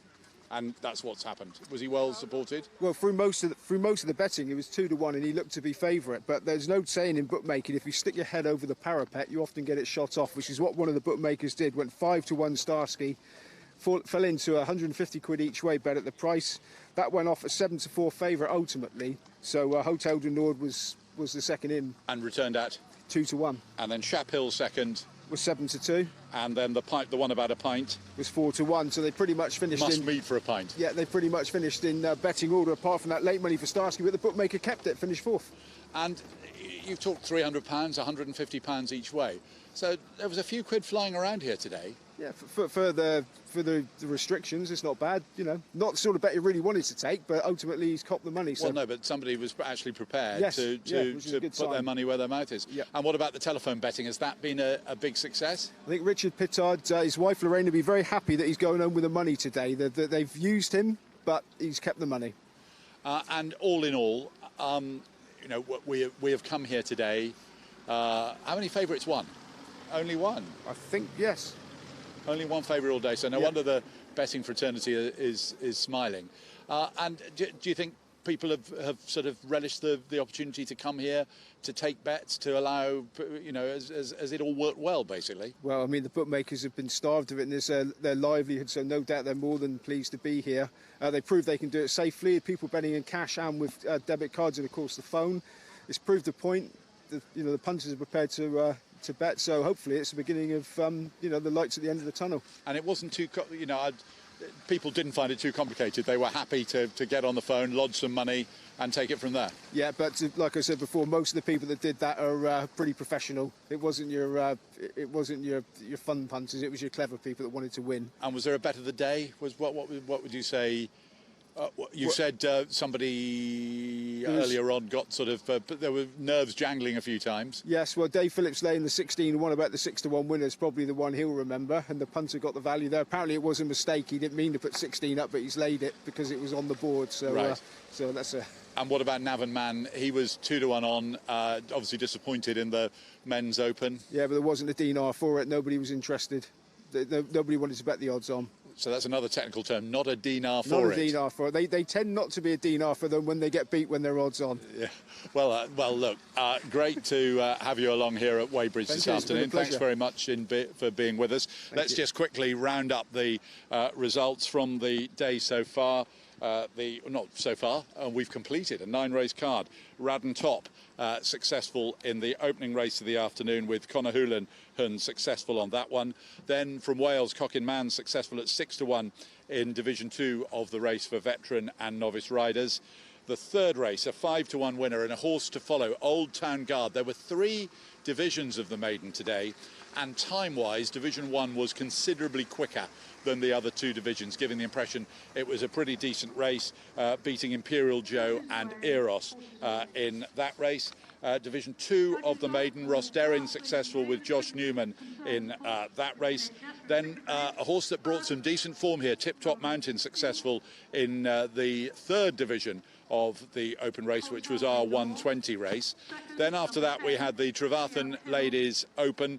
Back Bar, even money favourite, a successful horse here for Izzy Marshall and from the Allen and Lawney Hill team, winning that in good style. After the Ladies Open we had the Men's Open. Honest Deed ended up winning that in comfortable style, beating the Dapper Fox and Dr. Des, as Navan Man disappointed in 4th place in that Men's Open. The intermediate race turned out to be a real thriller. 4 in with a chance entering the closing stages, and it was getting closer with Izzy Marshall again, who was successful once more for the Lawney Hill and Allen Hill team. And then at the end of the day, as we've just heard, Hotel du Nord, successful, ridden by to victory by Charlie Sprake, trained by Will Biddick. So no success today for Will Biddick as a jockey, but he's rounded off the afternoon with success as a rider. And there were 13 runners in that last race. Design Plan wasn't on the race card, but was actually a runner. So we had 13 in the final race of the day. And that, as the sun goes down over the hills over to, I suppose that's to our west. Well, obviously it's the west because the sun's going down. Over to our right, just to give you an idea of what direction I'm looking in at the moment. The sun is going down. We come to the end of a really enjoyable and really significant 9-race card here at Wadebridge. Point-to-pointing is back. We were saying this 5 weekends ago when there was action at Ottery St Mary and Maysmore. Then the English lockdown came along. Everybody will be crossing fingers that now we're up and running and we're going really strongly again. So there will be more action from the Devon and Cornwall area in the new year. I think that's the last fixture of 2020. And with that in mind, if you go to the website, the Devon and Cornwall point-to-point area website, there is a feature on there which is probably entitled crowdfunding. And basically, the Devon and Cornwall area very keen to keep this going, keep this service going, allowing you, wherever you are, to follow what is happening at the various point-to-points taking place in the extreme southwest of England. It does, as you imagine, cost a couple of quid. If you can help, if you've enjoyed it, then, and you can help with the crowdfunding, we'd be hugely grateful for that support. But as far, I'll tell you what, I was about to say goodbye, but I'm not going to say goodbye just yet, because I recognise the person standing over my left shoulder, and if we swing the camera around, we will see that the winning trainer of the... You're allowed to take your mask off, Will Biddick, is here. Now, you finished fourth in that race as a rider. Charlie Sprake won it on Hotel du Nord, and as you came up after the winning post, I heard you yelping with delight on behalf of Charlie. Oh, I'm chuffed to bits. I get a lot of enjoyment, not only producing the young horses, but helping the young lads and lasses coming through as well. And Charlie works very hard, a big part of the team at the yard. And he works for you, does he? Works for me, yeah. I'm absolutely chuffed to bits for him and his family. They've had some tough few months. So this is a bit of an emotional win for them. Hard work has paid off, and great for him. And so it's a family affair for the Sprake family because his parents own the horse. That's it. Yeah. They bought him throughout the summer, and then we've trained him, and Charlie's ridden him nearly every day. We're not even allowed to school him when he's not in. Oh, really? No, chuffed to bits with Charlie. It's all paid off, all his hard work. And the horse struck me as being sort of okay in Ireland, but the type that could easily flourish on the point-to-point circuit. Yeah, that's it. And and he's starting off in a restricted. It's when they come over and are in opens, they are thrown in the deep end. But he started in a restricted. We've come here. We were going to go to the first Chadders Leap before it was off, and then with those two clashing today, we decided to come here. We got a few others coming down, so and it worked out well. Charlie had a nice, relaxed way out in front with him and settled like a dream and jumped from fence to fence, and I could just see him going further and further away from me. And so when you get beaten on you were on Starsky in that, you sound almost more chuffed for your winning rider than actually disappointed that your horse hasn't won. If I got beat ahead, I might not be so chirpy. But... Well, one of your other guys who works for you, Connor Houlihan, said that he'd driven himself today in case he went and beat you ahead and you made him walk home. yeah, that's it. Connor had a winner today. He works for me as well. So it'll be it's hard work and it's all paying off, when it's nice to see them getting the results with all the effort they put in. And we're back today. I know we sort of talked in these terms at Ottery the other day and Maysmore the other day, back after the lockdown, then back into lockdown. So the real hope that we can just get the show properly back on the road now. That's it, yeah. And the point-to-points are doing a fantastic job in making it run COVID protocol, if you know what I mean. And everyone's that's it, and everyone's abiding by it, and it seems to be working very well. So a long way to carry on. And where are you next? We go to Barbary and Larkhill next weekend. Right. Okay. It'll be slightly different ground than here. Yeah.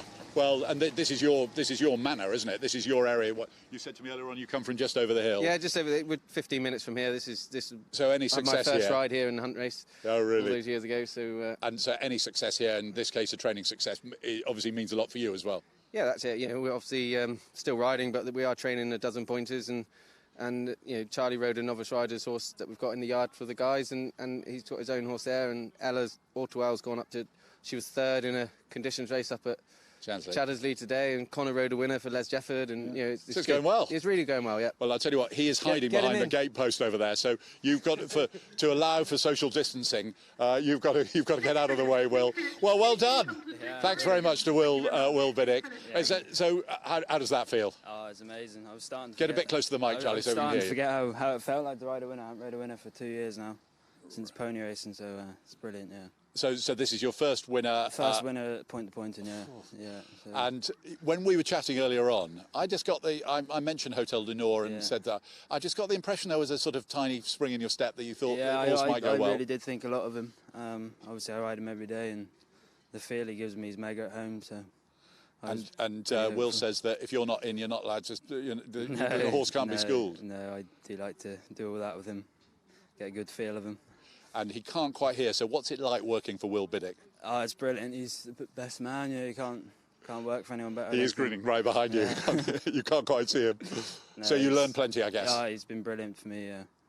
So what about this horse now? Where can you go from here? I'll have to leave that to Will. He's the boss. Where's he going to go next, Will? But now you've got that. He's won that really nicely, hasn't he? So there's lots to look forward to. It's exciting times.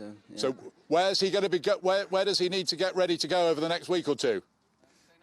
You say, well, I don't think you're going to say anything. Look, Charlie, well done. Thank you very much. And great to see you in the winners' enclosure at the end of the day. Thank you very much. Super. Charlie Sprake, successful in our last race of the day, and the sun over in the west has really gone behind the hill now. So we must say goodbye. Thank you for being with us. Thank you, actually, to lots of people today. Thank you to everyone who's been a guest, chatting to us on the live stream this afternoon. Some of you have forgotten to collect your licenses. Oh, well, I hope you haven't forgotten your licence. The loudspeaker in particularly good form today. But there's a big team of people that ensure that this all takes place. So we've talked about live streaming and about crowdfunding. So please, if you can, have a look at that on the website. But particular thanks to Steve and Aaron and Ian, who keep the show on the road, and Jeff as well, to Rachel and Molly and Matt, who've come from Falmouth College, who've hopefully got some good experience. Not too many in fact, no disasters at all. They're going to go back to Falmouth and say, television's marvellous, isn't it? But anyway, you got us on a good day with good weather. Thanks to Donna and Simon, who've been such good reporters. Thank you to you as well for watching. Much appreciated. The Devon and Cornwall live stream will be back in the new year, but from Wadebridge, as it does actually just get a tiny bit chilly at the end of the day, but it is early December, isn't it? This is Cornelius Lysaght saying goodbye, have a good week, and we'll speak again soon.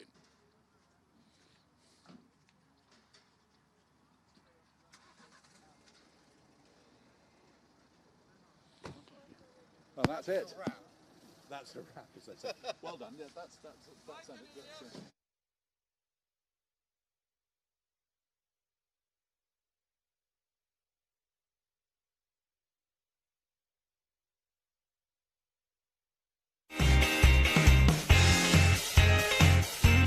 Countrywide.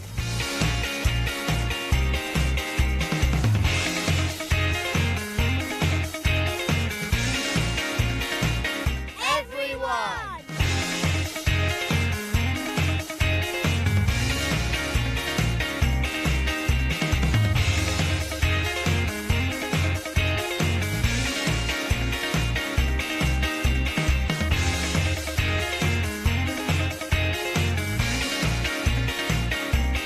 Sports for all.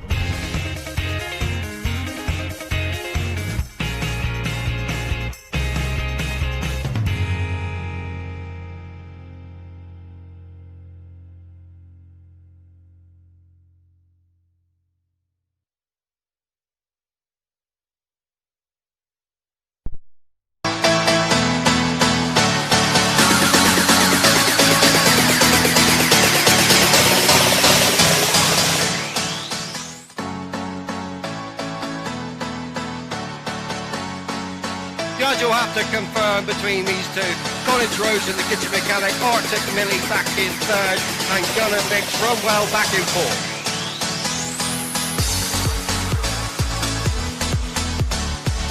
coming back at him, both Dark Marler and Black River, and suddenly Carlton Mackay has folded very tamely. He's going to try to come back, but it's Black River and Will Easterby who are in front as they go to the line, and it's Black River, Dark Marler, Carlton Mackay.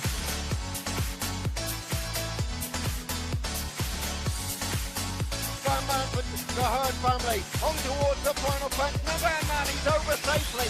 Freelia then, and Navan Man's going to stay on through them. It's Navan Man going on to score. Freelia back in second.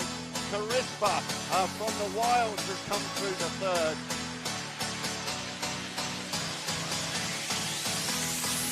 Up and over, safely in the line, then back position, and on the run in, back position, and James the runs over 30 Waits to try the 30 and it's back position of Jack Hill.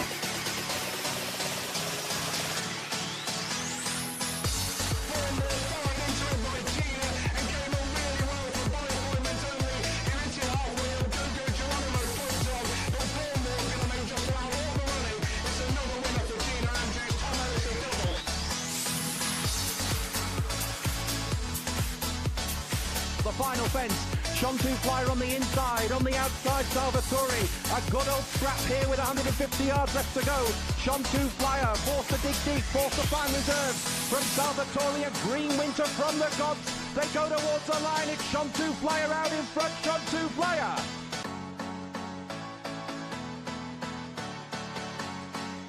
At the last together, Faraway Star on the far side, near side Captain Buck, with Natalie Parker not even breathing on him yet. She's going to have to shake him up though, because Faraway Star will not go away. Faraway Star very game on the inside of Captain Buck, he got tight.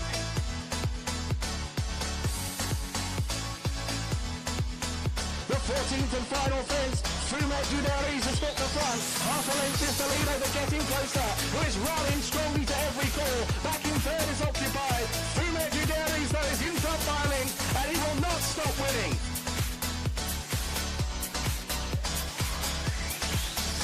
It's Scattercash the near side. Kate Lane though has joined her at the last of Bill Thorpe, and it's Scattercash the near side. Kate Lane the far side. They're clear of this is David, but Scattercash is finding plenty for Gina Andrews. Scattercash too good.